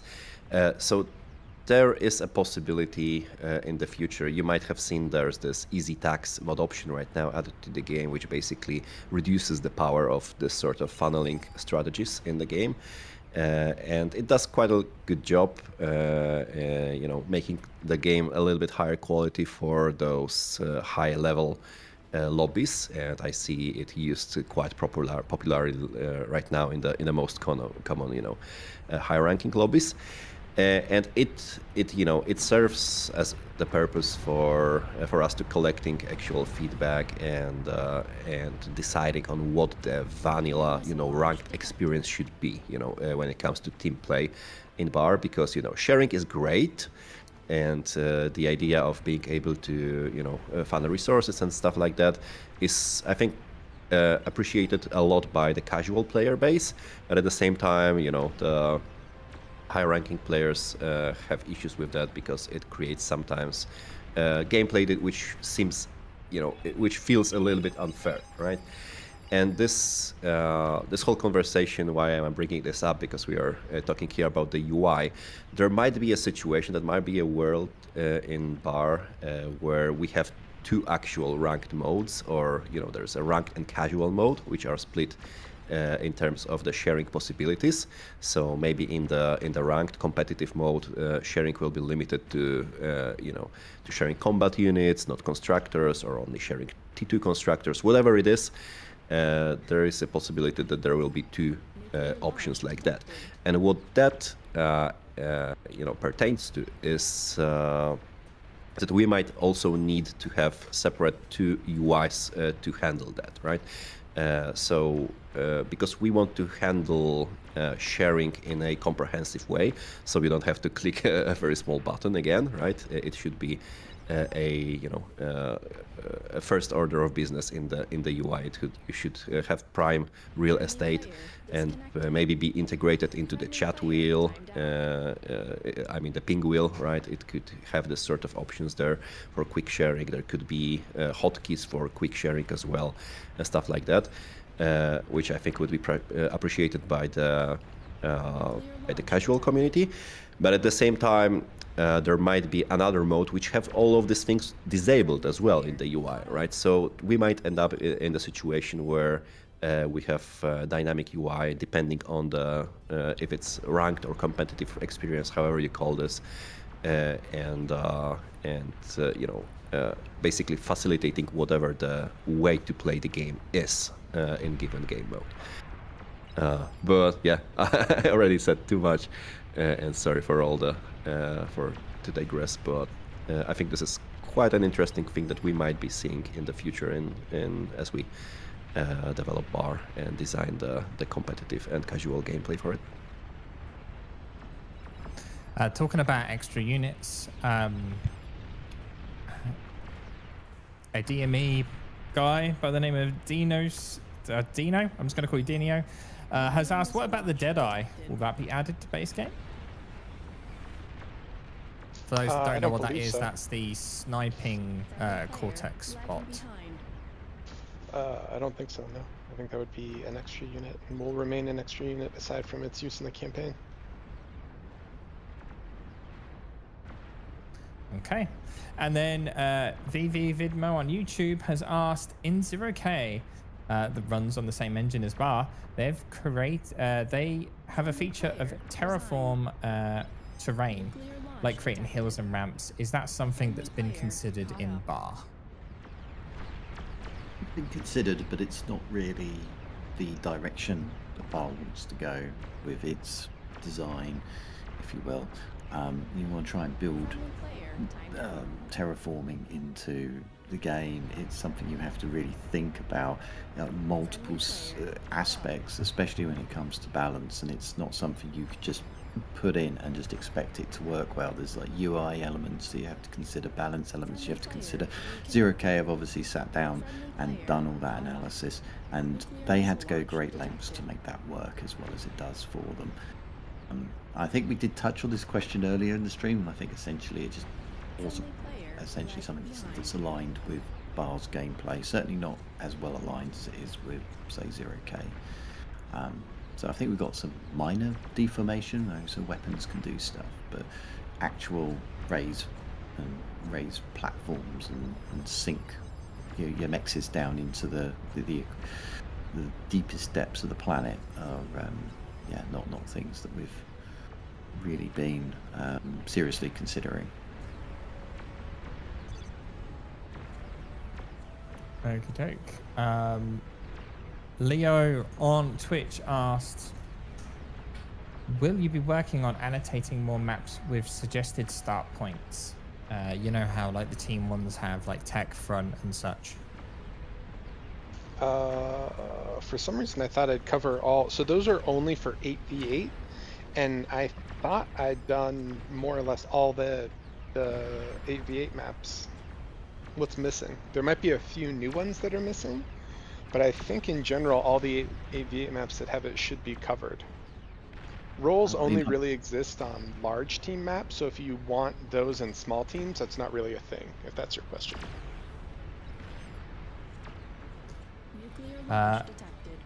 Dino again asked, will there be big airplanes that only destroy air units like Dragon, but for only anti-air?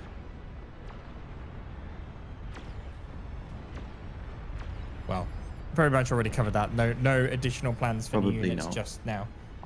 Not at the moment, yeah. Azzy has asked, kind of again, the same question here. Azzy has asked, will there be a tech-free constructor? I think that just comes down to that we're not really thinking about new units all that much. Well, we're probably still open to, ideas. If someone comes up with a really good one, but on the whole, I think we're mostly happy with where things are with that.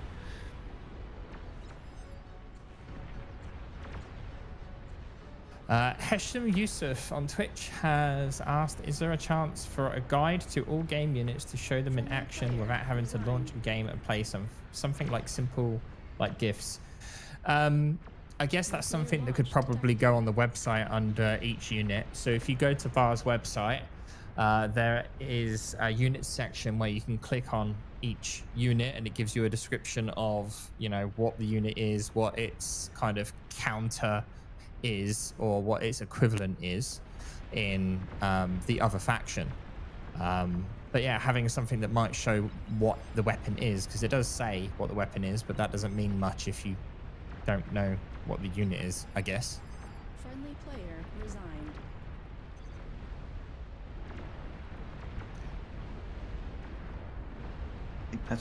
That is a very good idea.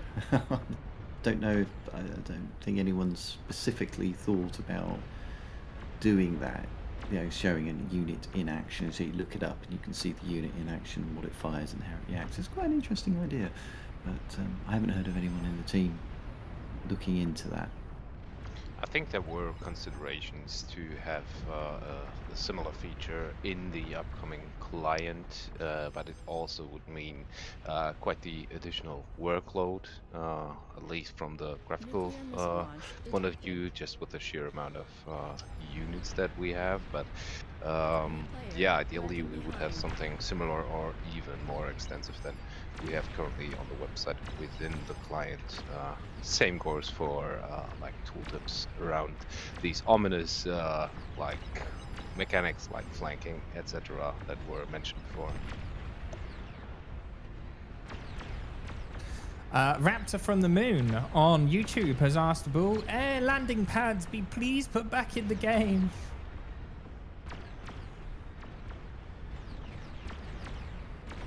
What for?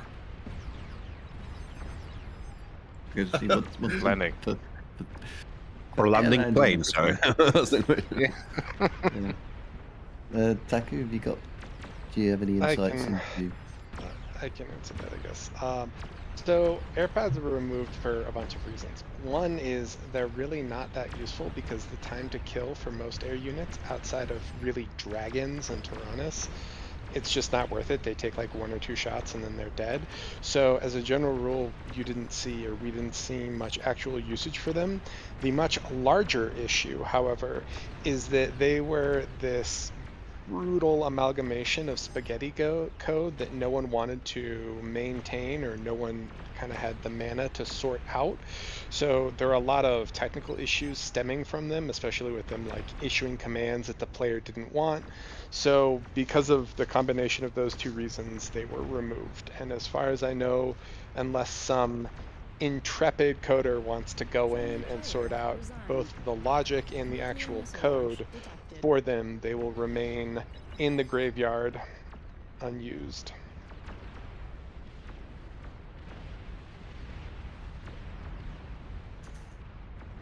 We see as a theme Twitch. running. More volunteers. Radon on Twitch has asked, are there any plans for adding Legion to the website unit previews? I mean, Legion is ice on question, but oh, sorry, please, Walsha, go ahead. I was going to say, technically they're up there. Do you mean the models or the unit infos themselves? Because technically the units are on there right now. It's just that they're not in a super presentable state, and some things might change, so they just haven't been pushed public yet. But really, that is a nice question. You are correct.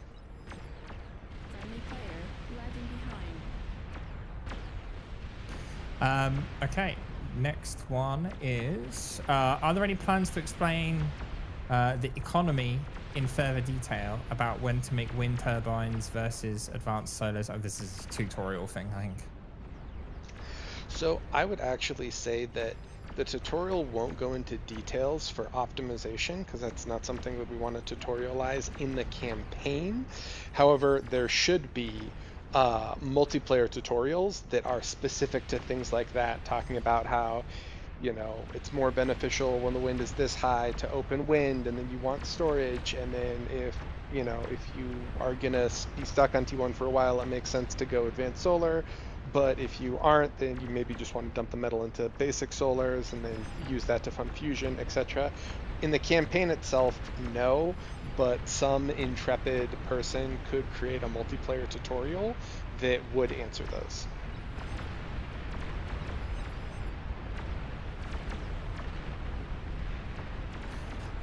Vidmo on YouTube has asked, with Bar coming to Steam, and if the game does really well, have you guys considered, rather than volunteering, to go full time? That would be a lovely dream, wouldn't it? To be able to do that. I think that what's the chance of that happening? It's a lovely thing to think about. I'm sure in our dreams we'd love the opportunity of that, many of us. If it's a dream that can come true, that'd be fantastic. As Volshock says, we had the grim, harsh reality. Well,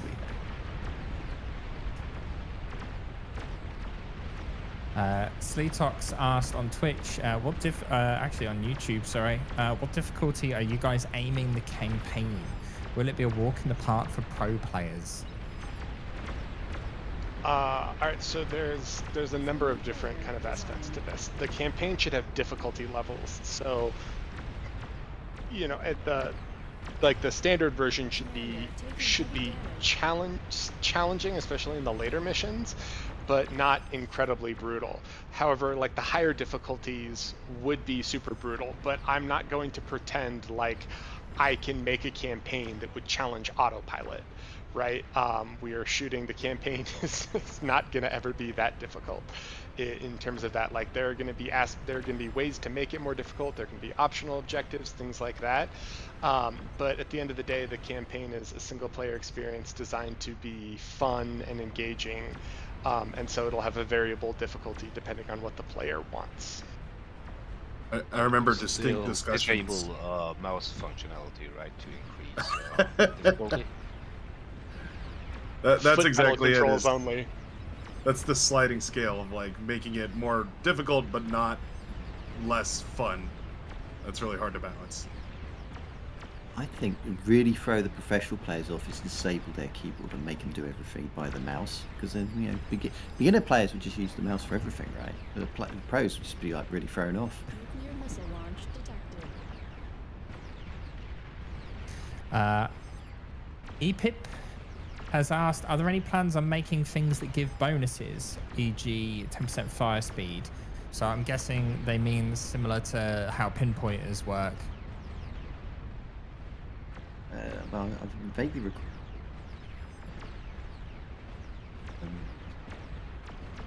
you know, things like rate to fire would improve, but in terms of an actual, you know, giving them, you know, deliberately giving them upgrades, I haven't heard of any plans for anything like that. Nuclear missile launch detected. No, I mean, I think that the only thing that I've heard is potentially changing the experience gains to affect units differently.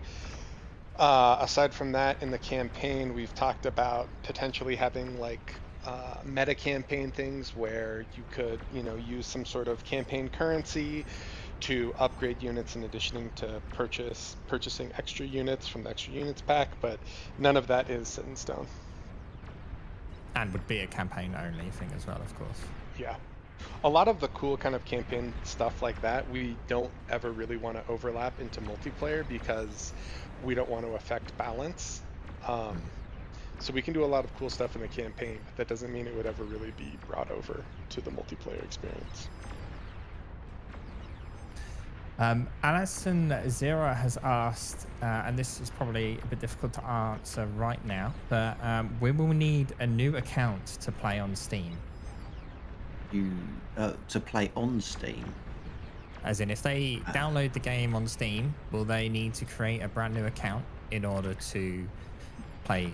No, the intention will be that you'll be able to link your Steam account to your existing bar account.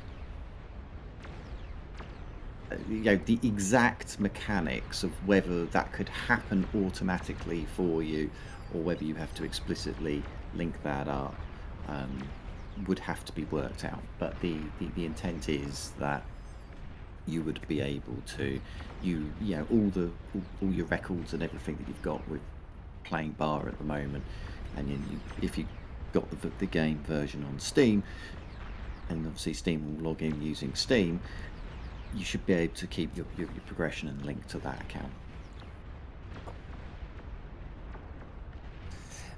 God Emperor Rico has asked, if you don't link it, would it be considered an alt account? It'd be an additional account, wouldn't it? Is this like concerns about, you know, smurfing and that? I just wonder if Taki, you might be in better position to, as our community lead, about.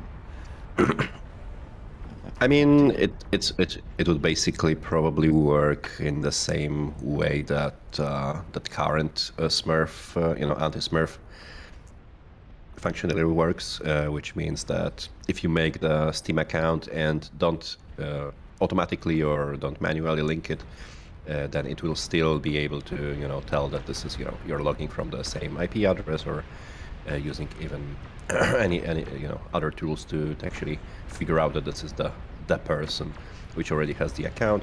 So it would probably just ask you to link your account, otherwise you wouldn't be able to play or something like that. So this is basically the same idea as if you were to make a new account through the lobby right now.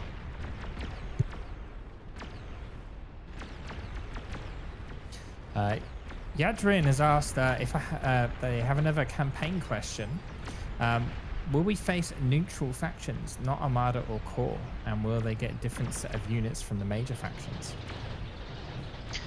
There are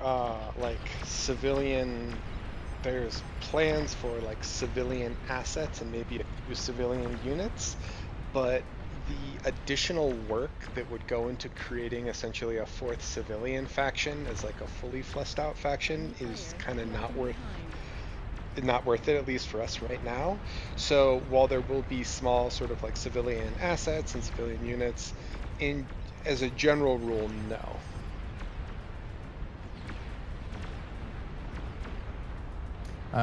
On YouTube, Jacques has asked, with the right-click drag formation feature, will there be an update to allow the line to be split or be into multiple lines instead of one continuous one?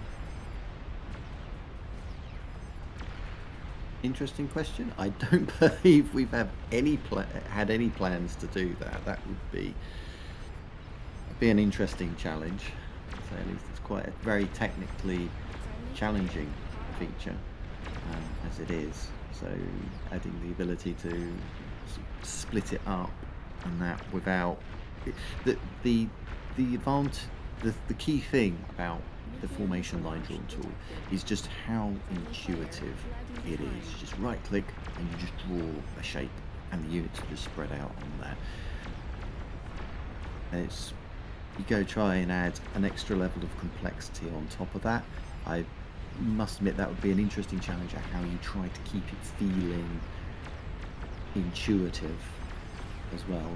It's like, well, how would you make the cuts, how big the cuts are and things like that.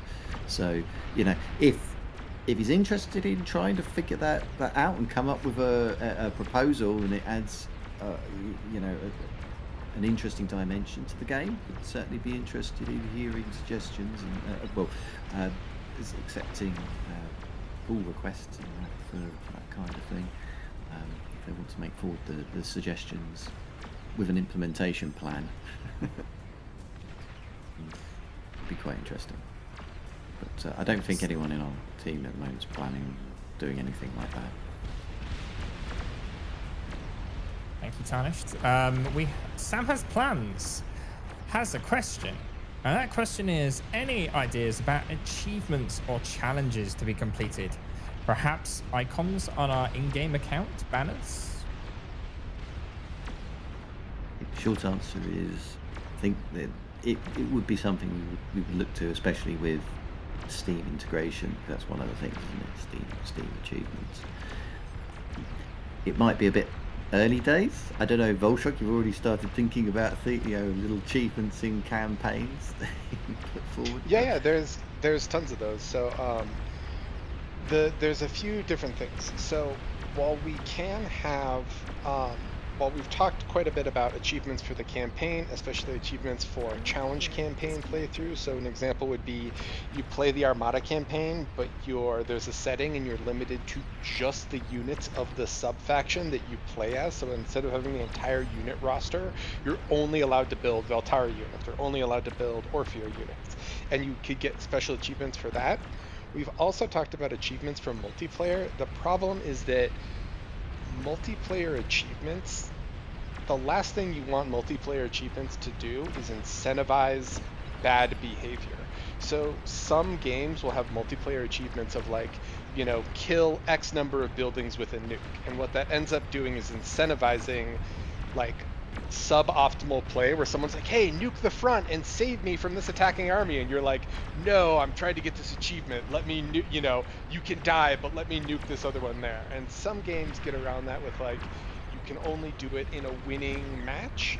But it's something that we've talked about a lot of. If you have multiplayer achievements, you know, what are examples of that we could do? Some are much more simple of like, you know, win X number of ranked games, win X number of ranked games as Cortex or as Armada. But there's been a lot of discussion about what sort of achievements could we put in that wouldn't encourage suboptimal or, you know, suboptimals or like kind of obnoxious gameplay, if that makes sense. There's a lot of questions coming in about will the campaign be co-op? Just so the people that are watching, yes, that has been asked, and yes, the answer is yes, there will be. Yadrian has been asked about how about relationships meter between schism factions. For example, as an Armada commander, you could help the scientist faction and then get access to their units. Yeah, so that's one of the first plans for the meta campaign, absolutely. So that's why extra units are rostered into all sub-factions, so that increasing, you know, reputation or something else with them would essentially be a campaign currency, and then that would let you enable access to special units or extra units in the campaign. Obviously it wouldn't be for multiplayer, but it would be in the campaign. Some people have said that it would be cool if we had a PvE matchmaking mode and that you could earn sub-faction reputation in PvE and then bring those units into PvE, like multiplayer PvE. But that's a conversation that kind of is much, much further down the road. We want to focus on the campaign and actually get the game out to Steam before we talk about things like that. We had a very, very specific question for you, Volshock. Rhino asked, when are we adding a fishing minigame? Immediately drop everything, boys. Let's get on it. Do you fish for penguins? I'm already texturing these fish. I don't know how to pronounce that name. Menua Live has asked about OS. They said, is OS only calculated based on wins and losses? And if so, can it also be made to take into account how well someone does during each game? Where the top player on the losing team will lose the least OS. The worst player on the winning team will gain the least OS. That's one of those immortal questions around systems like MMR, OS, and so on and so forth. How do you rate in-game performance, and how much of that in-game performance, you know, any metric that you try to use could be gained. And it's a problem that all measuring, you know, ranking systems have to contend with. The simplest solution is just you go and win-lose. Try and actually go into the, you know, how do we, you know, try to express whether someone's actually contributed to the success of a game more than others. It's exceptionally difficult to do that, and any measure that you would probably put in place would perhaps be faulty in some ways, because a player that would be looking like they didn't contribute may have done that one suicide run that actually turned the entire tide, but in such a subtle way that it wasn't easy to track, and they should be the one that's rated with the most contributing player and gained most OS for. So yeah, I think it's you start moving into a very tricky, very controversial set of discussions. Try doing in-game rated performance. Personally, I would say that because when we were talking about OS before, I looked into a lot of kind of rating systems and other things when we were talking about new lobby stuff a few months ago. And as a general rule, you kind of only ever want to incentivize win-loss, or you only ever want to do win-loss, because incentivizing any gameplay, similar to what I said with achievements, always encourages suboptimal or oftentimes even like negative gameplay. So for example, like if you're like, oh, I want, I think I should gain more OS based off damage efficiency. How damage efficiency is calculated, right, is like, oh, do you lose, it's like the damage you take versus the damage you deal. So it'd be something like, oh my god, my base is getting nuked. Let me give all my units to my ally so that the damage is inflicted on him and not on me, and so my stats are better. Or something like, hey, I'm getting attacked, and your ally is like, oh, I'm just gonna let you die because then I can take all your mexes and then I look better on the endgame stats, right? Which is kind of like similar to what Tarnished was just saying. So in general, when I was looking at things for like League and for Dota, a lot of times in placement matches, they started with those. They're like, oh, the damage dealt or something else. But as soon as the information about what those metrics are becomes public or becomes known in any sense, people just constantly try to game them. Like, we already have people who have either tried to rank up or rank down and manipulate their OS, and that's just OS, right? That's that's just like win-loss. So if you take that to another level, you just open up a whole other can of worms. The truth is that any player can affect the game really from any position. Like there are tons of, like, Emre is one of the highest rated, or maybe is the highest rated player in 8v8s, and he constantly plays front, right? And then there are people who are incredibly powerful in air, like Pyrotech or like Kuchi, who will carry games from the air position. So in that regard, I think win-loss is and probably always will remain supreme.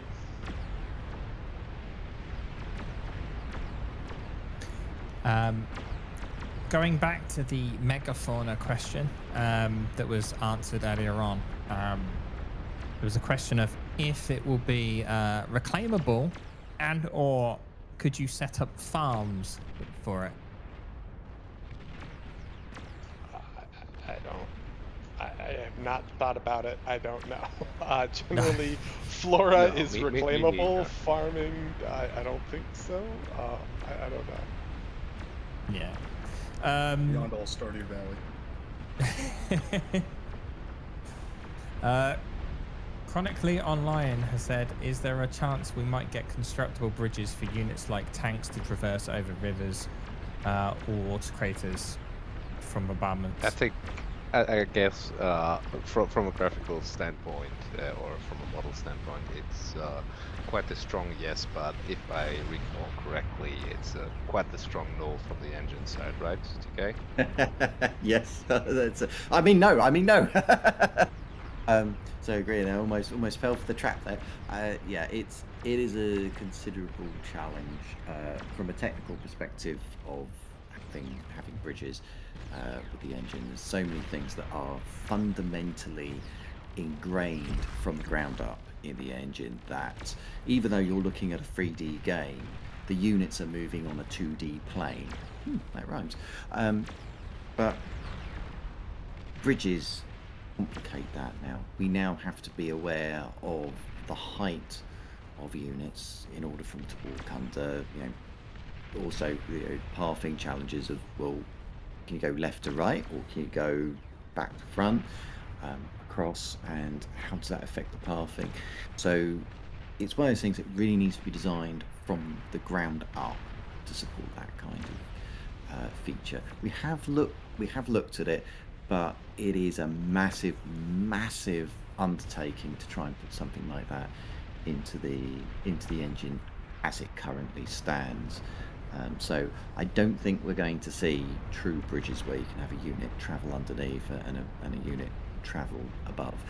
Even in many RTS games, even when you do see bridges, they're often kind of very hacked in and follow certain rules. Like I remember one game, it's like you could have a bridge, but ships could go underneath and land units could go over the top, and when you've got rules like that, you can sort of hack it. But we've got things like hovercraft, so they can go sea and over land. So we can't take little tricks like that I think into account. the only somewhat potential solution to hacking it was, if I remember correctly, and correct me if I'm wrong, that basically having terrain and covering it with some geometry to make it look like a bridge, even though there's terrain directly underneath it, but without the ability to have other units travel underneath it, right? Yeah, well, we've got the map Folsom Dam, which essentially the middle of the map, it looks, it's dam sort of effectively acts a bit like a bridge across the river. But you're right, it is just terrain, just disguised to look like a bridge, and that's kind of like the closest thing we've kind of got access to at the moment. It would open up a whole load of other issues about how terrain damage works. What happens if you damage the terrain and it breaks off from the bridge? Can the bridge be broken in sections and things? It's a very deep technical problem there, and not one that we're planning on trying to tackle anytime soon. I think people would much more appreciate us getting everything ready for the Steam release before that. So F Bixies has asked,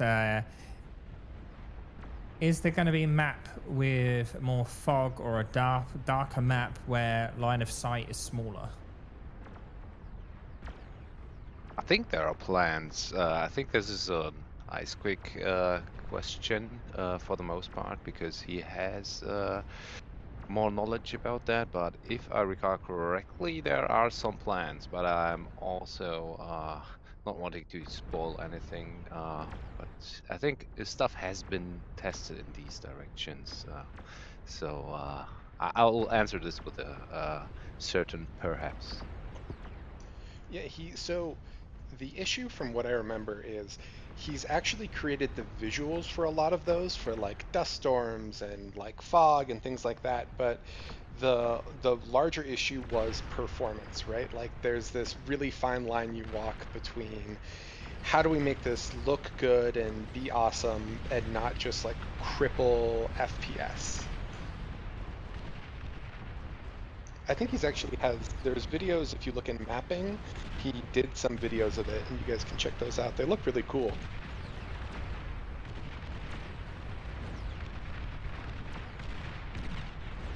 Celox asked, are there plans to make shivs more interesting, like maybe changing shape depending on your playing time, color? Which, to be fair, we just had a question as well from SSDD D6T, where basically they've asked the same question, like, will we get a bronze badge for like 10 to 20 OS? So more like, rather than just showing a number, we have like, ranks in essence. Yes, there are plans, and we're have been already been talking about this quite extensively. There are no finished plans on how this will look in the end, but we absolutely want to have more customizability, but also have something to properly show off how good you are, what achievements potentially you got, or which challenges you completed, and have this graphically represented. So yes, this is absolutely planned. Perfect. Jacques has asked, how does balancing the factions work?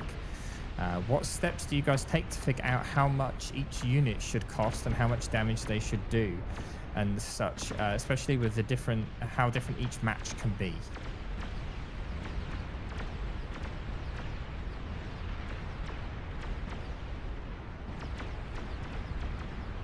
I think that's a Zekris, Johannes, balance team question. I don't know if any of them are here. I've spoken to them about it, and the answer is a lot of math. Like a lot of, huge spreadsheets mapping everything. large matrices, calculating like what units affect what different things, and I'm very undereducated on the subject, but from the conversations I've had with them, a lot of what goes into it is basically measuring a unit's effectiveness based on all of its factors: range, movement speed, cost, build speed, build time, all that stuff. Kind of gives you a picture of how the unit interacts with other units, but it also means that the tiniest little adjustments can have massive implications to the overall game state. So Bar has approached a spot where adjustments are very small and very careful, and especially coming from, like, for instance, the Legion team, where they're actively trying to balance that out. A lot of it tends to revolve around making minor adjustments to things and seeing what the effects are, at least for now. Hope that answers your question. Anyway. JS Janners on Twitch asked, will there be microtransactions and skins? Yeah, each unit's going to be $9.99, and then if you want to buy more unit space, that's going to be $12.99. Yeah, we're going to design a sort of new. We'll have bundles to increase the max unit count for your team.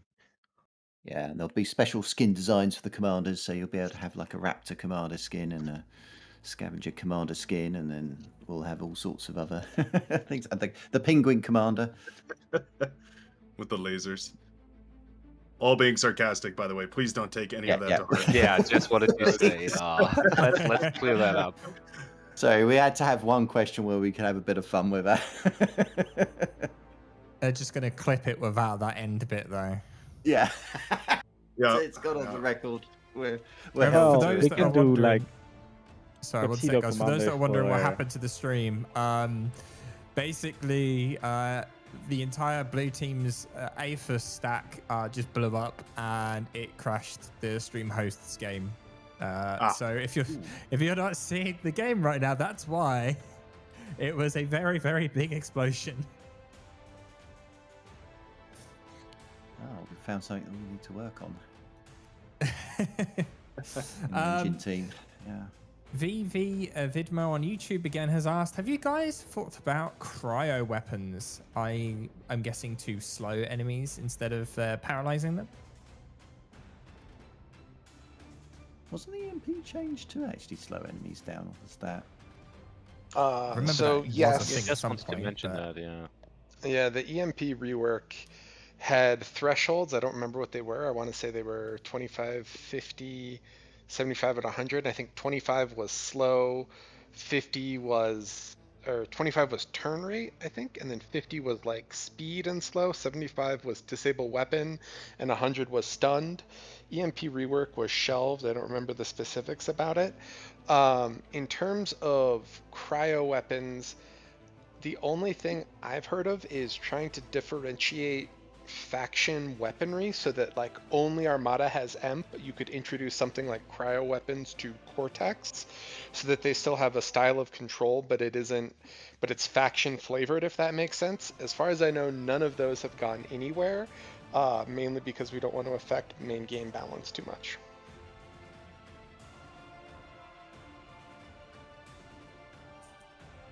Perfect. Just looking at a couple more remaining questions we've got here. Scalox has asked, are there any plans for matchmaking, or do you want to keep to the lobby system? Yes, there are plans for matchmaking. It will happen. It's kind of like largely tied to the new lobby. So watch this space. Sam's Plans has asked on YouTube, are there any plans for random map generator? Like Mega Random from Age of Empires, and I'm adding this one, or the random map gen that FAF has. Yeah, that is a really, really nice feature. Random map generation. It helps keep things very fresh and interesting. Though I think that the challenge that we had in Bar with so I'll just say, random map generation is definitely technically possible, and if you want to see it in action in a Recall Engine game, you can go and check out Zero Cakes. A couple of their maps are When you select them, they are random generated each time you play them. But I think for Bar, I think the challenge is that we have, when we're making maps, we have very strict standards about the maps, that we want to make sure that they meet certain quality standards. And I think the concern was having random map generator perform to a similar standard as that. I think that's the thing that's probably blocking us from the random map generation at the moment. Perfect. We got one. I've got one more question here, and it's from Fair at Best. Will OS be reset when the game goes to Steam? I don't think that's been decided, but God, I hope not. I think the best thing that we can do is do what we do for season resets, where we reset uncertainty, which basically means how fast you go up or how fast you go down. We've actually done full OS resets before, and they are absolute dumpster fires, because all balance gets broken for like a month until people reach their full OSs. So I can't give you an official answer, but I can tell you that in the past, when we did full OS resets, the game felt unplayable for almost a month.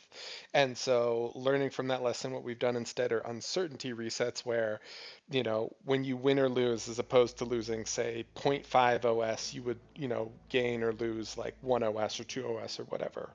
You know, number is obviously dynamic. But that, I don't think that's actually come up with, or I don't think an actual decision has been made for that yet.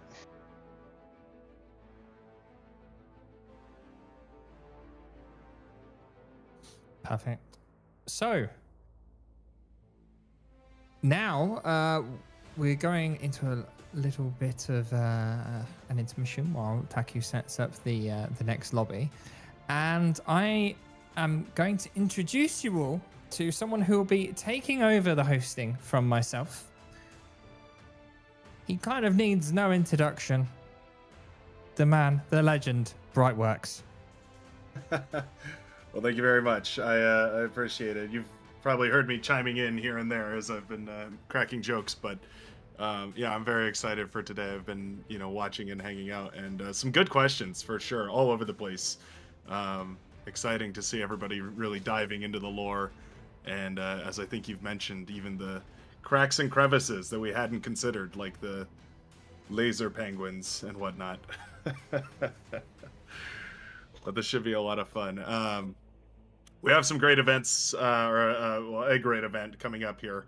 We're moving towards the big one that we've all been waiting for. Well, I guess the schedule was already revealed. So we're gonna be doing a big old game with the devs versus the players. It'll be tons of fun, and I believe it's going to be kind of stacked a little bit. I think the teams will be a little uneven as far as team size goes, so we'll see if the developers can hold out on their own against the oncoming hordes of the community, and we'll see if the community can rally together against these people who have seen the internal workings of the game and know all the tricks and secrets. It's very fun. I believe many of the members of the chat here today will be joining us, and then there'll also be, I think there'll be more of the dev team joining as well, if I'm not mistaken. That tends to be the case, so we'll see. All right, now while that's being set up, just checking the chats for more comments. We have one that says, like, there were some questions about Armada versus Cortex versus Legion. I'm paraphrasing here, but the idea is there plans to diversify the units and make them feel more separate?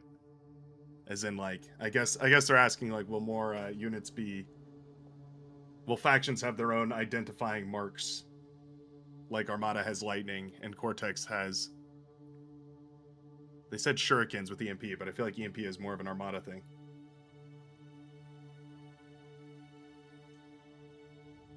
think that's a good question. I think that the devs in the best position to answer that have already fled the chat and are now gearing up and suiting up for the battlefield at the moment.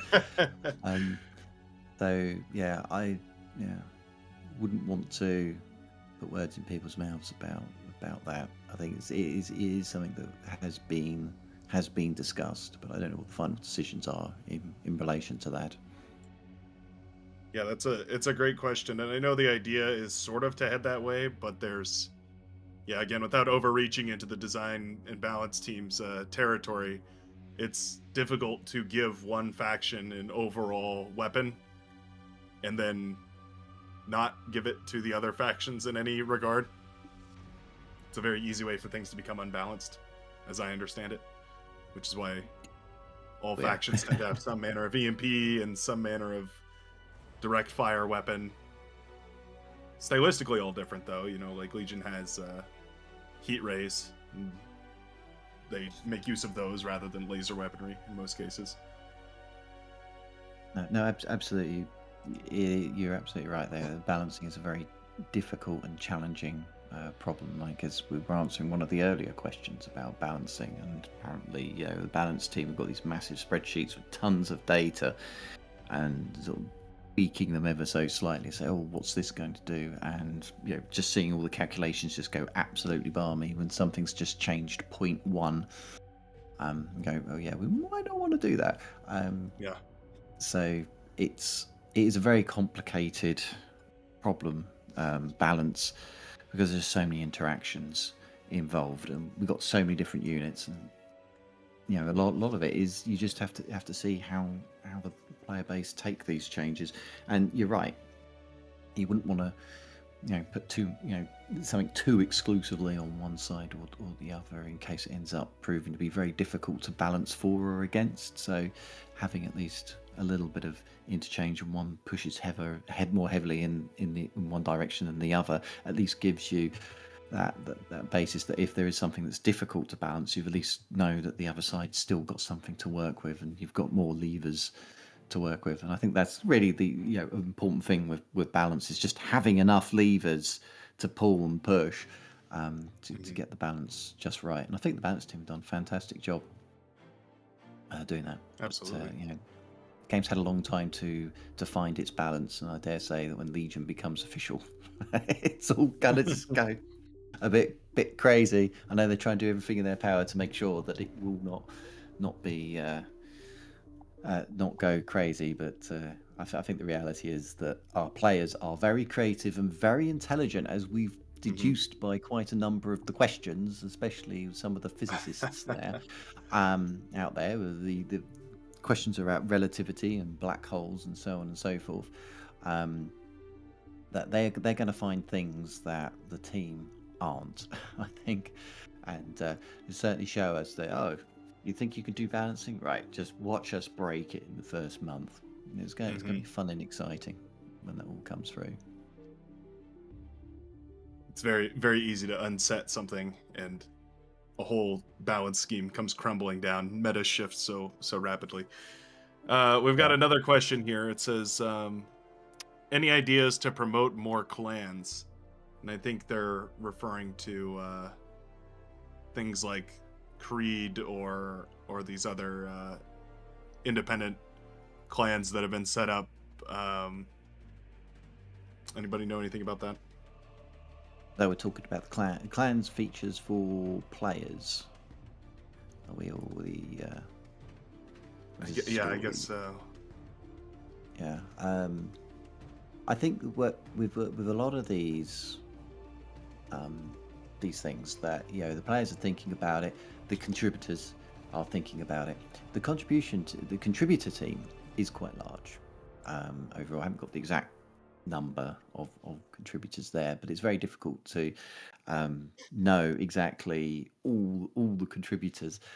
We've gone from quite a small team where everyone knows everyone to much larger, and still like, well, that person's now a contributor, or what are they doing? So I would not be surprised if that is already being factored into design around like the new lobby. and stuff like that. So a lot of these social features are in many ways tied to a lot of infrastructural work that we're doing. So when we're going towards the Steam release, there's certain key things that we really need to get in place. Obviously, one of them is the campaign, and we've, the whole 70K event has been putting up stuff related to the campaign, and specifically the lore that will drive that up on a pedestal to say, hey, it's finally happened and it's been a fantastic achievement. But there are other things going on. So we have infrastructure and the lobby as two other big major things that we need to put in place. As I'm sure as the players can attest, that our network infrastructure, in terms of we've had times where so many players have just gone on all at once that you can't even get into your lobbies anymore. And the infrastructure that we're working on was built like 20 years ago. It wasn't designed for this kind of success that Bar is experiencing.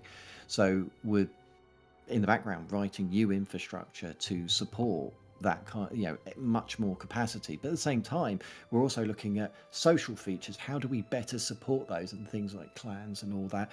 And of course, tied with that, pardon me, is the new lobby, which an important part of how lobby works is interacting with our middleware server through the new protocols that we're building.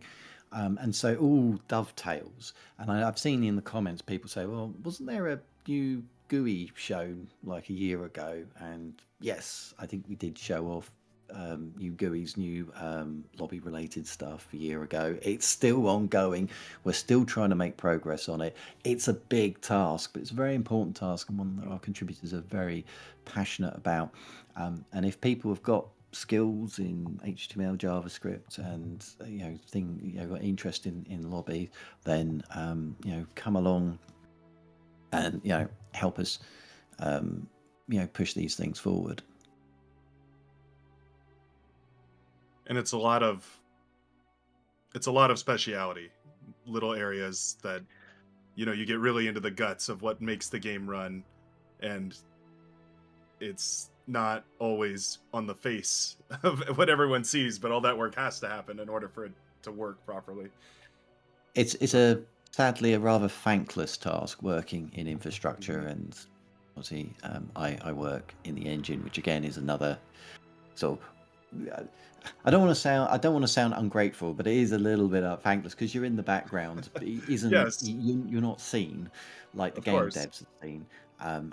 You're only really, people only remember that you're here when things go wrong. So if a unit starts spinning around on the spot rather than getting on with building something, then it's like people remember that the engine's there, and it's like, damn, that tarnished knight, why can't he write a pathing system that actually works, and whatnot. And infrastructure's in the same bit, but it is all equally important. Front end stuff, back end stuff, it's all very important. You touch on like serious specialisms. In a way, yeah, there's lots of things you can dig into the details of, but I wouldn't want to scare people away from getting involved just because there's as you say, the specialism, because it's things that you'll pick up, you'll learn. Very rarely do we get a volunteer come to the project who knows everything they need to know and can just pick up something and go with it. There's always something to learn, and most of our contributors will come to us to develop themselves. It's like, I'm interested in developing myself in this area, and I feel I can contribute to Bar and grow at the same time. So it becomes this really mutual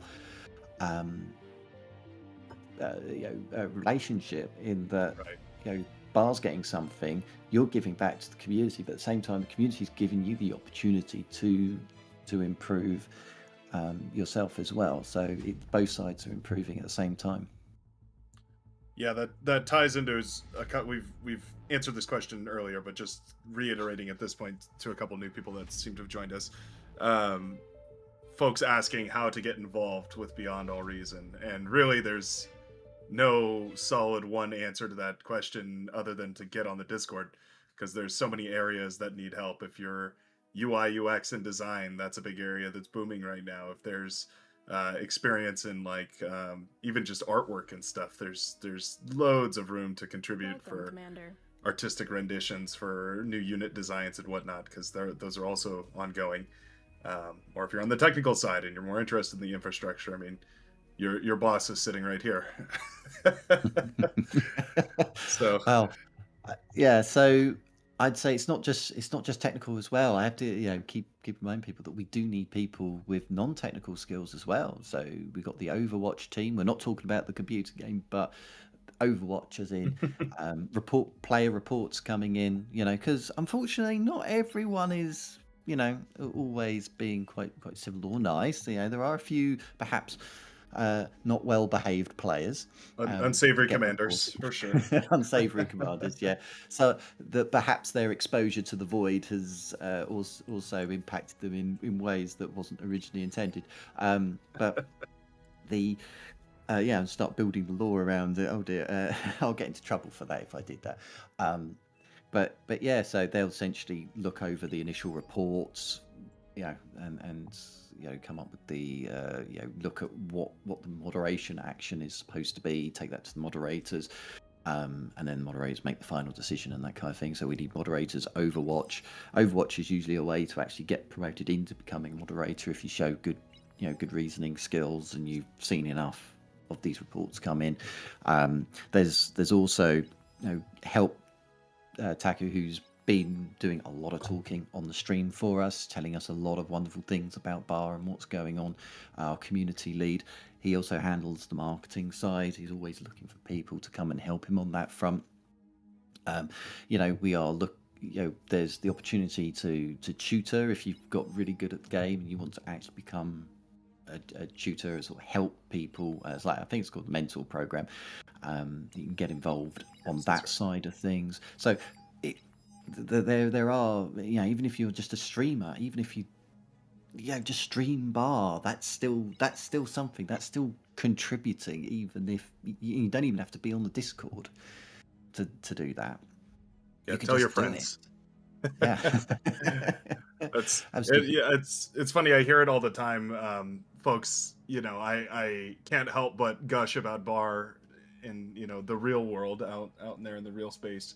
And it's funny because I'll give them my sales pitch of like, it's massive, you can have all these players, all this community driven events and everything, and they're like, oh, okay, well, like, how much does it cost? And then just the gnarliest grin grows on my face, where I get to drop the bomb that the entire game is free. Like, there's no entry cost whatsoever to join Beyond All Reason at all, other than the amount of time that you'll waste being addicted to it. Absolutely, and that's the thing. You've done the whole build up, and then it's free. It's free. They're normally expecting it's like a full price game for what's being on offered.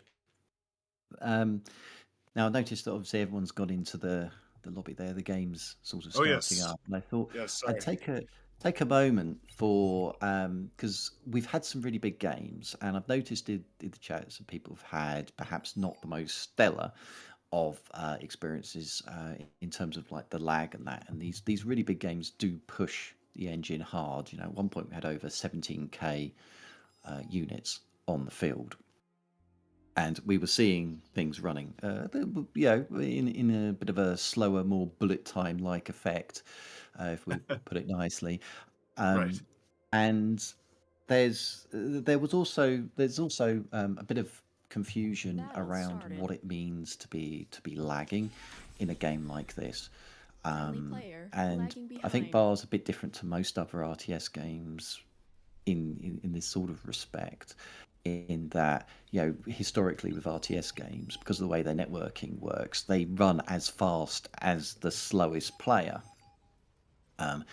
And the downside to that is that if someone's on a potato and someone's on an I9, the potato slowing the I9 down from being performing at full speed. So if a lot of things are happening, everyone's struggling there, and that's what players are probably more used to, the experience. They can point to say that player's slowing us down. But in Bar, that's not quite what happens. And what happens is the to keep the game running smoothly, the server sets what we call the sim speed, and that essentially controls how many updates we do a second in the engine. So the game by default does 30, and that's at full speed. But if it's too heavy, it will slow you down. Obviously, single player, it will adjust the speed according to your machine. So it always tries to give you a smooth experience, even if it's just slightly slow. But in a multiplayer game, we don't take the slowest machine as the basis of how fast the simulation should go. We actually use what we call the median machine. And that means we've taken every player there. The spectator doesn't get counted, so he should have a very good machine, otherwise he's going to be catching up. But everyone's machine is reporting what their CPU load is. And what the server will do is it will sort everyone into performance order, and it will look at the middle point, the person at the middle, and see what their load is. And if their load is too high, then the simulation will be slowed down for that. Or if they're managing to keep within bounds, then it will stay. What that does mean is tries to load balance for everyone. Yeah, so as the game gets more busy, the slower machines are more likely to struggle as a result. And if you fall too far behind the median performing machine, that's when you start getting your response times measured in seconds rather than milliseconds.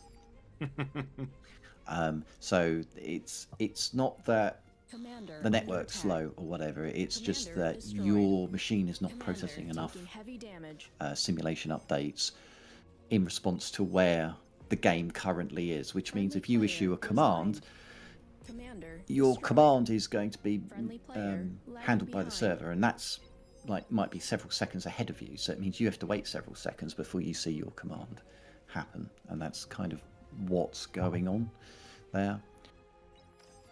Right. Yeah. Now, Anyway, a question came in. No, a question came in that's kind of along the same lines, from Reco13 Troll over on Twitch. Says, for the devs, does every game spin up an instance of the engine on the server? No, it doesn't. It's a very, very good question. For most computer games, not RTSs generally, but most computer games like first-person shooters and that is what happens. The server will actually run the simulation and then tell everyone what's happening. That's not what happens in RTS games, generally speaking. I won't go into the technical details about that, but no, our servers are effectively acting as intelligent relays. So all the clients, every time you click a mouse button, every time you give an order like move, shoot, build this, those commands go to the server. The server will basically put all these commands coming in from everyone into it's now going to occur on this frame 200, and then it will send frame 200 out to all the clients to say, you can now process the game to this time point, and these are the commands you need to process from everyone. So everyone's essentially running the simulation locally, but the server isn't. So the server's not doing very much work at all. Interesting. That's always the question, is who's actually calculating where these units should step and how they should be moving around all over the place. We'll take a break from the behind the scenes commentary to snap back to the game. We are underway, and so now we have I believe it's like 80 players. I don't know what so they actually started with 80 players on the community team versus a humble 20 players for the developer team, and already they are ripping off to shenanigans here on Forge, a we'll say notoriously explosive map, one that tends to be quite volatile. And a lot of commander sacrifices have already been made across the field here. I feel like there should be a gentleman's agreement that we don't just comm bomb the developer team to death. Seems semi appreciable. Commander destroyed. I'm slowly catching up here because the game had crashed for even me as I was trying to load into it here. You know, around the fringes of what the engine is capable of, we tend to run into odd edge cases here and there, so oftentimes best for that. We are almost caught up here. I'm checking the stream and trying to make sure that everything runs smoothly. But if you have questions, you're more than welcome to keep them coming. Will there be mods people can make with Beyond All Reason? That's a question that a lot of people want an answer to, and the answer is yes, but not yet. The engine currently is not. It's all open source, right? So there's no like mod. It's all a mod, in other words. But basically, the idea is right now things are done via tweak units. And for those of you that don't know, these are basically code that you will add to a lobby, and it allows you to do a bunch of interesting things. And if you'd like to see more on that, you can go look at the modding tab on the official Beyond a Reason Discord. In there, you can actually see the exact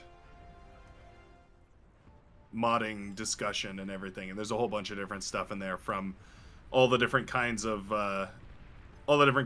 quality of life mods, things that make your transports move better, which actually was one of the most recent ones. We talked about this earlier, but one of the most recent mods, quote unquote mods or tweaks that was added to the game, made your transports a whole lot smarter. That actually tends to be one of the areas where Beyond a Reason progresses, is often when a tweak is made that is written well enough and functions well enough that it can eventually be merged into the base game. It's an excellent place to get started if you're interested in programming and scripting and you're kind of looking for a challenge. That's a great place to have an effect.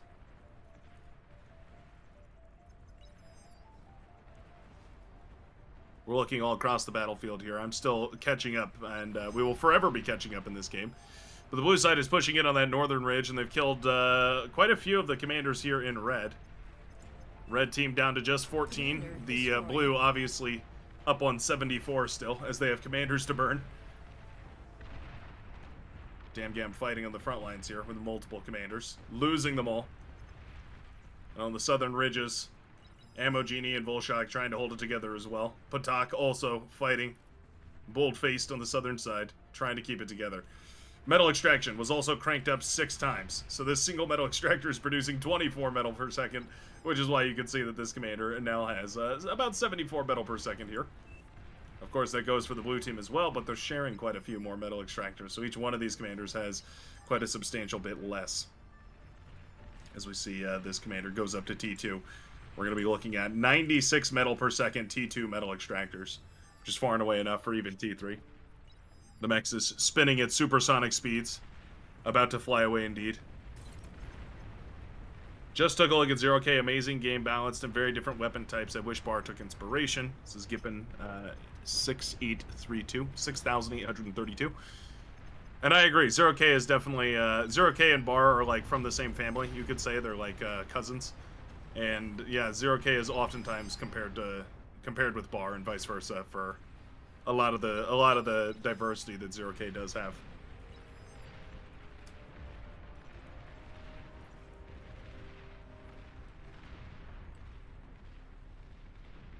Friendly player disconnected. And while we're moving into the mid game here, you can see that there's a lot of different unit types now. Moving out to the battlefield. Some I'm sure many people have never even seen before. For instance, the archaic Karkinos. One of Legion's first ever iterations of the mighty Karkinos. Featuring a retractable little head that bobs in and out from behind their little shield, which also gets blasted apart. Destroyed. Their modern Karkinos looking quite a bit better here. Semimus the purple holding on the northern side, and we also have the swarm of goblins marching forward. Uh-oh.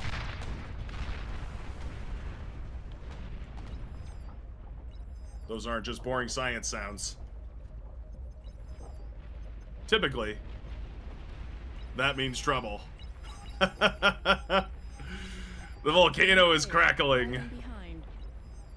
Something emerges from the storm. Boom! The volcano has erupted! Giant explosions shooting out from the center of the map as those meteors come crashing down onto the field, wreaking destruction wherever they land, and doing several points of damage. Yeah. Beautiful. The volcano, showcasing the new events. Coming to us live. The new beautiful terrain events that are scripted in. A small taste of just what these maps are possible. Tech 3 unit spotted. The mighty volcano erupting, and of course, we already have seen the lava tides, which can rise and fall over time. Tactical missile launchers, sending volley after volley this way to try and decimate Loot Goblin and Imagination and Just Eddie. Long-range plasma Tremor here, cannon spotted. trying to counterattack.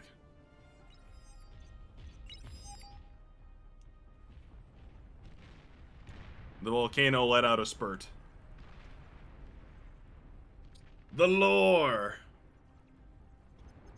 If you have lore questions, I have the doc open. Ready and prepared to answer any and all questions to the absolute best of my ability. But I will at least advise, I'm certainly not the most educated on the lore. I've been working on it for some time now, at least trying to contribute. It is a very broad project, though, with many, many different faces and names contributing, so there's a lot to wonder about. How much of the dev team played Total Annihilation? I want to say Team reached Tech 3. a lot of them. A lot of the development team is very familiar with the history of Beyond All Reason and its predecessors. Total Annihilation, Planetary Annihilation, all the Annihilation style games. It's worth mentioning though that the lore of Beyond All Reason is distinct from any of those. So while those titles were initial inspirations for Beyond All Reason, this is, I suppose you can consider the inception of a diversion between those two. Commander destroyed. A bit snippet of the lore from Legion. What I can say from Legion is that they are the outcasts and are reliquated to the outskirts of the universe. And I believe they showed the map on screen earlier in the stream. So you can go back and have a look at the way that space is organized in Beyond All Reason. And more will certainly come later. Commander destroyed. But the Legion faction is divided and unified simultaneously in a conundrum of political affiliations. Razorbacks breaking into the backline. Cracking the defenses here. Rebel Node managing to break in. No amount of fat boys can stop him. The devs holding out their own.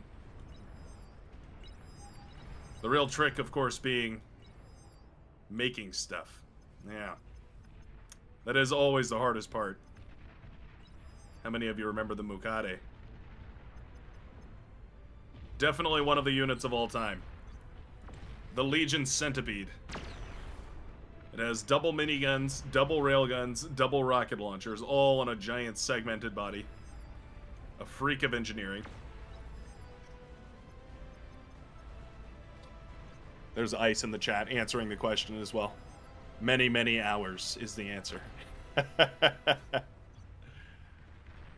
Many, many hours. And I feel like that goes for a lot of the bar team. Is it like Armada is like US and Cortex is like Russia, or not really? I'm gonna go with not really on that one. They're much more distinct than that. The deep lore explains in great gregarious detail the origins of all of this, but that will all be unveiled at a later date and at a later time, in smaller appropriate settings and mostly through the campaign, which again, as we were discussing earlier, the campaign will be its entirely own thing. There will be lots to learn about there as well, and you don't really need to. It will all be self-evident. Do the factions like Legion and Core and ARM have leaders sort of like kings? Leaders in the sense that they have political ideologies. They have beliefs, and they tend to follow those beliefs to make their decisions. And in that ideology is where their leadership comes from. Some are elected, some are birthright oligarchies, some are meritocracies. It varies widely between the various sub-factions, and not one of them has a single answer. Yeah, I can. Cortex and Armada. Sure. Yeah, so governance structure of Core has this high conclave. It's the deliberative and judicial body.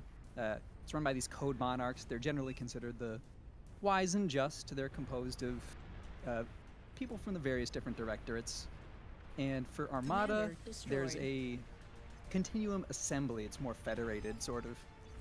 And there's a lot of house politics, kind of like what Brightworks was suggesting. There's like these houses, and they sort of run their own internal affairs as it concerns Armada. But they all do come together, motivated by their unity and ideology, and their need to fight Cortex. That brings Armada together in that continuum assembly. And they have stuff like echo regulations, for example. They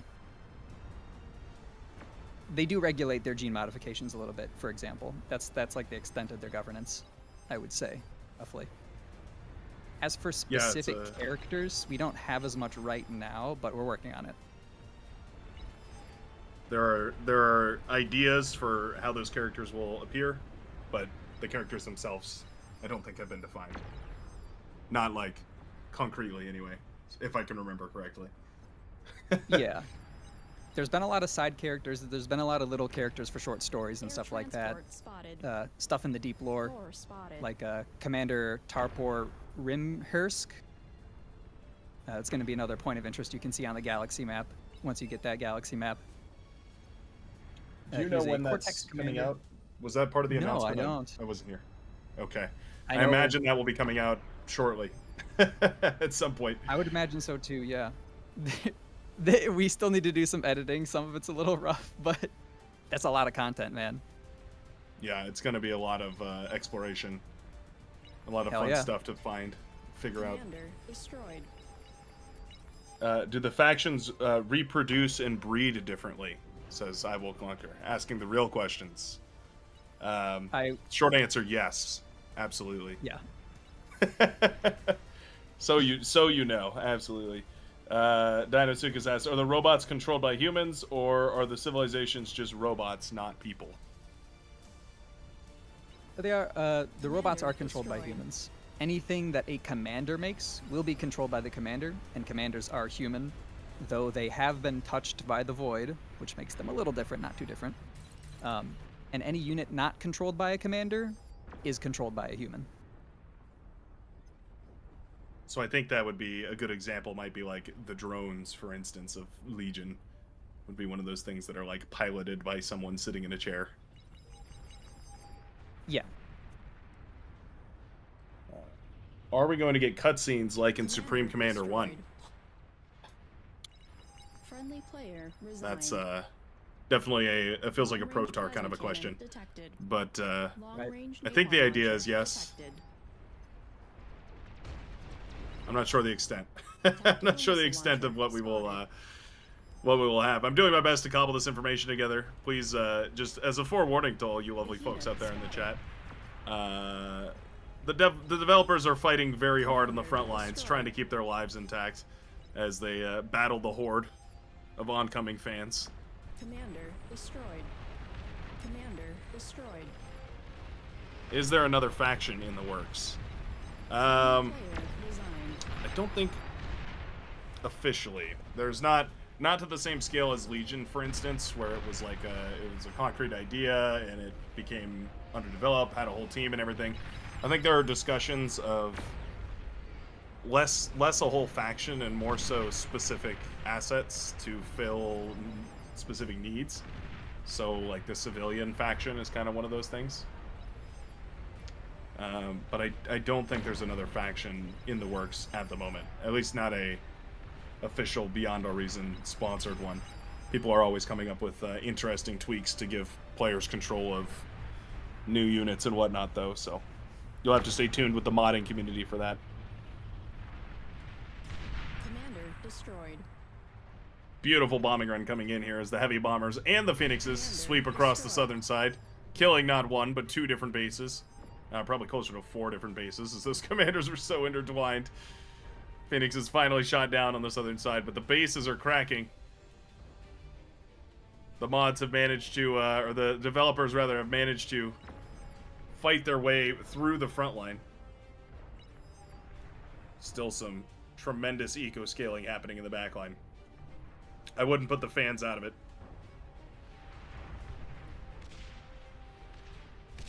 Why are Legion units so different in their style? Very industrial and mechanical looking, while others look very alien-like. A lot of that comes down to the style of Legion being designed semi-independently.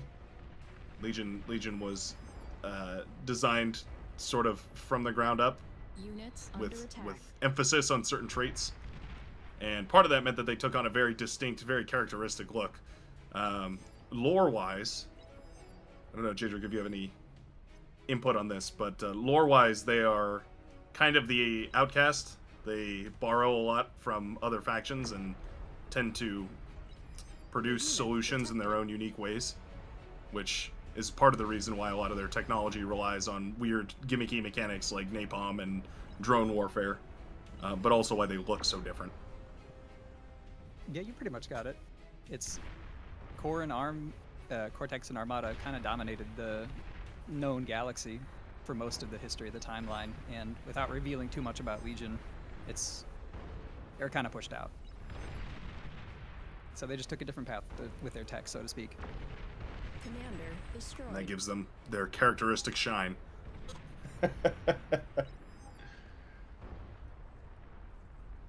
Let me see, what else have we got here?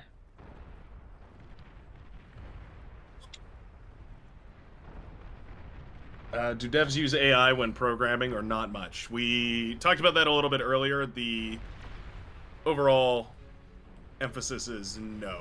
BAR has a fairly tight anti-AI policy in regards to things like fully autonomously developed code bases and things of that nature.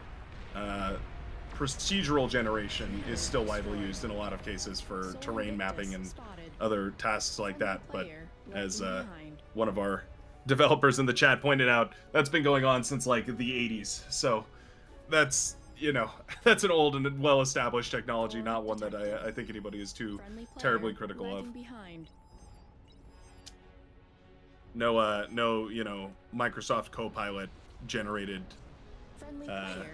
assets in the game, though, I believe. Friendly player disconnected.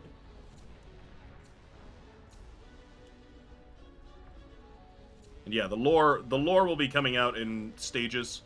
Right now is the initial release, so what you've seen earlier, which, by the way, in case anybody is joining us later or right now, the live stream is recorded automatically by YouTube, so you'll be able to go back and watch the entire VOD of the live stream, including the initial introductions, which were done right at the beginning, about 15 minutes in. If you'd like to go refresh on all the information that was shared there, that's going to be, for now, the best source of it. Oh, we do have the mobile drone carriers. Flying drone carriers moving out here. Not the Legion ones, but the old school ones. Dispersers. Marvels of Cortex engineering, but far too costly for mass production. Seeing use in the battlefield here today.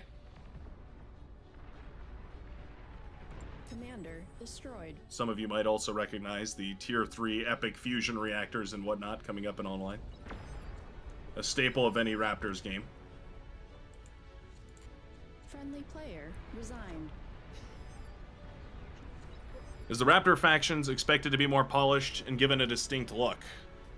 Yes and no. Raptors are a extra mini game. I'm not sure how exactly to call them. They're an additional add-on to the game, but they do serve several narrative purposes.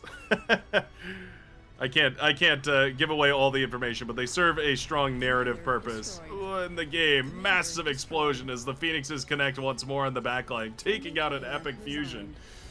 distracted by the Raptors, but the entire blue southern quadrant has been cut to shreds. The Phoenix managing to break in.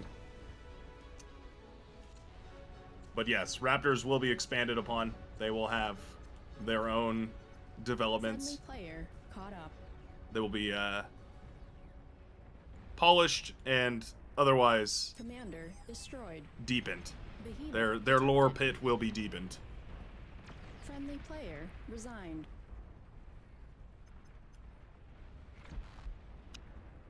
Jadrick answering some questions in the chat, but just for anybody else who wasn't listening. What's paying for the development of the game? Super expensive to get that quality of work. It's all voluntary or you're founded. It's all volunteer. Beyond a Reason is 100% volunteer. There are numerous different ways to donate, either via your time, your attention, or if you'd like to donate actual money. There's links to all that. No money's in it as of yet, though. Yeah, all these developers do it out of the love of the game and a passion that comes from deep in their hearts. And that's part of the reason why the quality is so high. Not because they're being paid for it, but because they love doing it. Which is, you know, might seem a little bit backwards. But it ends up working out nicely, as Bar is a testament of. The second eruption of the Forge. Something dwells. There was a question earlier on about whether environmental effects were going to be taking place. Your answer has come. As the volcano once more roars to life, spewing meteors out into the distance, sending them cascading across the battlefield today.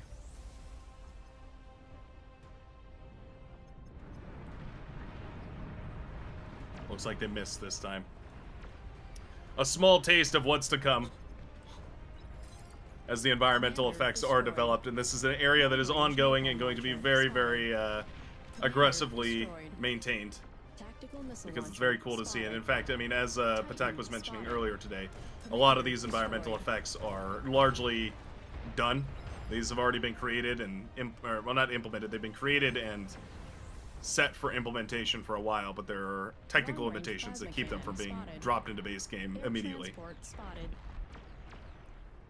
Epic Czar going toe-to-toe with the Sol Invictus.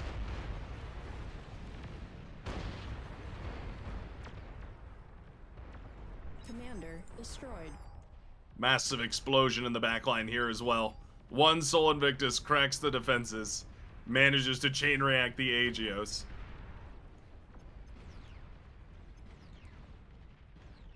The developers may have been outnumbered, but they've got years of tried and true dedicated experience building and playing the game. Not to mention that they are all in a voice chat at the moment, coordinating quite cohesively.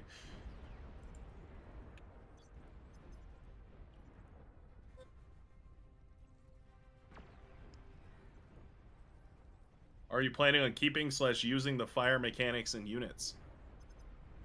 That is, again, an area that is far and away above my expertise. But as far as I understand, that the idea is to keep them for now. But when you say fire mechanics and units, I imagine you mean... I don't know what Flo is asking me there, but... I imagine we must be talking about napalm. Commander destroyed. Which, as I understand it, is not going anywhere. Resigned. We'll see. Tactical missile launcher spotted. Someone making a remark about the pawn launcher. For those of you that don't know about Armada's secret weapon, the pawn launcher. Destroyed. Launching packages of hatred across the battlefield. Commander destroyed. Little bundled up pawns set for delivery being absorbed by the shields here, but when they collide with the mountain, you can see them deploying in their little bubbles. Having a grand old time.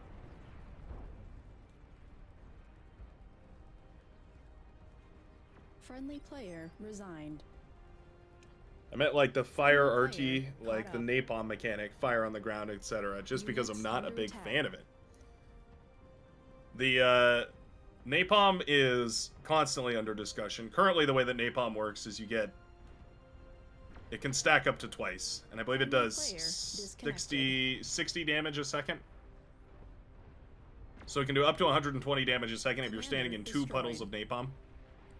It's one of those areas that the Legion development team is always actively looking for a way to balance so that it feels fair to play against, but is also fun to play with. Napalm punishes a rare resource in Beyond All Reason, one that many players struggle with, and one that is not easy to obtain, and that is APM. Napalm directly attacks your ability to micro. And for those of us like myself that are not high APM gamers, Napalm can feel extremely oppressive. Long-range napalm launcher spotted. A lot of the lore is intentionally obscured, hidden for the purposes of being fun to find and discover. If you're excited today, then you're on the right track. There will be much, much more to come.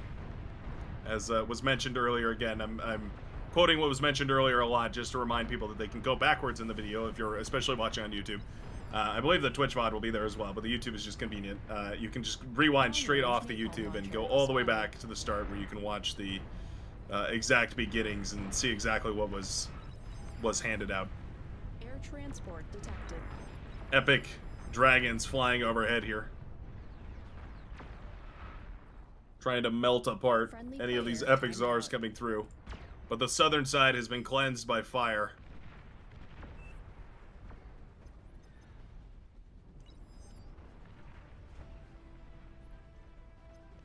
The power of the tick swarm now ravaging many of the backline blue commanders. Remember, if they have a plasma shield, you just have to get a tick in there. Units and the plasma shield doesn't matter at all.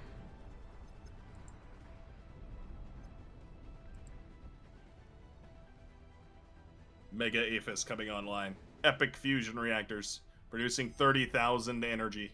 10 times as efficient as a regular fusion reactor. Commander destroyed.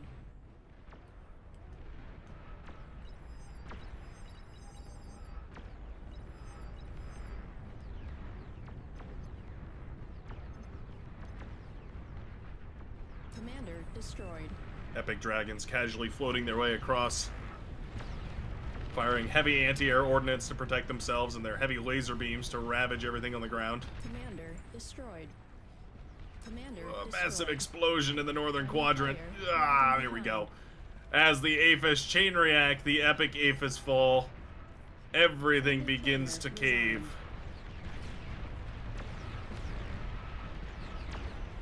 And the developers, with their insider knowledge of Beyond All Reason, have managed to crack the defenses of the blue team and conquer their victory, closing in on the remaining blue forces on every angle. Fighters sweeping in from the north, units pushing in from the middle and the south. Friendly player caught up. Commander destroyed. A weak Zik Cox, I don't know how to say your name, I'm terribly sorry, said, I had a question about the passage of time and lore because of FTL mechanics. Yes. The answer is you must suspend your disbelief and appreciate that Beyond All Reason does not follow special relativity. Faster than light is effectively just a speed that is faster than light, and we don't observe the same sorts of reality. A Nostradamus maneuver of all things, coming in, dropping twin guards right into the backline to finish off this game. And so, in other words, the special relativity or relativity in general doesn't necessarily apply in Beyond All Reason. It's friendly player you know, one of those trade-offs that has to be made in order to make some of the action more interesting and multi-galactic. Friendly player resigned. Unit cap. Is there expectation for more air maps to be made? Destroyed. There's only one at the moment. I don't believe so. I mean, expectation is one thing. It's basically who wants to volunteer their time to make a map. And if you're going to make an air map, it has to be it has to meet certain standards that are very difficult to meet by only having air. And that's part of the reason why there's only one air map, is because, well, it doesn't lend itself well to 90% of the game.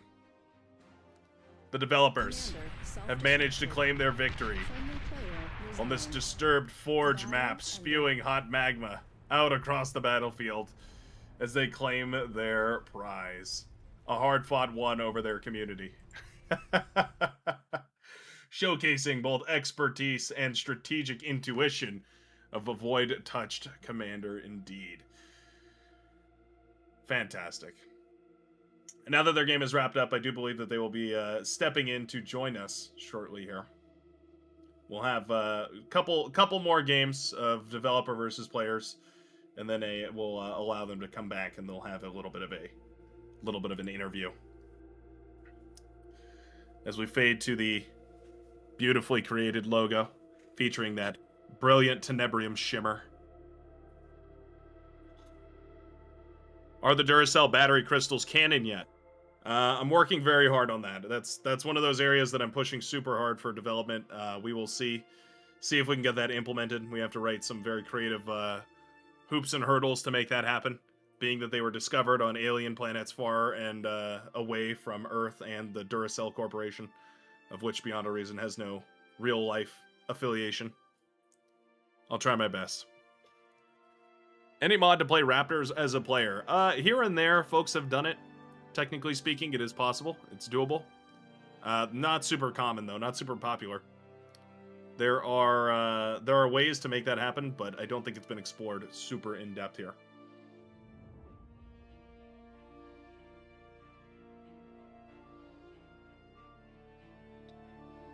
A lot of folks passing on big thank yous to the development and the volunteer devs, everybody else who contributes, all the contributors. Absolutely a tremendous thanks goes out to each and every one of them. Your heartfelt thank yous mean the most to the development team, especially the folks who get to come on here and showcase their hard work that doesn't always get the limelight of appreciation. Tarnished Knight for sure giving an example of that with the engine development and stuff that oftentimes does not end up taking a center stage in the limelight, but is just as important to Beyond a Reason being successful as all of the fantastic units and whatnot.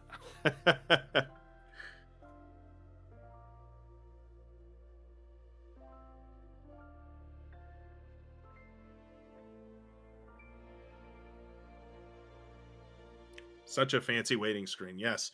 Well, with the new lobby system coming online, eventually you won't need a waiting screen whatsoever.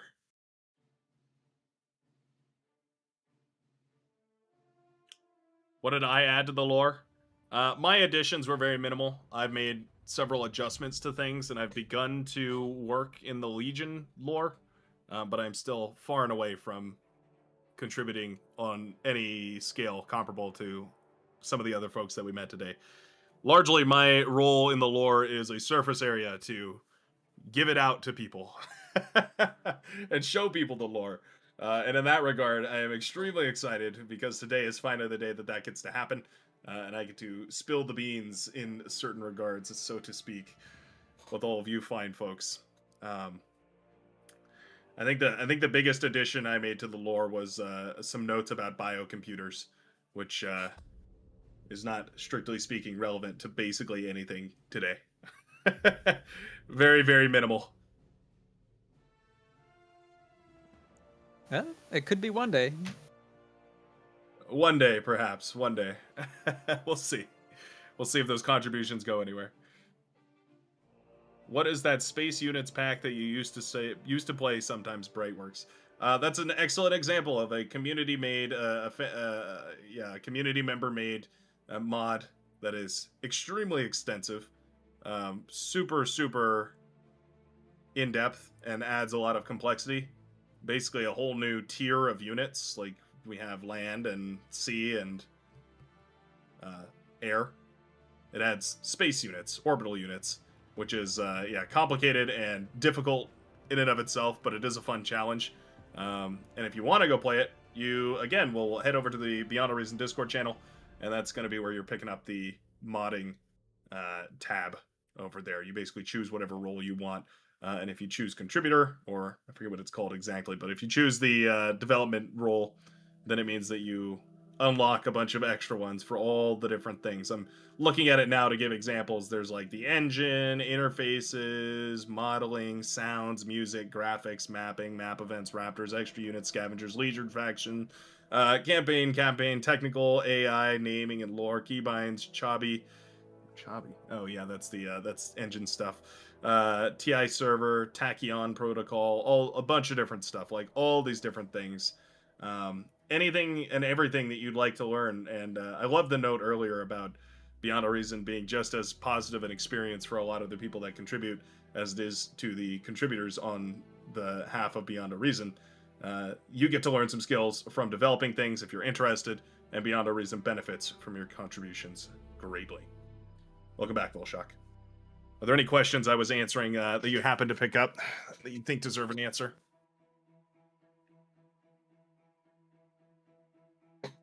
No, sorry, I had just joined just because I was going to try and play in the dev lobbies, but I'm on my work laptop, and let's just say it struggled. It looked like a intense battle for sure. This next one does seem like it's gearing up to be quite spectacular as well, though. Going to be played on Ancient Bastion, a map famous for bold and heroic last stands. There was a question, and I don't know what the answer is in terms of how much is being released today, but there were questions about Legion ideology and how they are distinct from Armada and Cortex. I don't have an answer for that can be revealed at the moment. Okay. I must apologize. They are distinct, though. I will say that they are very distinct, and they are far more... Well, yeah, I can't... We're getting into spoiler territory, and there's a few parts of that need to be ironed out, per se. So, of course, we're not going to share anything yet. They are distinct, and we'll leave it at that. Another question came in. So what's the deal with Legion lore? They're the faction I'm most interested in. Everyone wants Legion, to know. Yeah, Legion comes about during the campaign. So just know that Legion is a large part of the campaign. There were also questions about whether Raptors and Scavengers would be a part of the campaign, Commander. Which I believe you said yes earlier. Right? Yes, they will definitely be a huge part of the campaign. Jadric is here. He can answer these questions too. Right. Yeah, we were discussing it earlier. The other burning question was, is there a timeline for the world map, the universe map, and a lot of the rest of this coming out? I think 24 hours. That's actually a Protar and Patak question. I'm just a yapper and a writer, bro. 24 hours. It should be out, yeah. Well, there you go. That's very soon. My guess was shortly. 24 hours certainly seems that way. Excellent. I'm trying to think if there were any others that we needed a really technical answer to. There was some questions about the distinctness of factions and how if Armada, Core, and Legion were going to become more from their weapons and their designs and everything, we're going to become more distinct from each other than they already are. Protar, would you like to handle this question? Let's just say that yes, but Protar can give you details. Yeah. So they will be very different. Yeah, I would also say like they will still resemble the old factions, of course, to an extent, but making sure they are distinct and tailored towards the lore. Yes, they will be very distinct, and I think there will be a lot of unique aspects to them visually that people will hopefully like. Yeah.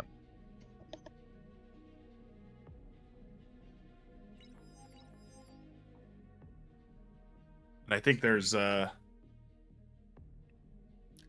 lot of people asking if the lore will be located in writing or if it will be like cryptographically smeared across a wall of some sort. So I will say originally we wanted to do these like crazy treasure hunts where we put everything in faction script and you're like going to various parts of like the bar website to like uncover things, and we were like it'd be really cool, but the truth is that our time is better spent trying to get the campaign going. So most of what you see is just going to be written stuff. You know, you can go through the galaxy map, check everything else out there, but just in the interest of actually getting important stuff done, we kind of had to curtail our initial lore launch plans. But I would say the majority of it is just in writing on the galaxy map. When unit descriptions come out, that'll be a thing. There's a lot of other kind of player-facing visible lore things that'll be rolling out, probably in the coming months. Awesome. Yeah, people were the other burning question kind of came up a couple times was like, how is bar lore related to Total Annihilation lore? It isn't at all. So, without getting into too many details, let's just say that TA, we wanted bar lore to be a standalone lore because apart from TA, right, we have a third faction, we have raptors, we have scavengers. None of those things were in the original Total Annihilation lore. Also, TA as an IP is owned by a company, and bar is a volunteer project. So we don't ever really want to put the project, or we as writers, when I'm saying this, never want to put the project in a position where it would end up in a legal battle that it doesn't have financial resources to fight. Yeah, that makes sense. Oh. This match appears to have been flipped on its head. I was expecting the opposite here. It is actually the developers that will be besieging the community, trying to attack into their fortress. I told the boys that they have to attack, and very fiercely, for every time somebody asks for a Steam release date. So I guess that's the reason why they are attacking in pure fury. This is going to be some hatred coming out today for sure. Some pure unadulterated rage from the developers. with the whole heart of their roadmap, they will be attacking right now. Interesting. Okay. Well, this will be an excellent showcase of exactly why units tend to be better than structures in Beyond All Reason. For all the noobs out there. Oh, there was a question about whether the campaign would be more focused on a new player experience or whether it was going to be more of like a coaching for skill expression. I'm paraphrasing more of from a new memory player. Yeah, it's more of a new player experience thing. The campaign is not training for multiplayer, right? So the thing that we say is we want to introduce mechanics and we want to show mechanics, but we don't want to force the player to optimize in terms of, you should never need to have a heavily researched BO on some map unless you're playing in insane challenge mode. That makes sense. I remember the scenarios constantly breaking because things would change. Like I think when they did the big capital ships update that made the what is it called, the Black Hydra and the Epoch different, hit a little bit harder. I remember they had the weirdest like breaking there. Yeah, so that's just one of those things where we talked about we probably end up doing like some sort of development freeze and have a separate sort of single player branch where just so that the single player experience can be done, can be shipped, you kind of don't have to worry about it, and then multiplayer balance and other changes can be done freely without worrying about their impact on the single player campaign.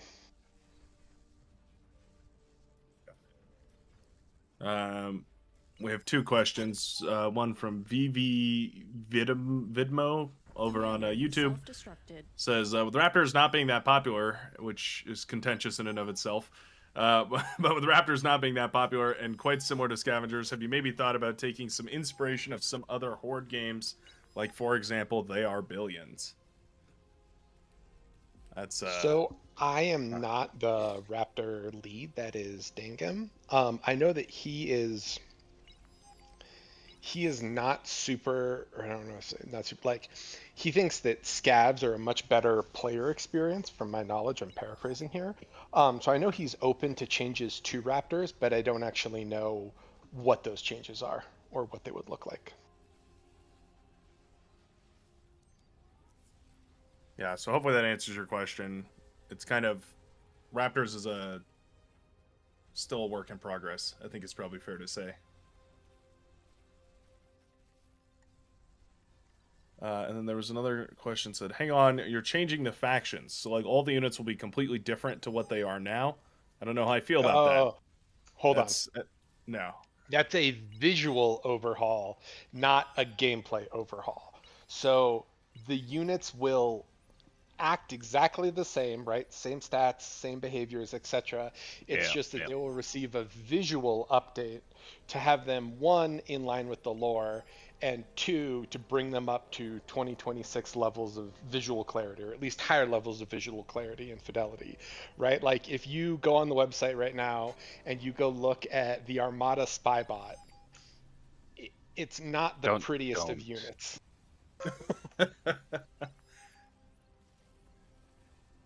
Yeah, it will mainly or almost exclusively revolve around visuals. There's not much or any interest in touching the delicate nature of balancing that is established. So yeah, it's not like we're throwing everything out of the window balancing wise, but mainly like Vulture pointed out, trying to iterate on the visuals and improve on these things, because quite some stuff, if we are being honest, looks quite outdated, especially with Armada. Yeah, so no balance changes. Things are just going to look a little different, basically to align with the design philosophies of the houses of the respective factions that they will be coming from. Could you give some examples of some of the different units that would come from some of the different factions? I know you'd given like a little bit of it earlier, but maybe that'd be fun to elaborate on. Whew, that's a lot. So hold on. Maybe not all of them, but just a few. So if we're talking about Armada is divided into three main factions, right? So the three factions for that are House Orfeo, and they're like more sort of stealthy, covert, high alpha units. Veltari, who are like plasma frontliners, and then Talith, who are sort of bombardment, economy, and spam.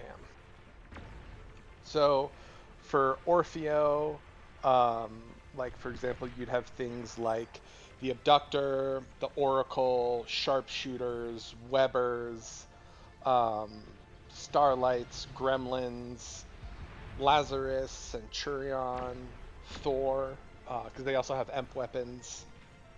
They've got the Janus, Pincher. They have the Zapper, the extra unit that's like the rover with EMP. And then if you're looking at Veltari, these are like more of the frontline people, or like frontline and plasma. So that's like Fat Boy Gunslinger, Welder, Bull, the Turtle, Mace, Pawn, basically all the stuff that wants to run at you. And then Talith doesn't have really any strong direct units. They're much more about like spam and then attacking from range. So that's things like they have like Butler, Hound, Platypus, Sprinter. They have Consuls, Jags, Mausers. What else is on there? Let's see. They have Shellshockers, Whistlers, things like that.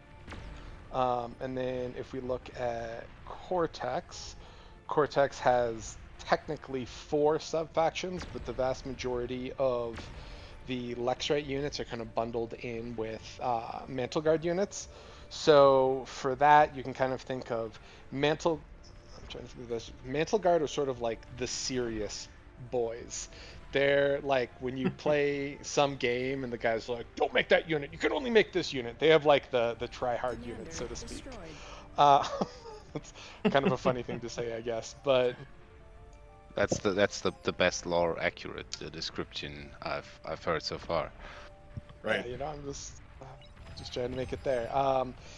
Garmethis has a lot of like run at you, like kind of like charge at you type units. So think of them sort of like the meat shield. They're like the frontline unit. So that's a lot of things like sumos, like behemoths, like mammoths, like all those units that are just like, we're gonna charge at you, right? We're gonna wrap ourselves in the faith of the Allfather, and you know what? Whatever happens, happens. But we're gonna march forward and we're gonna claim victory. And then Karam's Horizon is sort of like all the weird stuff that the other 2 factions don't do. That's them. So they have like the all-terrain people. They have like ducks and termites. They have specters. They have fiends. But I'm trying to think of special units they have. Like they have the forge and they have the torch, like the special builder units. Yeah, in terms of like, so like for T1 vehicles, they have the alligator, the Garpike, they have the incisor, but they're very much about sort of like not direct conflict, but sort of like, you know, submersible or amphibious, all-terrain, bombers, stuff like that. It feels a little bit like they are basically the almost the intelligence branch and spec ops branch of Cortex now, hearing you talk about it. In a way, yeah. In a way. The shadow of Nod of Cortex. Shadow of Nod. Yes. I can't help, whenever I get into the lore discussion, I can't help but think of the good old-fashioned Red Alert days with the cutscenes and everything. Actually, there was a question about cutscenes that jogged my memory.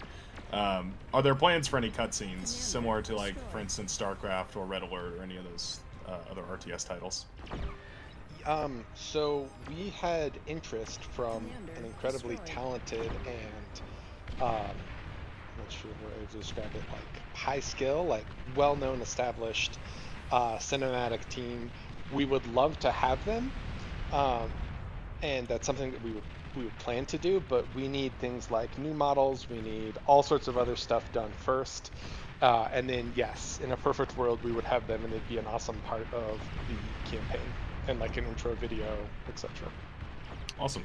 I think Brightwork was talking about like cutscenes compared to or versus like cinematics. So I think what you hinted at was more about cinematics, I would guess. Yes, I was talking about cinematics. Cutscenes, in-game cutscenes, yes, we would like to have a number of those as well. There's a lot of stuff that goes into that though, like some games they'll just have the audio play, or you know, they'll pause everything. Like StarCraft, if you play the campaign, they pause the game and then everyone talks. Some games don't do that, so we're kind of like trying to figure out the best way to approach that, how to make everything work, etc. That makes sense. So the answer is yes, both ways. It's just a matter of figuring out how and when to use them, it sounds like. Yes. Awesome. Let's see. We've got some other questions here. The devs are holding on. They've managed to crack a few of the defenses. I'm still catching up a little bit, though. My game crashed. Not having good luck today, of course, when I need it.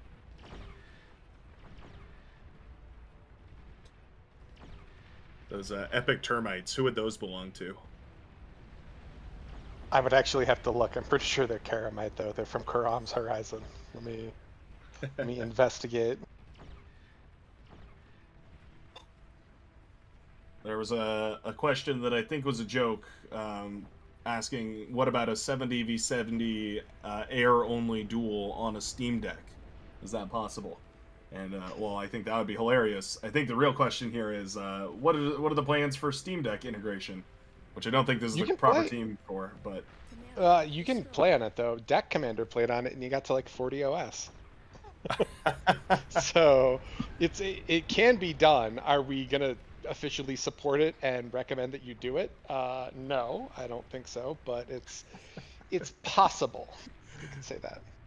Indeed, we have talked, but we aren't going to do it.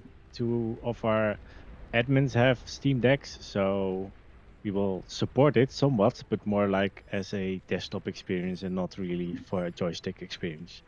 Because if you have to build in support for joystick support, it's a real whole another game. Basically, oh boy, the automation you need is so much more. You can look at Age of Empires; they have support really well, but it would take a long time to get it. So maybe, possibly, sometime, but not planned really. I was going to say I feel like the only joystick compatible RTS I've ever really thought about was Halo Wars. Those old games. Yeah, not a lot of not a lot of joystick. I mean, I can't imagine playing on a joystick. That just sounds horribly uncomfortable. This question says, Brightworks lore question. Do you know what started the conflict between ARM and Cortex? I do. Have we revealed that yet? I'm not entirely sure. Have we revealed that? I don't know if we have. Isn't it like Armada got better food? Or something? Close, very close. The current Severance War stems from the end of the Severing and essentially the shortage of FTL fuel. So basically, we used to have a surplus of FTL. Everything was hunky. And long story short, there's something called the Sundering, where we make a massive mistake and explode this tenebrium refinery around a black hole. And the end result is that tenebrium now becomes scarce. And I'm kind of simplifying things, but built out of the sort of aftermath of that, war reignites and becomes very serious. And Armada had better food. Yeah, the whole conflict stems around tenebrium, which I know for sure we've definitely explored that. Correct. It's kind of impossible to not talk about tenebrium if you want to talk about the lore of Beyond All Reason, which is like, I believe someone made a very, it's probably Patak, made a very, very science-driven explanation for what tenebrium is and how it works. God, yeah. And yeah, suffice it to say, greater minds than I have thought about this very hard and how it all works. But all that really matters is that it's the magic fairy dust that makes your ships move really fast. That's right. Commander destroyed. Let's see. Other question. And that's what everyone's fighting over. Other question was, will naval ships be getting significant visual changes? Yes, so they will be. Another component of that is that there's engine work that may or may not change naval ships. So right now, for engine reasons, ships kind of need to be square. So if you've ever looked at, bar ships and been like, why do they kind of look like toys? A component of that is because for, I think hitboxes aren't an issue, but their move depth is an issue. And so they need to be square. If that were to change, which would have balance implications, then the ships would, become thinner. But for now, yes, they will get visually overhauled, but it shouldn't affect balance unless those engine changes go in and the balance team says, yes, we can have longer, kind of narrower ships. I had never even realized that the ships were square. Yeah, That's the strangest thing. Flores can probably answer that. Is it because of, is it move depth or is it their collision? It's Yeah, one of basically the two. it's the move dev because pathing is no RTS uses squares. I mean rectangles instead of squares. So. Huh. Very expensive to do so, or very buggy to do so. I'm not tarnished, so I can't really evaluate too much about it. Yeah, That's I just really know. interesting. Someone was working. I want to say I can't pronounce his name. Athanthius. How do you say his name? He was working on it, but I don't know where he is. So he would be the person to answer that along with TK. Well, we have talked about it with TK, and he said that's not going to happen. Okay, well, I take it back then. You're not going to get rectangular ships. They're all going to be square. I'm sorry. But yes, they will be part of the visual overhaul. They will change in shape, or they will change in color, but they will not change in shape. It will still be a square. For reasons.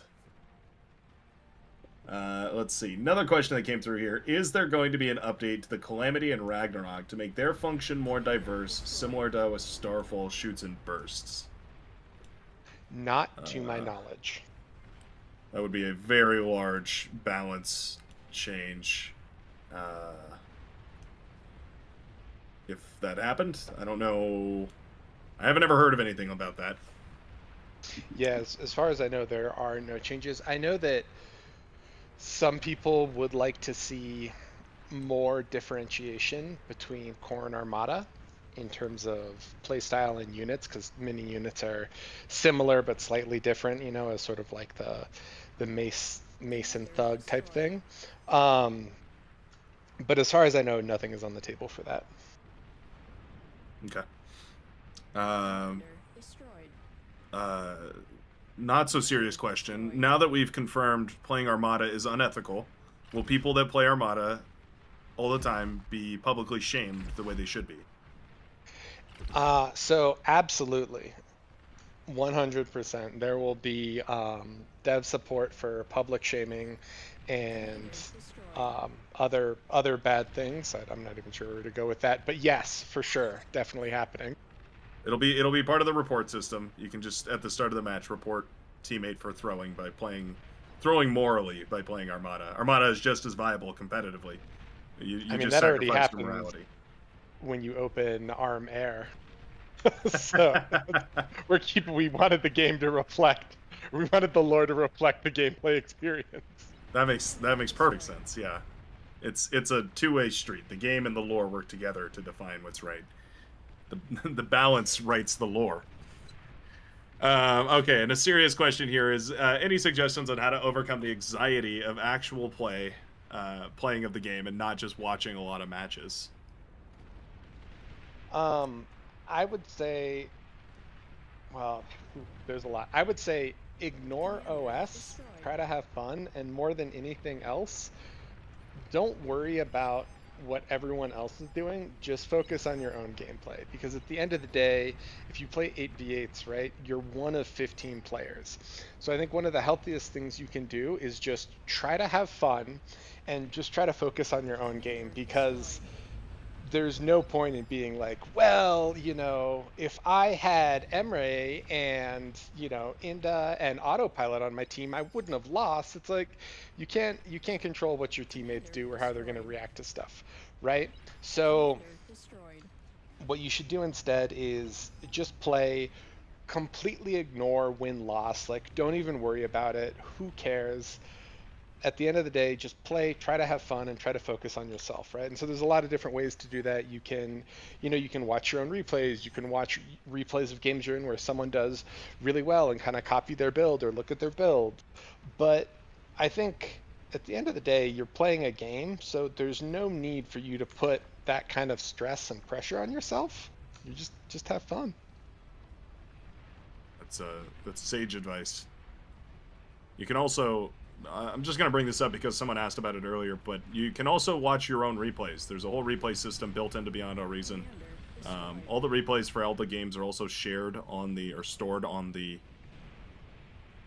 website. I'll say almost all the games. You can private a battle and make it so the replay doesn't appear, but for the most part, if you're playing an 8v8 game, it's going to appear over on the website, and you can look up those replays. So if you want to go look at a replay of your own gameplay and, you know, kind of hyper-analyze where it all went wrong, that's the way to do it. Yeah, just have fun, though. Try not to... just pay attention to... Oh, we've got Raptor Queens. Cutting me off mid-thought there. We've got 3 Raptor Queens now spawned in the main base of the blue team. Are they helping the blue team? Oh, they might be an ally of the blue. I'm not sure. Why are they attacking the devs? Who is enabling cheats and using them incorrectly? These novice devs, they need to pull themselves together. What the heck? The irony has to be that it was a developer of a sort to put these in there. And ironically, they have turned against their very creators, much like the players fighting against the devs now. Yeah, this is not looking positive. Not a question per se, but a funny comment from Commander Zig says, "Just tuned in. Armada are the bad guys? I'm 100% ARM because they are blue. Better and good bots, or so I thought. I'm so sorry." You know, I'm gonna say, I don't want to say the full grimdark thing, but I would say that there's positives and negatives in both factions. Yep. There is a little bit of gray area that everybody stays within. The Queen really taking a beating. Looks like the developers have managed to shut down at least one of them. Cost them a tremendous number of their Tyrannus floating in upper atmosphere. Armada eats babies. This is unconfirmed. Reports have come in, but these have been unconfirmed. I just think we need to resurrect the dead machine god. I think that would be great for the galaxy. Press X to doubt.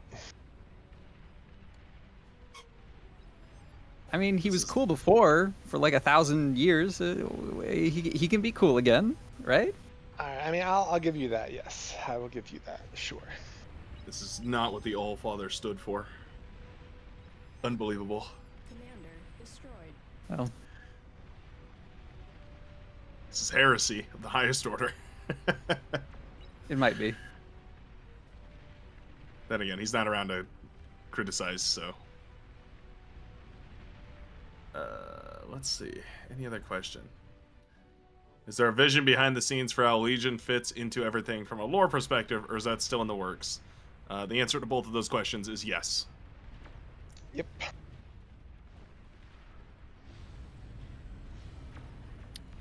Wait, where is Blue Team getting 1 million metal a second?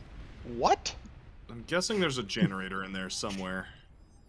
Oh, or Queens maybe? Do Queens generate metal? Oh, do they? Oh, no. Oh, they do have some big ones, you're right. Infinite resources. Oh, they do. They have an infinite resources plus 1 million plus 1 million. Bro, these players are hacking. This is some BS. The developers have their work cut out for them. They're going to have to use every trick in the book, including server optimization. Oh no, that Starfall just popped everything.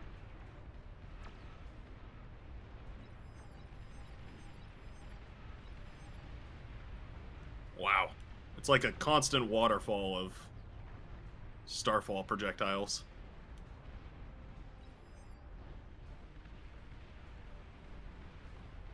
Oh boy. Is that a queen that just went down? What was that nuke? I believe that was the entire red base. Ah. Jinxer. Rename team. Not having like a this cash money Jinxer. moment. We have nuclear silos saving and stockpiling in the back corners.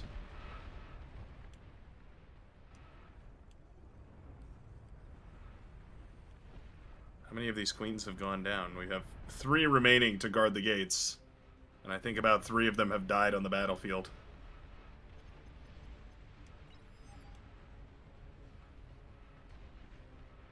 The blue team definitely feeling a little boxed in here, though. They need to find a way to make a push.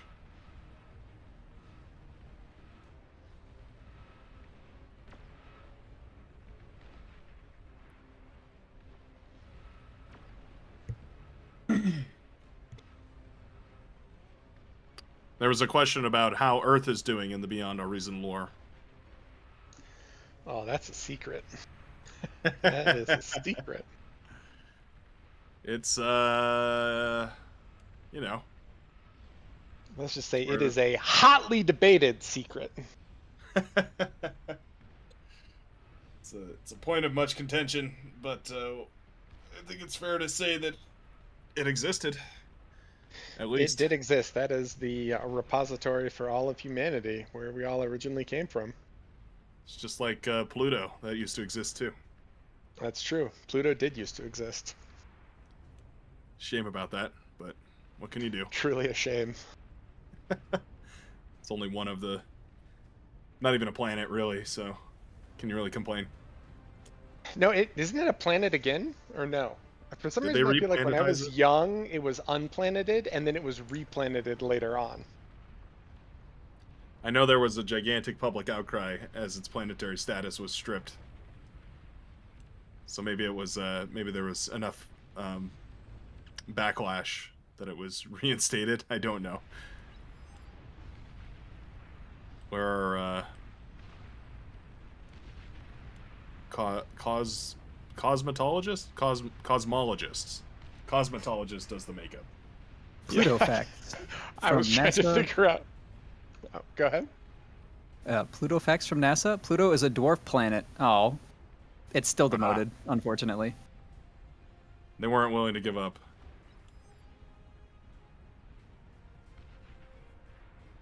My favorite are the Tyrannus flying through the Starfall and taking 15, 20% damage. Yeah, from the rain of projectiles coming down. I don't know if it was fixed, but one of the funniest clips I've ever seen was this Fig that was just on patrol, and it caught a nuke in the air, like the nuke was flying and going in, and it just like anti-nuked it. Oh, wow. That's impressive. I wonder if there's tech there. I wonder if you could sufficiently fighter screen your base that you don't need anti-nuke. I want to say it was fixed, but I honestly don't remember. I like to imagine there's a story around the barracks about that fighter pilot who made the ultimate sacrifice. I mean, absolute legend for sure.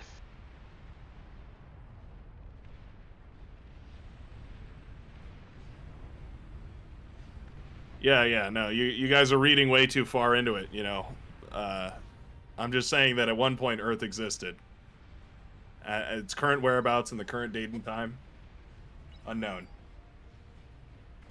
to you.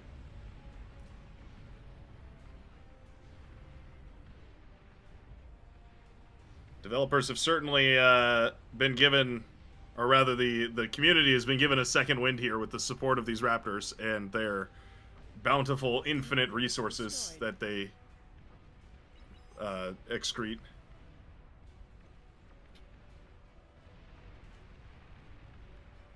I do love the epic Tyrannus. What a beast. I feel like the Tyrannus looks more like a spaceship than it does look like a plane. So apparently it has been fixed, and you can't block them with Figs anymore. Oh, bummer. I do remember an old glitch where you could target an enemy unit that was moving towards their base, usually a fighter, and it would... Oh, yeah, and you could, like, dodge anti-nukes with it, kind of? Yeah. Yeah, it would, like, for whatever reason, it would try and attack where the unit was going, so it'd predict, and it would fire forward. And when it did that, it wouldn't trigger anti-nukes. So you could slip nukes past anti-nukes just by running a pawn at somebody's base or something and then targeting it with your own nuke. very fun. Not tech. That's a bug. Commander self-destructed. Commander self-destructed.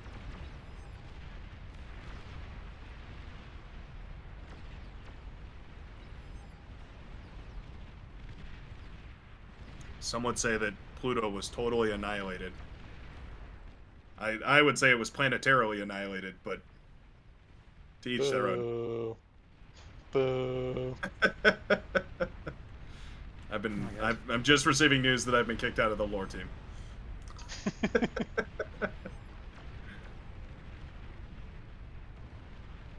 We've got quite a spawn of epic tumbleweeds rolling out of the southern side. This should be very interesting if these ever make it anywhere. The question becomes, like, how do the blue team push out of this? We're going to have to start seeing forward fabratories if we want to get anything done.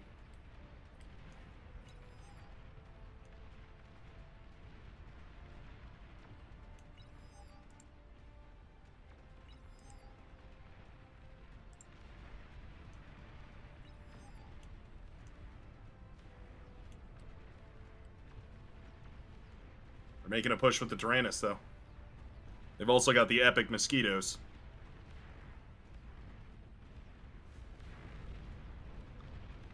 Very Dune Ornithopter inspired. You can boo all you want in the chat. I know I was right.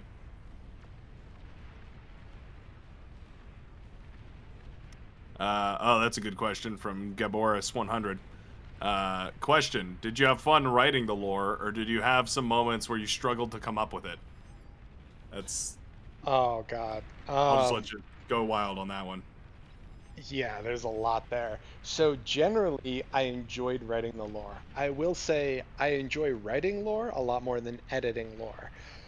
So something that's hard is, like, it's really fun to write and say, like, oh, this is cool, this is that, but we had a bunch of people on the team, and it's good that they'd be like, hey, that's kind of a plot hole, or hey, did you do this or do that? So something that was actually difficult was correcting and editing out mistakes, and then keeping what was canon straight in my head, because there would be a few times where I would, like, forget what the true lore was because what I had originally written needed to be altered in some way. But in general, I really loved it. I thought it was really fun. It took a long time just because we're volunteers. Probably my favorite thing was writing like the Void world building portions, just because they're hilarious and they were super fun for me to do. Do you have any examples of those? I bet they'd love to hear those. I think they're on the. I kind of don't want to spoil them because they are on, a bunch of them are on the galaxy map. But the best way I can describe it is the Void affects everyone differently, and the Void does like crazy stuff out in space, like when you're in deep space. So a lot of the inspiration for like those short stories or like those little snippet type things were actually old Mariner tales, of like the Kraken or like sirens or things like that. So it was really fun to like read through old Mariner tales and then kind of like connect those to like crazy stuff the Void could do. It was super, super fun. That is really fun. Like hunting the great white whale. The great white dwarf. That's really fun.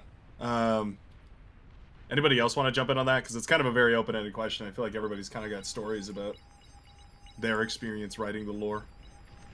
Yeah, Jadric can probably put in some work there. He's touched Cortex quite a bit. Yeah, just a little bit here and there. Since I got brought onto the project only like 5 months ago or so, I feel like I fortunately do not have any of those the prior lore. I heard that the lore was like rewritten like 7 times or something crazy like that. So I feel like I've been keeping things straight. We've been keeping things straight, getting that continuity check, etc. like that, and it's been fun. I've enjoyed doing that. I've enjoyed writing little short stories for Cortex here and there. And yeah. That sounds like a very pleasant experience. part of I'll say what from my experience, which is very limited in actually writing the lore. I've read a lot of it, but I haven't contributed much. The keeping it all straight is very, very tricky. That's been the hardest part for me. Not necessarily struggling to come up with anything, but struggling to like keep the right factions in mind and who wants what. And so I have to think of things very generally. That's why I'm very grateful that Volshock has made it, because Volshock has this like encyclopedic knowledge of all the factions and what kind of, you know, jelly they like to put on their sandwich. Yeah, I mean, I would say even for me, things get mixed up. Like, there have been a few times where someone will be like, that's not what it is. And I'm like, yeah, it is. And then I'll be like, oh, wait, no, it was changed. I am so sorry. You are correct. So, yeah, it can get a little difficult.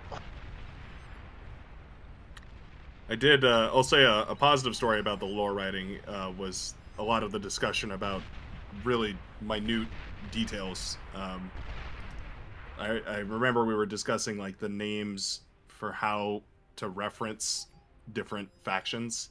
Like we were like trying to, I remember the discussion on trying to figure out Armada versus Armadan versus Armadish. Those were some of my favorite discussions, because they were ultimately came down to a decision by Volshock to just go a certain direction, which you had mentioned earlier today about how like sometimes there's no right or wrong. It's just you have to make a decision and just stick with it.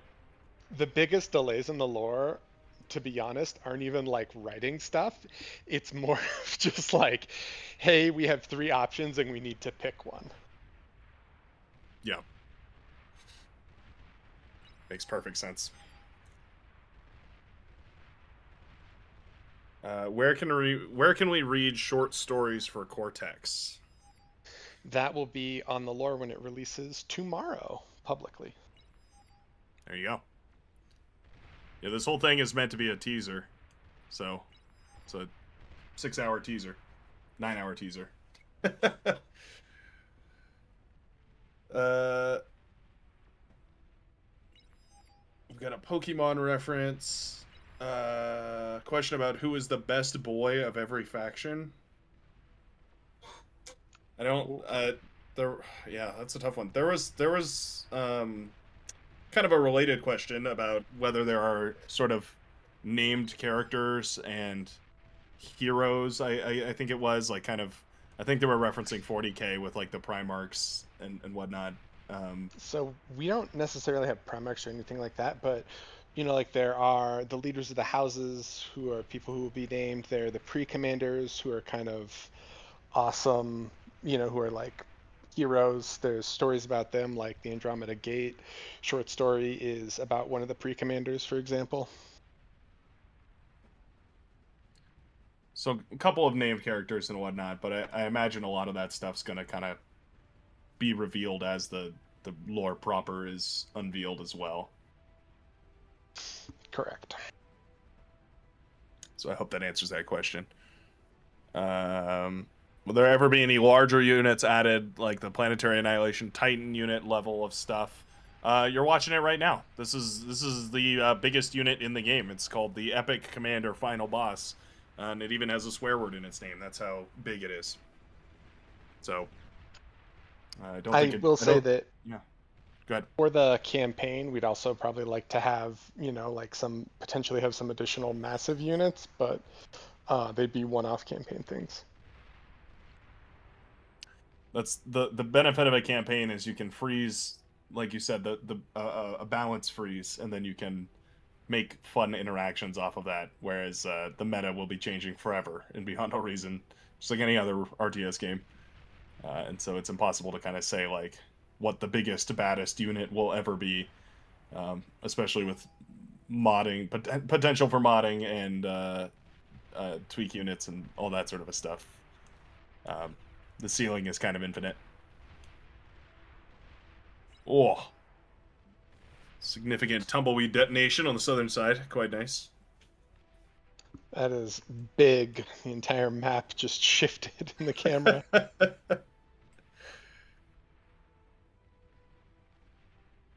Yeah, terrain deformation really killing it today. It's a tough world out there. All right, team. I think I'm gonna hop off. I got some stuff to do. Been here for 6 hours or something. So I just want to say thank you for everyone who tuned in. Public lore should drop soon, or will drop I think tomorrow.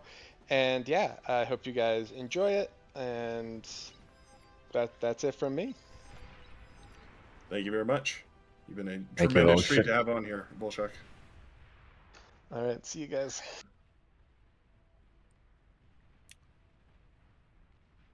Now, can anyone care to explain how the players managed to get their hands on several queen raptor eggs,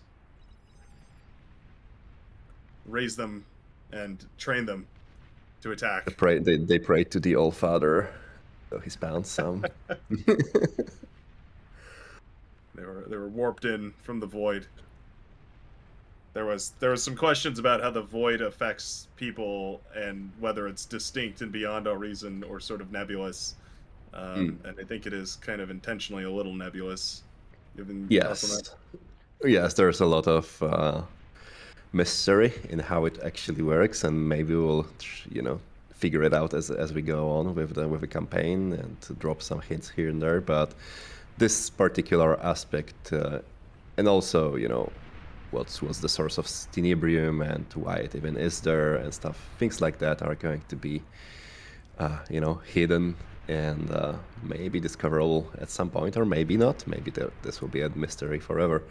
So just to, sprinkle in some of those questions that will always be there, I think is a good way to keep the lore entertaining and engaging. Yeah. We were going over, we discussed that a particular nerd had decided and deciphered how Tenebrium worked specifically. Exact. Yeah. Well, I came up with it originally, so I just had to have some sort of mental model because, when I'm building the Sphinx, I need to, there is a layer of physicality to it. There is a layer of actual physics in how it's produced and stuff like that. The Alcubierre drive, the warp drive, needs some sort of probably higher dimensional source of energy, because containing this amount of energy within any physical system in our 3D space is just impossible. You would create a massive black hole or whatever. Right? So that's why you need to have some sort of handywavium, so-called exotic particle or whatever it is, the Tenebrium that allows for that, right? Yeah, and there's a lot of interesting stuff about it. It's for the nerds. Let me not spend too much time on. Yeah, that'll all be detailed to come. The exact crunchy specifications about how Tenebrium works and the way that all happens. But suffice it to say, a lot of thought has gone into it. Yeah, maybe a little bit too much as well. Let's see here. Will there be any more big battles happening? Yes, I believe the answer is yes. These will continue going on for quite a while. Yeah. So we are going to go off stream in a couple of minutes once this is over. Maybe, I don't know, like Brightworks, if you want to play another game or cast another game, it's still fine. We can drag it to however long you want, to be honest. But otherwise, we'll be hosting an after party, so there will be still a couple of lobbies playing those massive battles. There will be some wacky settings going on. Yeah. Probably throughout the whole night as well, right? At least, European night, because I know that OP Man is located in Asia, so he will be going for the whole night. That's what he said, basically. So, but a night of party to celebrate 70K. Yeah, exactly. And the lore drop. Man, I'm so glad that we have finally made this happen. It's been so long overdue, and it's all thanks to the boys, you know, Protar, Volshok nagging me to actually do something because, you know, I was keeping it under the hood. I was trying to figure out something comprehensive, but at some point I realized, no, we need a team for that. We need a group of people who are going to actually work on the bits and keep it all consistent, because it's a huge universe. I wasn't planning for it to be this complicated, this complex and comprehensive at first, but you know, I'm super happy about what came out of it. It's, you know, it's bigger than myself and bigger than any contributor personally. So that's what I love about this project. That's great. Yeah, it really is I mean, years in the making at this point. So it's the culmination of thousands of hours of effort, which is impressive.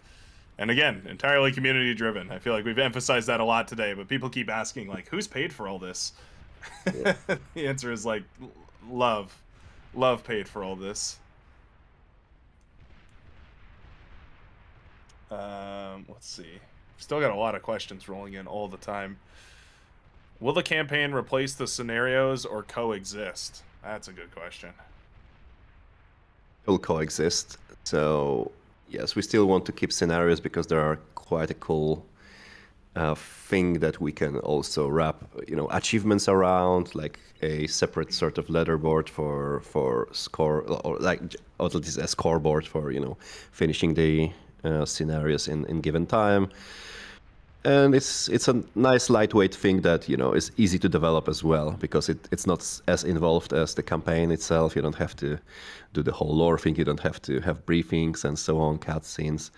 So scenarios, yeah, there are certainly staying, and we'll do some more scenarios as well. Put some you know, scoring to that and make it more, you know, grindable, so to speak, and stand on its own legs. That'll be fun. It'll be you know, we can have a speedrun category and like a least metal spent category. Yeah, exactly. Will there be separate unique campaigns for each faction, like CNC style? Yes, that's going to be. There's a like a training campaign, a introduction sort of like campaign, and then there's a arm core, and eventually, I believe we're planning to do a Legion as well. Oh yeah. So there should be 3 distinct campaigns and then one to like show you the ropes.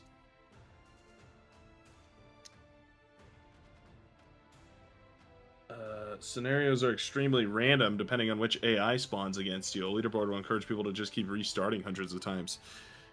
That's a good point. I imagine they would have to be redesigned on the back of whatever work goes into making smarter AI to make the campaigns more interesting.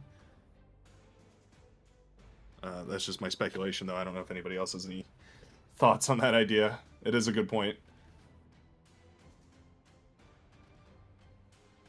Essentially, you're saying if you spawn into one of the scenarios with 3 AI that go all air, and you can go march across the map and kill them immediately, it's much easier than if you spawn in and they all go vehicles or something. I think that's going to be addressed eventually, but that's kind of just that'll fix itself naturally as the AI that control units and whatnot improve and become more standardized. Trying to play Bar, but I have so many things I want to do to the point I can't find time to play it. I don't think we have a solution for you on that one, unfortunately. I do wish you the best, though. I know that that Bar craving gets me real bad, too. Oh my goodness, what is this? That's how it works, yeah. This, oh boy. Have these boxes been randomly generated? No. Actually, someone went there and put all them manually. Oh my gosh. They're all like different sizes. I was like, oh no, don't tell me. Wow. Yeah, now pray this is gonna run at all, because like FFA is with this amount of players is the most difficult to actually run. But we succeeded in the past, so maybe. Oh, we'll see.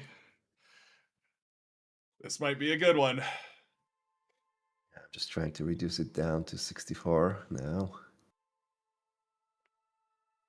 And some heads will roll. Sweet.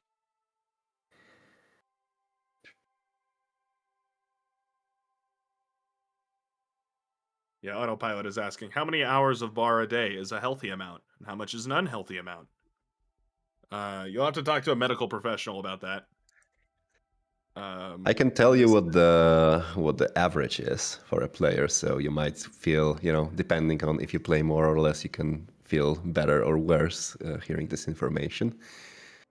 But apparently the median player plays 2 hours and 37 minutes of bar. This includes the lobby experience as well. Yeah, but it's pretty high for a game. I have to say, you're also counting people who just logged in and logged out, after a minute because they didn't see, Rotator or I don't know. Supreme. Well, I wanted to say that they will not see Supreme, but they will always see Supreme. Yeah, the Lava Supreme. Right? That's funny. Yeah, that's pretty impressive actually for 2.5 hours on average per day. So we'll say, I'm not going to say it's unhealthy to play more than that, but you're definitely an overachiever if you're playing a lot more than 2.5 hours a day. And if you're not playing 2.5 hours a day, you're underachieving, and you're going to have to get those numbers up a little bit. Bright, who is your favorite cookie? I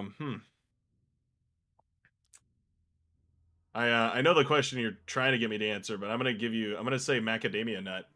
It's probably my favorite. That's I don't have those type of cookies all too often, but that's probably one of my favorites. Otherwise, I'm kind of just a regular chocolate chip kind of guy.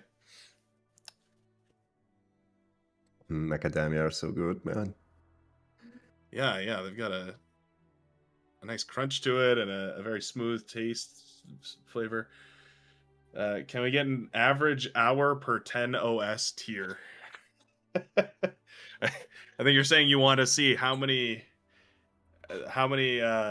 hours it takes for every 10 OS that you go up.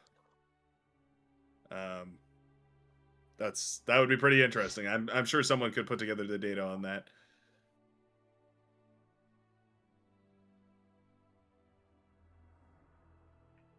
I have so many hours in bar listening to bar Twitch radio. Oh, there we go. Looks like the FFA has stuck.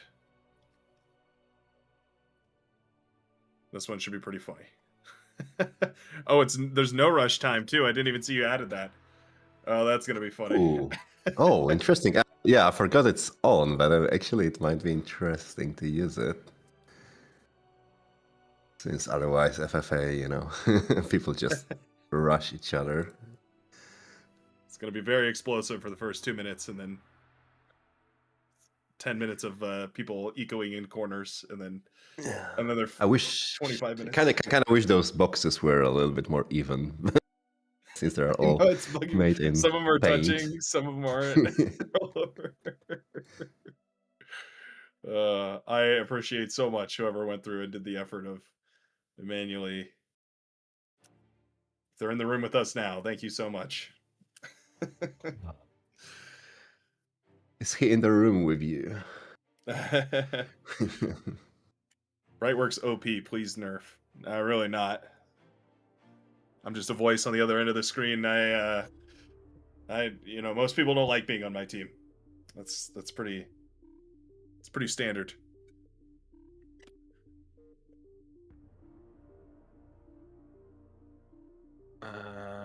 Let's see what else we got.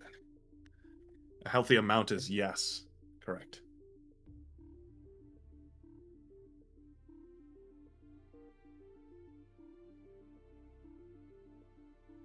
It looks like somebody's trying to sell their place in the FFA lobby.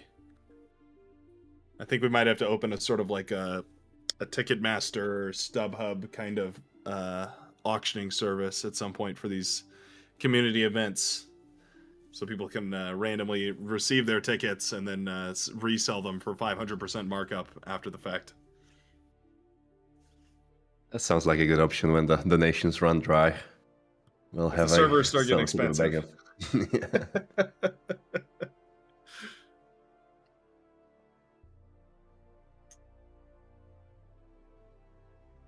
Okay. Okay. Spectating some more AFK players, AFK players.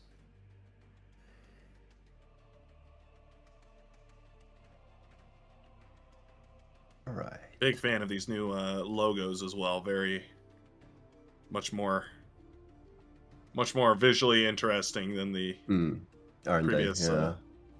A and C and L. You have no idea how long it took us to actually converge on these. Oh We yeah, had, like, it's another one of these things, like, you know, naming, where you spend so much time and you just come up with a name that, you know, you figured out for the first time. So I think we have like probably about like 200 different logos that we sketched. Oh my gosh. And then we kind of tried to eliminate those that we don't like, then voted for, you know, for 10. Started and on the speed Proton knows, yeah. It was a long month, or few long months for him. So. That's good. All you know, right. good deliberation. Seems like we should be able to run this now, so. Okay.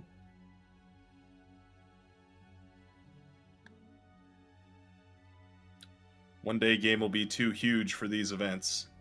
You know, or the servers will be just strong enough and we can just run 5, 6, 10 of these different servers all hosted at the same time.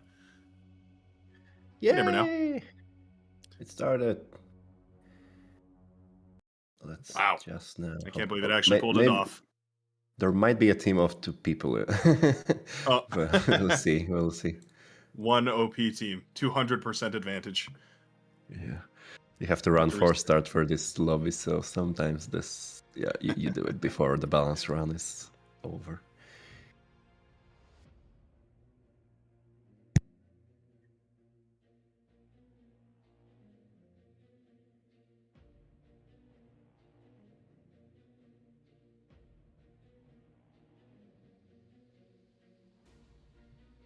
Just a question towards you, Bright. Where considering the lore, where would you see yourself aligned the most with which faction, basically? Oh, well, yeah. I've got to admit, that's a tough question.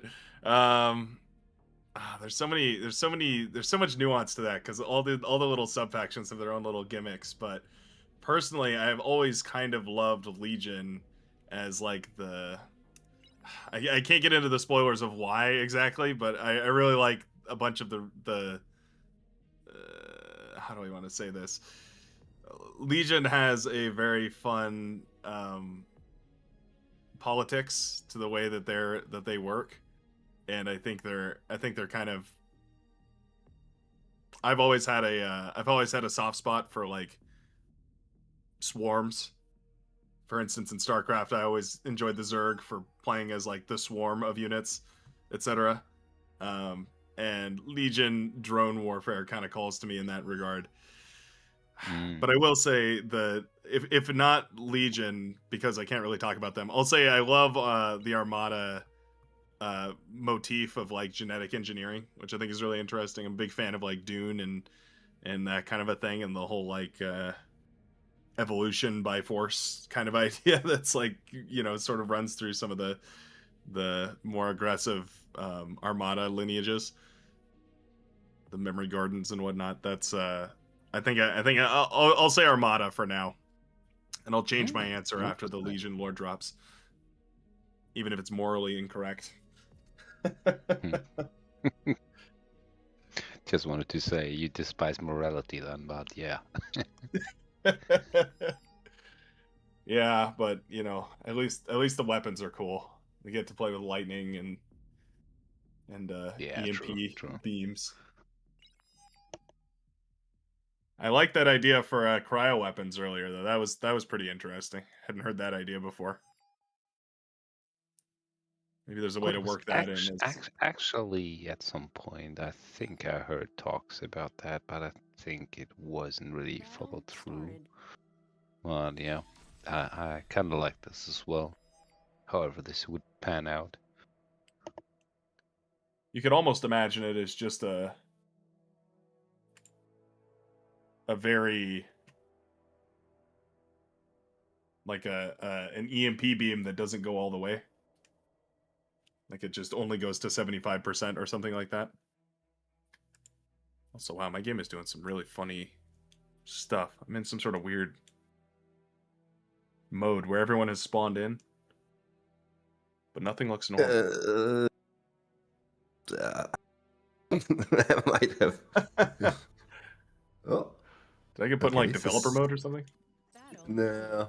No, yeah. Oof. Yeah, it won't run. I think that the no rush probably screwed up because it's too many teams. Let me remove that then.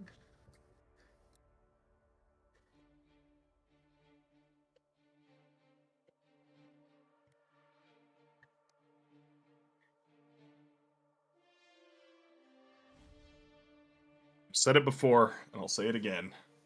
Sometimes on the edge of what's possible, things break. And you just gotta bear with it. We occasionally have to show the volunteer nature, so people don't get their expectations wrong.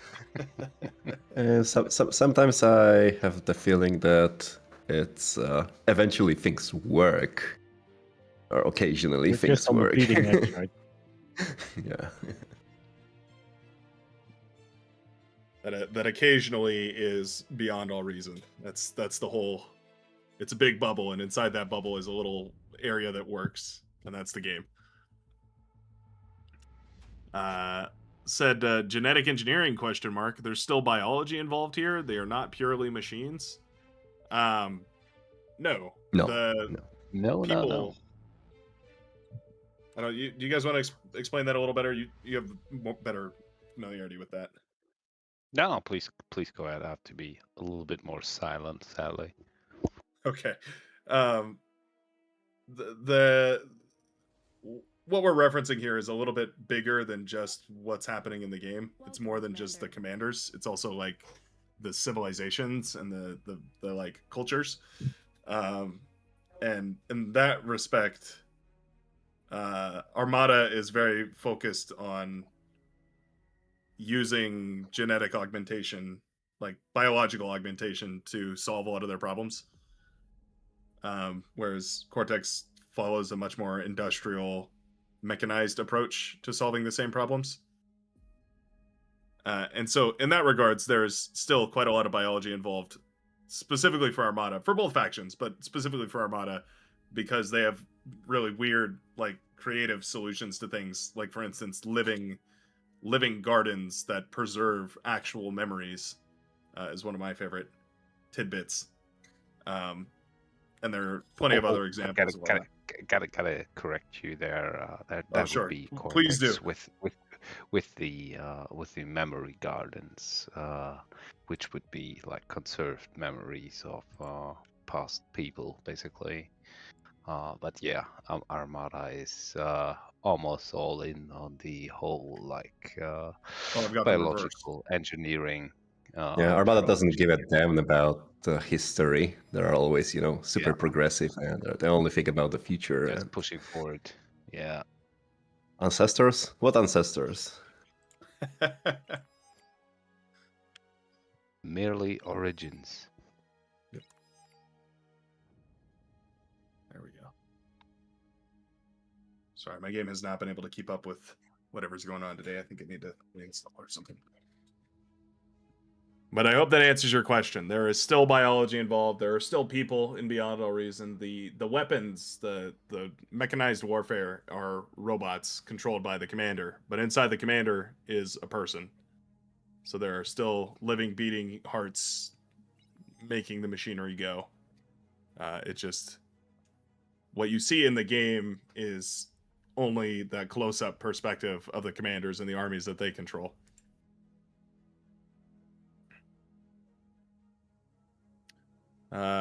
Follow-up question to that one was, is this all historical, or are these civilizations still canonically alive somewhere in the background? If I understand. Historical or what? Are these is this just like ancient history, or are these civilizations we're referencing still alive in the background? Oh no, they are alive. They are, they're driving the whole thing, the whole war, and the universe. So, well, there is a long history, and we are not going to be presenting entirety of that during the campaign, because a lot of it is also lost, and this is where the Earth question comes in as well. Nobody really knows what's up with Earth. But yeah, the origins are there, and the whole history, it stems from the... Can I say that, Proter? I would like to... No, I think no. all right, yeah. I'll defer to Proter. I want to get into spoiler territory too much, especially without Workshop being present. But it stems from somewhere. It has roots. That's what I'm saying. And yeah. Exactly. More to come in several hours. Then the question that has popped up probably 10 times by now today. How do we revive / reconstruct commanders then? Yeah, a great question. Don't think too much about this.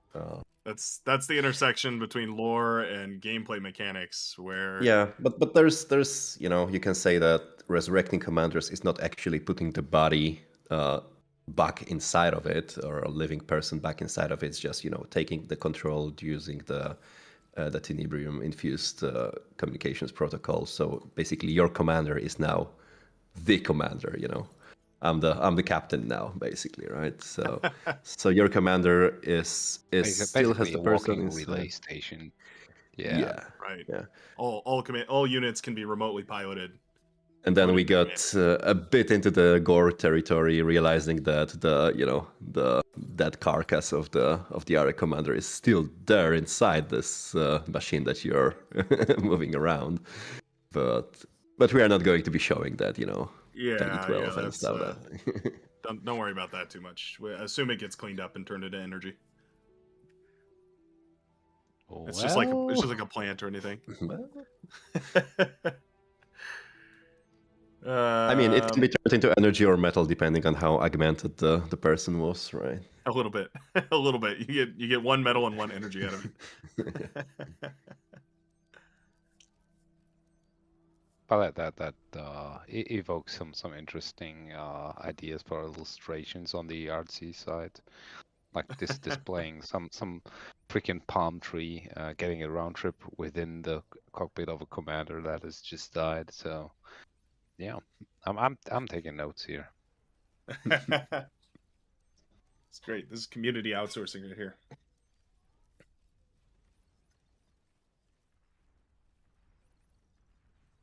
It's all inside a simulation to get the real commander, or get the best commander and clone him for real total annihilation. Yeah, that's the actual lore of Beyond All Reason. Is it's just a sim to train total annihilation commanders. You figured us out, our grand scheme. No, totally separate, distinct. Total Annihilation is owned. It's a different IP. Has Dad never heard about this game? Total what? Yeah, this sounds like a ripoff of Beyond All Reason, honestly.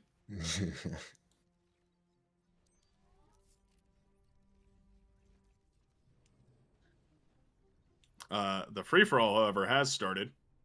And off the bat, it looks like everyone has sort of realized that if they're super aggressive to anybody, it's going to make them an obvious target for everyone else around them to attack.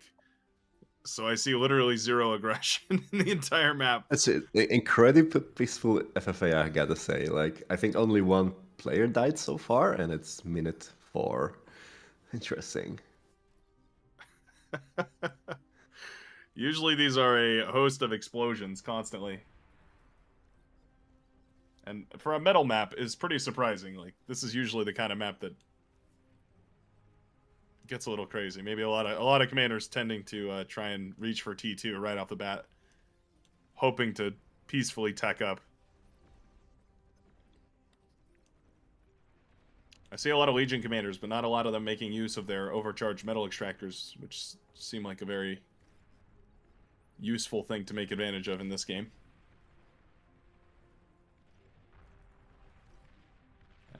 Legion drones getting some value over on the top left-hand side. Who was that there? Cruise face.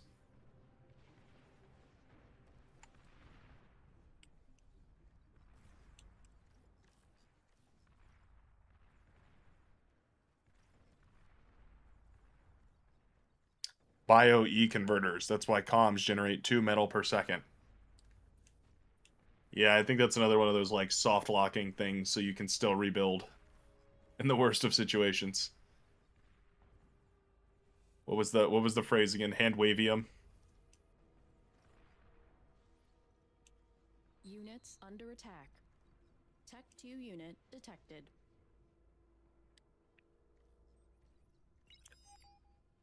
And actually a great question here from same folk who was asking earlier. Says, I gotta ask though, if all the units can simply be remotely operated, including commanders, why even put a living person in the commander in the first place?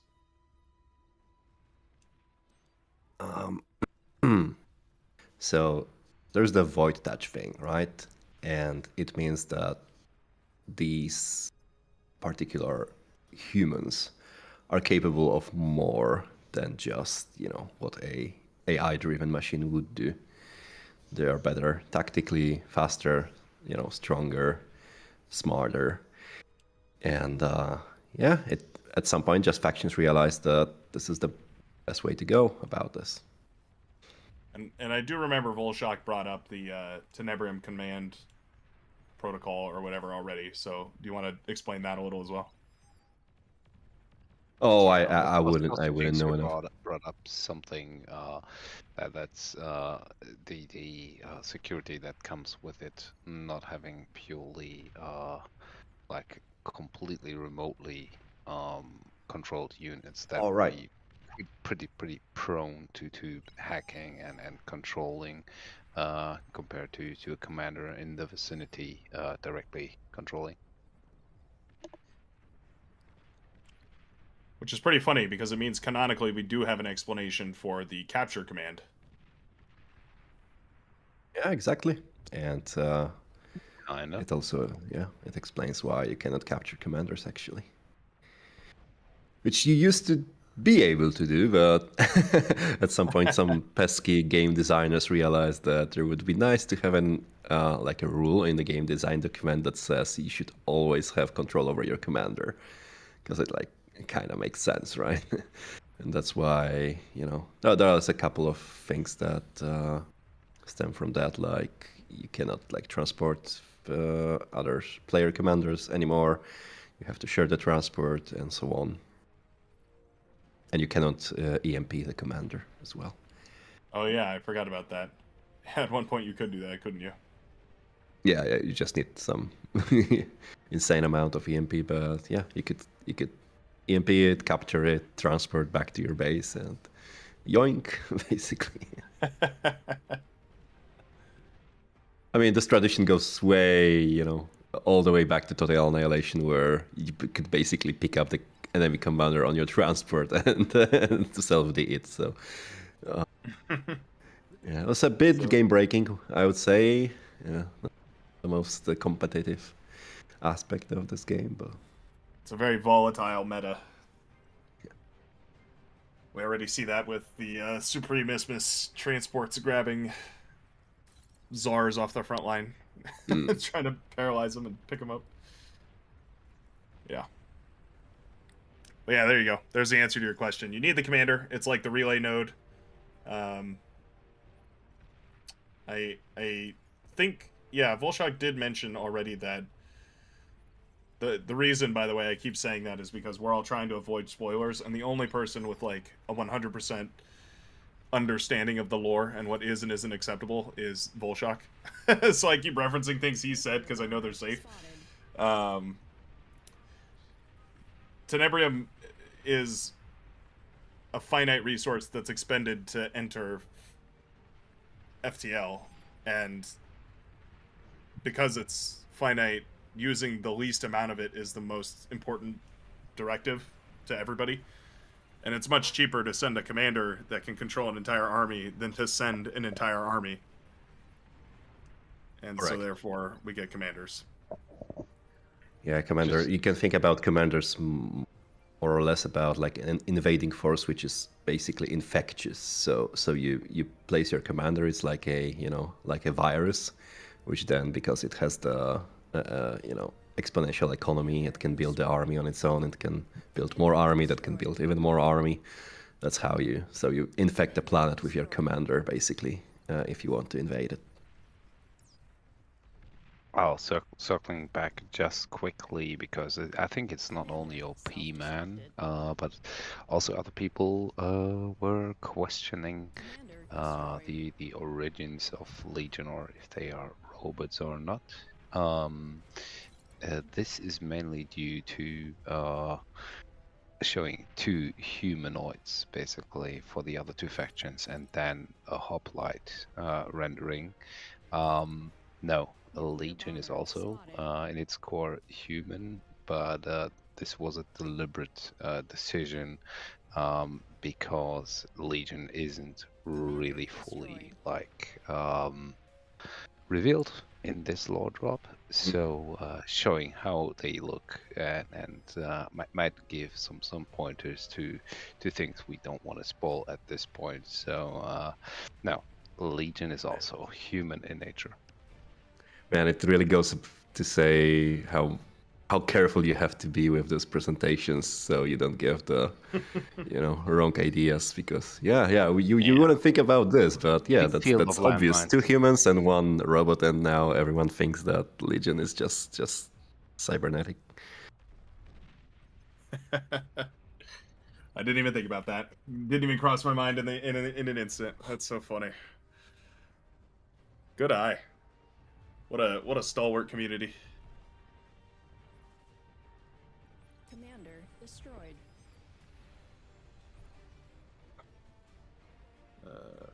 Somebody asked about Legion. Hold on.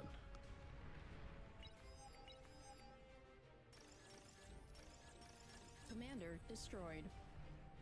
Nuclear bomber spotted. You can't hack a human remotely. Yeah, that's a great way of explaining it. Our free-for-all has finally kicked off. It seems some commanders feeling comfortable to begin fighting in T2. Others still leisurely hanging about. Tech 3 unit spotted.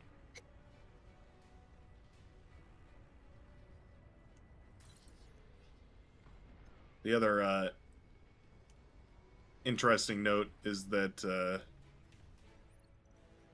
Armada and Cortex and Legion. Commander destroyed. Actually, never mind. I can't say that. Trying to think of things that I could say that haven't been said already, but I think I can't say that. Gets too far into Legion lore.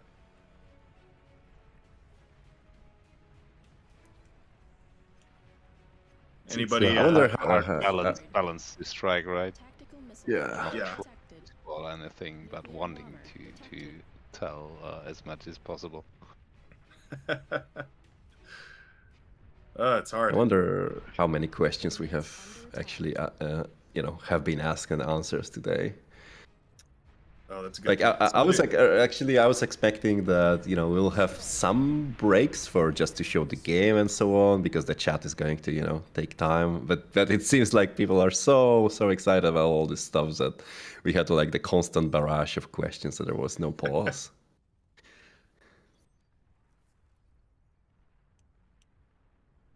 It's good. It's good. Everyone's so excited. Which is a sign of an awesome community. I want to point out there. People are so invested in this, which makes me happy. I think P-Tech will as well as Volshok probably, if he would be here, would be absolutely agreeing. Yeah, I'm ecstatic, man. Like yesterday when I was still doing some organizational stuff, coordinating with streamers and so on, like my main concern was that maybe we have a little bit, too little actual casters for the games, right? So I talked with Hellshound, and it seems that he ended up not saying a thing, because like no games were casted at all. Like it was all questions, answers, and yeah. But that's pretty exciting for me, because it means that the community is super interested in both the development and also the stuff that we just dropped with the lore, which is a good sign.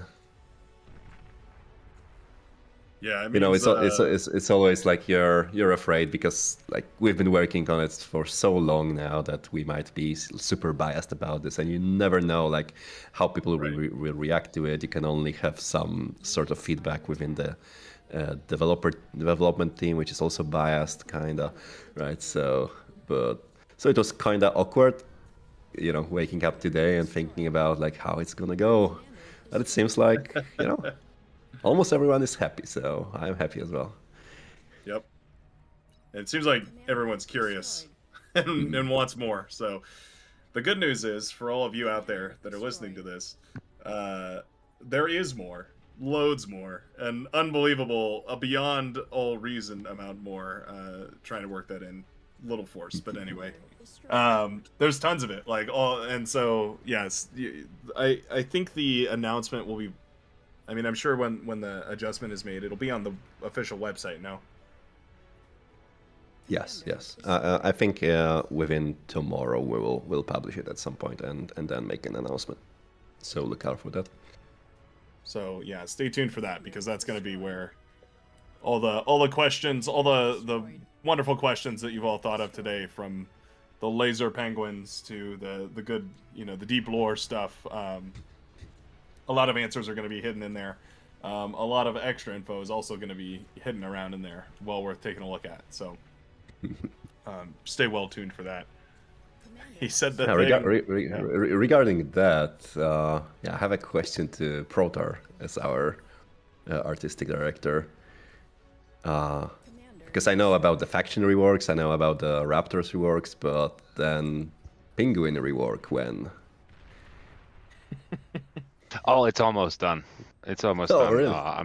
Yeah. You're not aware of that, but I'm in very close contact with Bright and other Penguin enjoyers, and yeah, it's almost a playable faction at this point. I just finished recording my of course, lines. it's pure sarcasm, but yeah, I offered that. For some Easter egg at some point to Bright, and I would actually love it to have it in the game at some point. Brilliant. Yeah, because someone asked before what's my favorite faction, and I answered Cortex, but it's only if you don't count the Brave Penguins. Penguin faction. It's the best faction, so what can I say?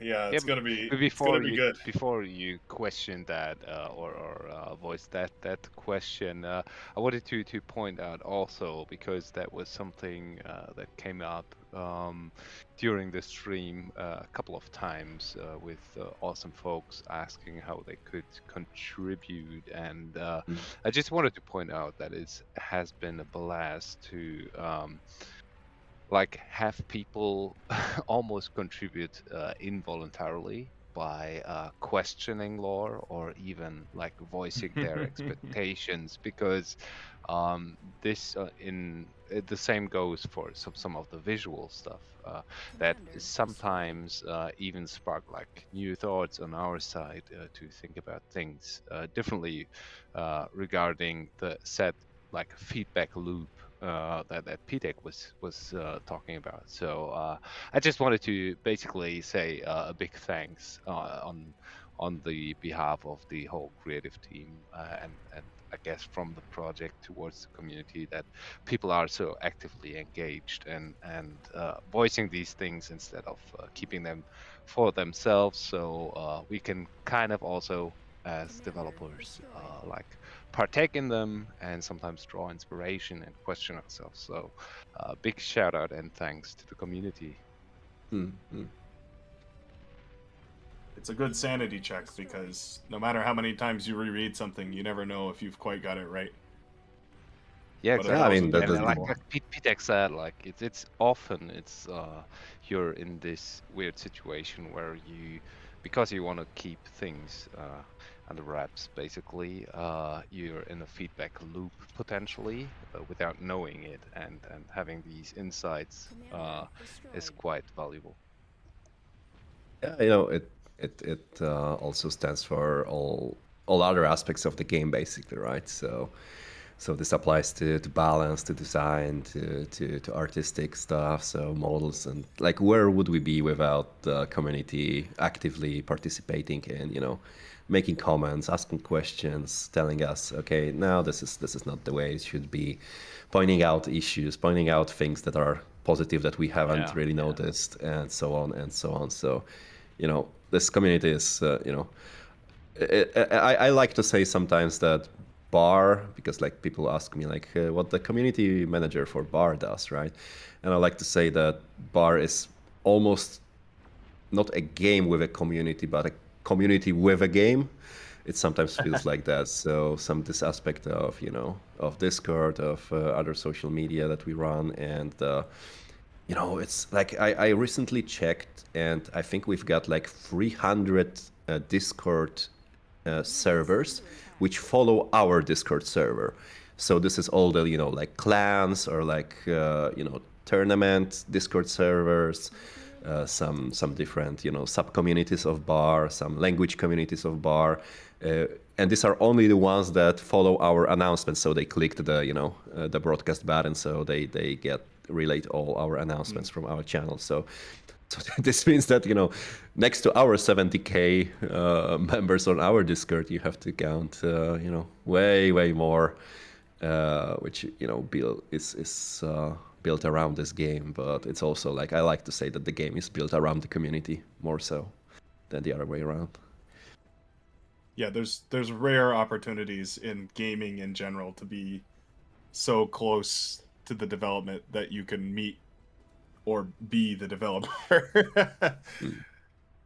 There was a great question that came in though, and I'd love to, this is actually open to the whole floor.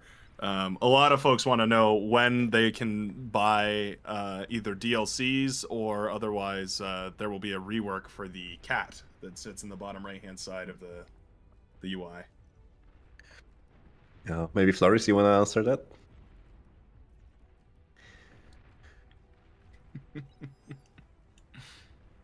What's the question? When are you planning the cat rework from the cat widget? Because I know that you have some personal connection to it, so I ask you. Yeah, it's actually when I inherited the original game as maintainer, this was the first thing I added to the game. My cat. Really? Wow. Yep. And the next version I brought out like 2 weeks later. Has his priorities really straight there. Yeah. I mean, that's the first thing I do too. So I removed it 2 weeks later, and then people complained they wanted it back. So I put it back. Yeah. You didn't know, but you'd inadvertently defined a staple of RTS gaming for the next, 100 years. Could be. I won't play it. Or the cat did, you know. a lot of people, claim that cats have this sort of power control over us. It's not that we are their, we are their humans. We are not their masters. Right? So. Right. Yeah, we work for them. We just catch the fish that they like. And now PTEX spoiled basically what happened on Earth. Right.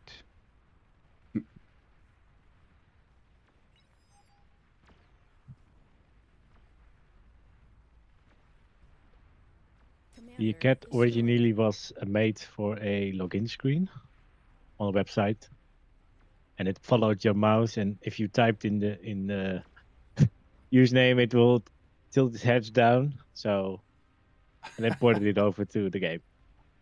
You want to have the real origins? That's that. There's somebody in the chat says tried to coerce Patek to add our dog, but he refused. Is this true? We can't get a dog model in there as well. Is this Sir guy called Patek? Yeah, it is. Yeah. No, it's my brother. Yeah, I promised him to make a little Easter egg with our late dog. It might happen someday. We're still working on a game, right? It's alpha. So. Not finished yet. There's still hope. It might be there as well. You know how Easter eggs go. So hidden in some PR somewhere. That would be. I hear him laughing in the background. I think we're on track to develop an entire animal-based faction. We've got the penguins, the king penguins, the ants, which I feel like are underrepresented, but oftentimes some of my favorites for sure.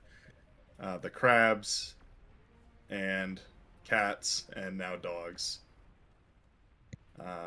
And I feel like it would be a shame to not utilize the cactus as well. We have San Pedros and Peyotes, and I feel like it would be, they could certainly be like LLTs, sort of Plants vs. Zombies style static defense towers.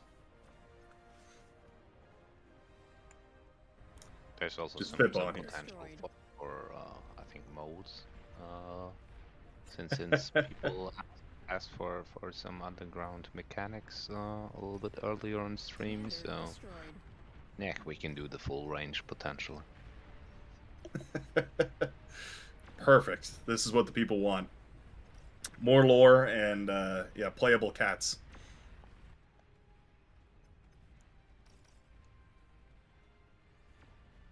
We have someone in chat said, I paid in November for the game, but it's still not in my Steam. What am I doing wrong? I think you can add the game yourself to Steam, right? Yeah, I think so. Yeah, here we go. That's the Steam release. People were waiting for. This is the Steam release we deserved. That would be a great April Fool's. Just post a how-to guide to add Beyond All Reason launcher to the Steam app. Link it.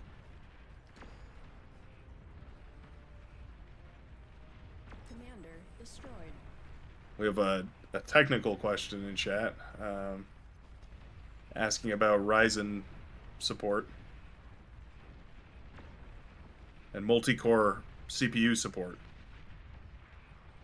I don't know. I think that would require a fundamental redefinition of the engine. Yeah, that's more of an engine question. We don't have TK around anymore, but I mean, it runs pretty well on one core as well. So. Yeah, that's a good point.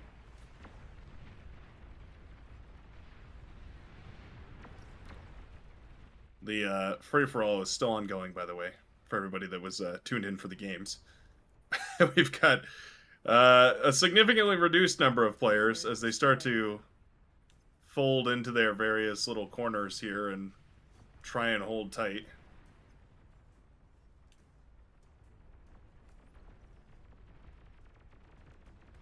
Pink burrowing down on the bottom right-hand side with, my goodness, 1, 2, 3, 4, 5, 6 different commanders. Not bad. Crabs and ants, question mark? I've never seen any of those in game. Yeah, you gotta go play on, let me think. Supreme Isthmus has crabs. I'm surprised you've never seen those. I think it's Istis Crack has ants on it. There's a few other desert maps. Star Watcher, I want to say. No. What's that map called? There's a couple desert maps that have some little ants running around as well. Well, I say little, but I guess technically based on the size charts that we've seen today, they would be like roughly the size of a Toyota.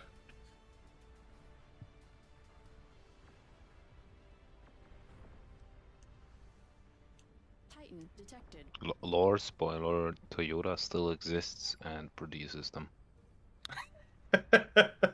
They still run. They're still just as reliable. Just yeah, it's just a sci-fi equivalent of a Helix or Hilux.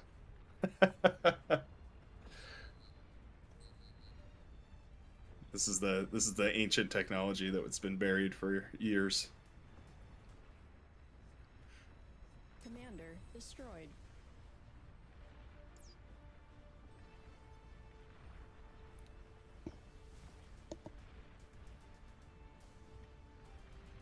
There we are.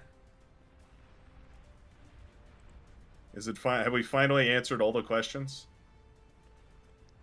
Ladies and gentlemen, we may have finally reached the end of the questions. Every last question has been answered. Oh, Tarnished Knight has returned in the chat. Give us a breakdown about multi-threading. Yeah, he can answer again if you can make tunnels, multi-threading, and what else? Yeah, terraforming. Mm. I know that he loves these questions. Only gets them every week. Terraforming is interesting in Beyond Our Reason because it's the map developers, map makers have become so clever about making maps look like they've got different textures on them. But if you really look at a map, you can tell that a map in Beyond Our Reason is actually just a 2D plane. There are no parts of a map where the height of there's no part of a map in Beyond Our Reason where the X and Y coordinates of 2 points that units can stand on are the same, but the X and Z coordinate and the Y coordinate is different, if that makes sense. In other words, there are no underneath in Beyond All Reason. Yeah.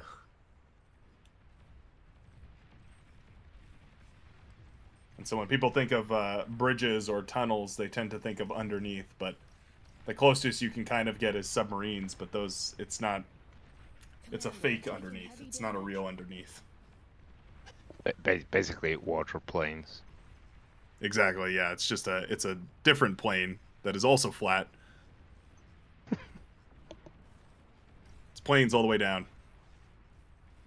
Except for airplanes. Those, actually, do air work on the same?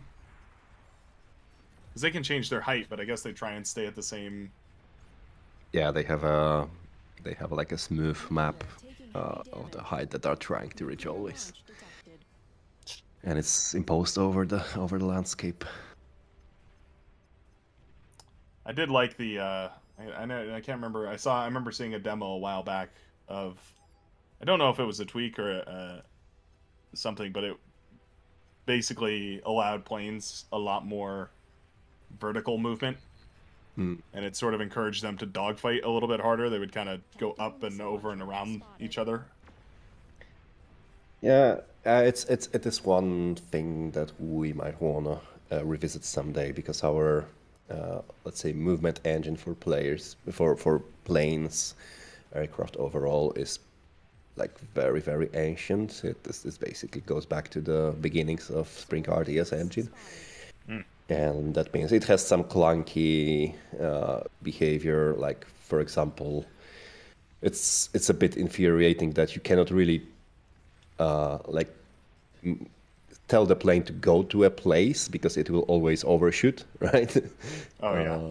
So I've been asking and I've been asking some of the engine developers as well if we can do something about this, and basically we might do something of a hybrid between the current like jet, like fighter jet behavior for planes and the gunship behavior, where they could lift off and also slow down, and like when they are slowed down, they can maneuver quite a lot more. So it's not, it doesn't really change the balance so much, but it changes the maneuverability, and like basically the sense of control over them gets massively improved. So Right, I think it's this good. would be a nice idea.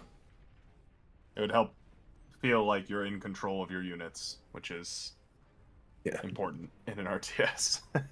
Yeah, it's also sort of something that we advertise a lot, that we have one of the best control schemes in RTS, if not the best one. But then you realize that it doesn't really apply to aircraft so much. But yeah, just play land, and you're fine.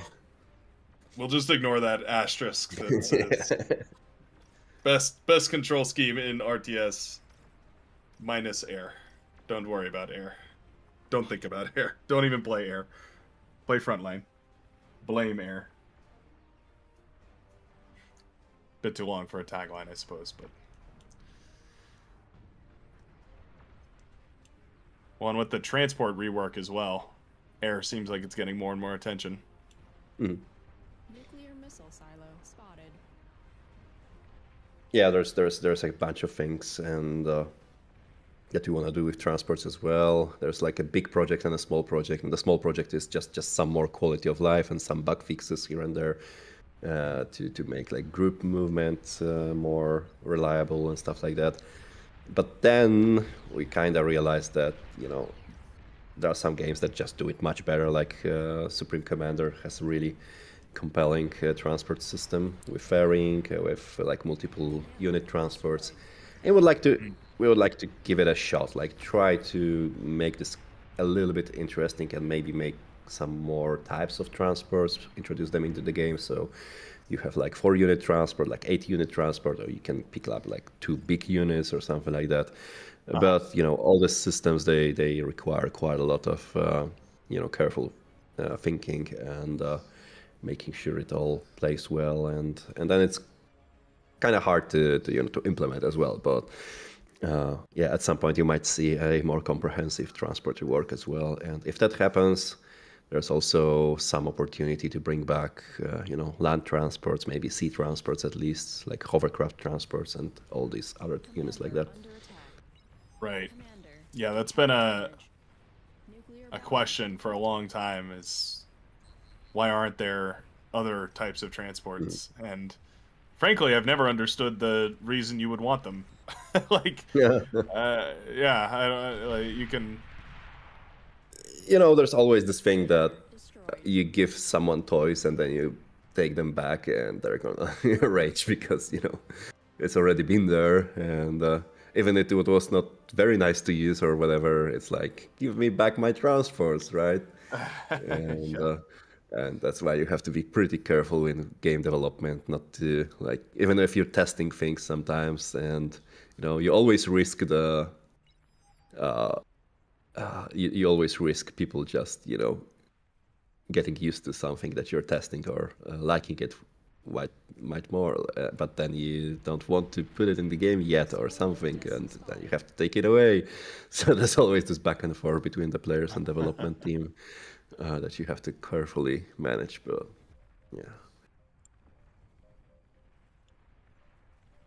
It's just like the cat. Just like the cat. Exactly. Sean says, will you copy Supreme Commander to have the transports carry more than 1 unit, or be able to have bots fire from the passenger seat? You kind of answered the first part already, but what about that with, units firing out the side, gunship, open door, gunship style? We tested that. It was madness. I can just tell you that. Like having the artillery units, which already have very high range, and you can just skirmish back and forth with them. So imagine the negotiators on transports. You can just fly in, shoot, and fly out. Yeah, I was imagining sharpshooters. You just pack 4 of them in a transport and blow up fusion reactors from miles away and get out before anybody even knows what happened. It sounds like one of those things that basically sounds great until you have to play a game with that. Yes. Yeah, fun to use, but horrible to play against. Usually just not only about like the gameplay or balance implications, but something that people also oftentimes forget is it can add like horrible amounts of clutter to the game visually. Having these things and having somewhat self-explanatory like graphics or visual representation of things is quite important, especially with the amount of units we're trying to display. Like being able to pick up almost any unit type onto a transport, it doesn't help it. So yeah, multi-unit transport already is tricky because it's difficult to know which command you're issuing, and transports kind of behave erratically, and then it all gets stacked on top of each other, so you can't really tell what you actually have in your boat. So and then you have, some of the units have vertical lift-off rockets, so it kind of doesn't make sense for them to shoot through the transport, right? It's all the fun stuff like that.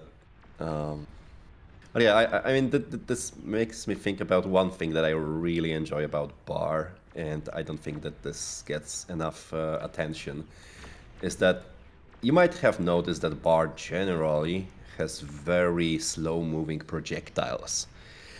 And this is not, well, this is a little bit of an accident, but I would say it's a happy accident, and we haven't changed it because, it might be easier to make like compelling visuals when it comes to weapon effects and stuff like that if you make the projectiles, faster, like in most games generally do, most sci-fi games do.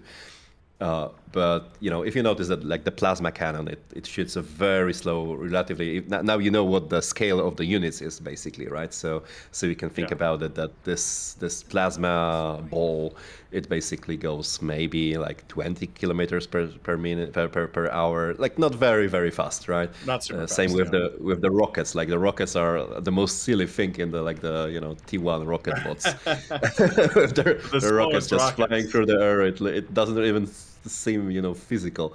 But the thing about this is I think it's a very happy accident that we haven't changed it ever in Bar, because it means that you have this, like those entities that you can track in your head, and your brain is basically able to as you learn the game, as you get more handle on it and you get immersed more into moving your units around and playing tactically, you will see that you basically have this understanding of, okay, this is a unit, this is a projectile, and it hits another unit, it deals so much amount of damage that and then as you go and you get experience in the game, you can feel that. I'm not sure if I'm explaining myself in an understandable manner, but I've played this game for like, I don't know now, like 15 years, 20 years or whatever, including TA and other ancestors. Right. And I don't know, it might sound a little bit insane, but I feel every projectile in this game. I know like what it's gonna do like before it happens, and you couldn't do that if the projectiles were super fast, right? So there's this very like hard to explain thing in Bar, that there's a unit, there's the weapon, it fires, and there's the projectile flying, and it's a separate entity that your brain understands and analyzes, and then it hits another unit. It sounds super silly, but I think it's super important for how Bar feels as a game, how the micro feels in Bar, because you have those snappy units, they react quickly to the commands, which is also very important for immersion and feeling the control, right? But then I think that the projectiles is like an overseen aspect, which sounds silly when you think about it, right? Because like, why those rockets go 10 kilometers an hour, but at the same time you can dodge them, which is already a fun, another fun consequence of that, right? You can there's see where they're gameplay gonna around land, it and rather than just being. Yeah, well, and it's like the anticipation. Like you can, I think that might be what you mean by like you can feel it. Yeah. Because you see a rocket launch out of a tube or something, and then you see it drifting in the air, and the whole time you're thinking like, oh, that's headed right for me. Like I got, you have to do something about it. Especially with the new update too that added the little targeting reticles on the ground. That's a huge quality of life improvement as well. Just makes that even more menacing.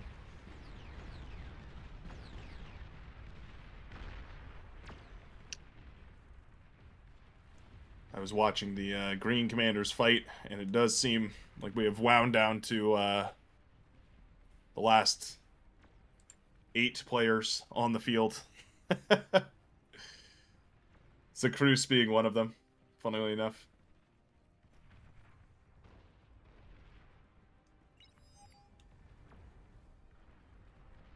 Our balanced boy, making us proud there. with that, thanks a lot for everybody tuning in. I gotta hop off. It's Twitch is telling me I'm almost 8 hours in joining the stream, so yeah, thanks for everybody tuning in and everybody working on the lore, and yeah, especially thanks for Bright and other people like Requiem hosting this. So have a good one, guys. Thank you very much, Protar. Have a good one now. Take care, man. Right, I'm gonna just wrap this game, and we're also drop down. So we may start slowly wrapping this stream as well, if you want. Yep, I think this is the last one for me as well. So this is where not the end of the 70K event, because there will be an after party, lots of lobbies with a bunch of wacky settings, just like this one with the epic units and all that, and a whole bunch of big teams. But the stream itself is going to go down. I guess I'll just give some closing statements while you work on the rest of this game. But as Protar just mentioned, thanks a ton to the entire lore team. Obviously, this is a monumental effort that took. I mean, it was years in the making and took hundreds of man hours in order to achieve, and it still isn't done. Just like anything in Beyond No Reason, it's all constantly evolving and changing. But it's getting there, and now the progress, everyone's very happy to share it with everyone. So huge shout out goes to all of them, and of course a massive shout out and a thanks to you, the lovely community that has shown up in support today in fuller force than I think anybody was anticipating, with hundreds of questions about the lore, which just that really amps all of us up, right? I'm speaking on behalf of everybody here, but I know that we all feel sort of the same way on this. Is like the payoff of all this hard work is that everybody loves experiencing it and has a bunch of questions to ask and is really interacting with it. So sincerely, thank you from all of us over on the dev team, the contributor team, any of us working on any of the bar projects. It means the world. Anybody else have any closing thoughts? I mean, and thank you, Brightworks. Yeah, you've done a terrific job, and together with other streamers, really make this fun for everyone and engaging. And it wouldn't be the same without you guys. So always a treat to be here. All right. Well, with that, I guess this game is headed towards its end. One last violent clash here. We'll stick around to the very end of it. Let's see. Who's got the biggest eco of them all so far? Zacruz is looking pretty powerful, but these Karkinos are moving in. I mean, this might still take a while. So. Yeah, this could be a while. It's good stuff. It's a good time right now, by the way, out there in the chat. If you have any last questions, this is like last moment to ask them before you have to wait for the 80K event. Yeah, we can do like a rapid fire if you guys want. So let's say 5 minutes. Last ones?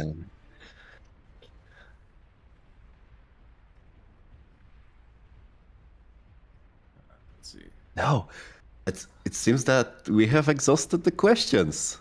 It does seem like it. They're pretty slow. I think everybody's finally I gotten can't their believe that. curiosity out. Any experience growing herbs in um, tropical environments? You'll have to consult a book about growing tomatoes for that one. And oh yeah, as Ice has just iterated, the full lore page with all the, I believe it'll have the universe map on it, and as well as some other tidbits and stuff. I say tidbits, it's massive. It's huge and it's a ton of work, but yeah, that's going to be coming out in less than 24 hours. 24 at the maximum hours, and you'll be able to see all that. So in case you're curious and want to learn more, that's where it's going to happen. Will you ever add voice chat? Maybe that's a good last question here. Will what? Sorry. Oh, the question, our final question of the evening: will we ever be adding voice chat to the game? Maybe. I mean, yeah, we've thought about this. There might be some sort of integration either with Steam or Discord at some point where you have you don't have to actually join. You can integrate your Discord account to Bar, and then you join the voice chat rooms automatically. And I'm not entirely sure it's a good idea, to be honest, but. It's it's harder to moderate, that's for sure, and it's easier to abuse. So that's one thing that you have to always be careful about. But yeah, I'm getting way too serious with this last question. Yes, it's gonna be there. To open with that. OP Man, which is our moderator, already says, "Please no." Yeah, that's a lot of big reasons not to do that. But in case maybe the takeaway from this is, in case you'd like to cooperate with teammates, go check out the official Beyond a Reason Discord, which I'm sure is linked all over the place on the both of these channels. So if you're watching this and you aren't already a member of the channel, you're watching the 70,000 member celebration, so it seems ridiculous not to go join. Yeah, what are you doing, man? Like this is the whole point. But in case anybody out there isn't, that's where you're gonna go, and that's where all these events are announced and everything. And so that's also where you're gonna find people to play the game with, in case you wanted to hop in a voice channel and communicate that way a little more vocally. I know you also mentioned there's a lot of language translation communities out there as well. I know they're out there. I just don't know where they are, but I would hazard a guess that there's probably a community that speaks your language if you're not a native English speaker, which maybe this message is falling on deaf ears, but either way. Yeah, we have like 5 community servers which are partnered with Bar, or like official language servers. So it's Bar, Francophone. There's Italian. There's one which is shared between, I think, Netherlands and Belgium. And there's Deutsch, and there is Indian. So if you guys wanna check those out, there are also smaller which are not partnered with Bar, but they are pretty easy to find out. Just join the respective language channel in our server, ask around, or ask another compatriots. They will be able to tell you. So yeah, we have a quick question about the fauna here. Everybody's getting their last questions in. Are there animals on planets / maps, or the planets in the universe very bare, stripped of life? Bar actually has a fairly diverse ecological perspective. There's a lot of plants and animals and weird alien critters. Like I would say life is pretty common in Beyond All Reason. How badly it gets mistreated by the commander. It depends on the area, but basically when you ask lore about that, what we can tell is that there's a lot of terraforming going on. The terraforming is there because the factions want to settle on a given planet, which is not hospitable at first. so they make it hospitable. And, you know, this includes things like planting trees, which are brought back from other planets. So this might kind of explain why, you know, many trees in Bar are just basic pine trees or palm trees, which, you know, kind of originate from Earth, but I cannot say that yet. But yeah, so expect that, you know, a lot of fauna, a lot of flora is also, you know, kind of shared between the planets because of just the simple fact of terraforming and trying to inhibit, you know, different planets by, you know, human beings, organisms, which need this sort of natural habitats. So, yep. Yep. I think that's perfectly said. All right. That looks like it's about it. I think we are just about wrapped up here. The only epic Aphis I see is Zacrus's. So I feel like that crowns Zacrus basically the winner. Yeah, that's undisputed. Like, you know, you make the epic Aphis, you're the man. You win, yeah. Pulling ahead with he has 55,000 energy production, but half the structures of all the other players in the game. Very nice. All right, well, I'll be taking my leave from here. Thank you very much for inviting me and having me on. It's always a treat to work with you guys, and I love casting these events. Excited for the 80K event, and tomorrow is going to be a big day as well. Lighting up the main chats with all sorts of discussion about the lore and everything.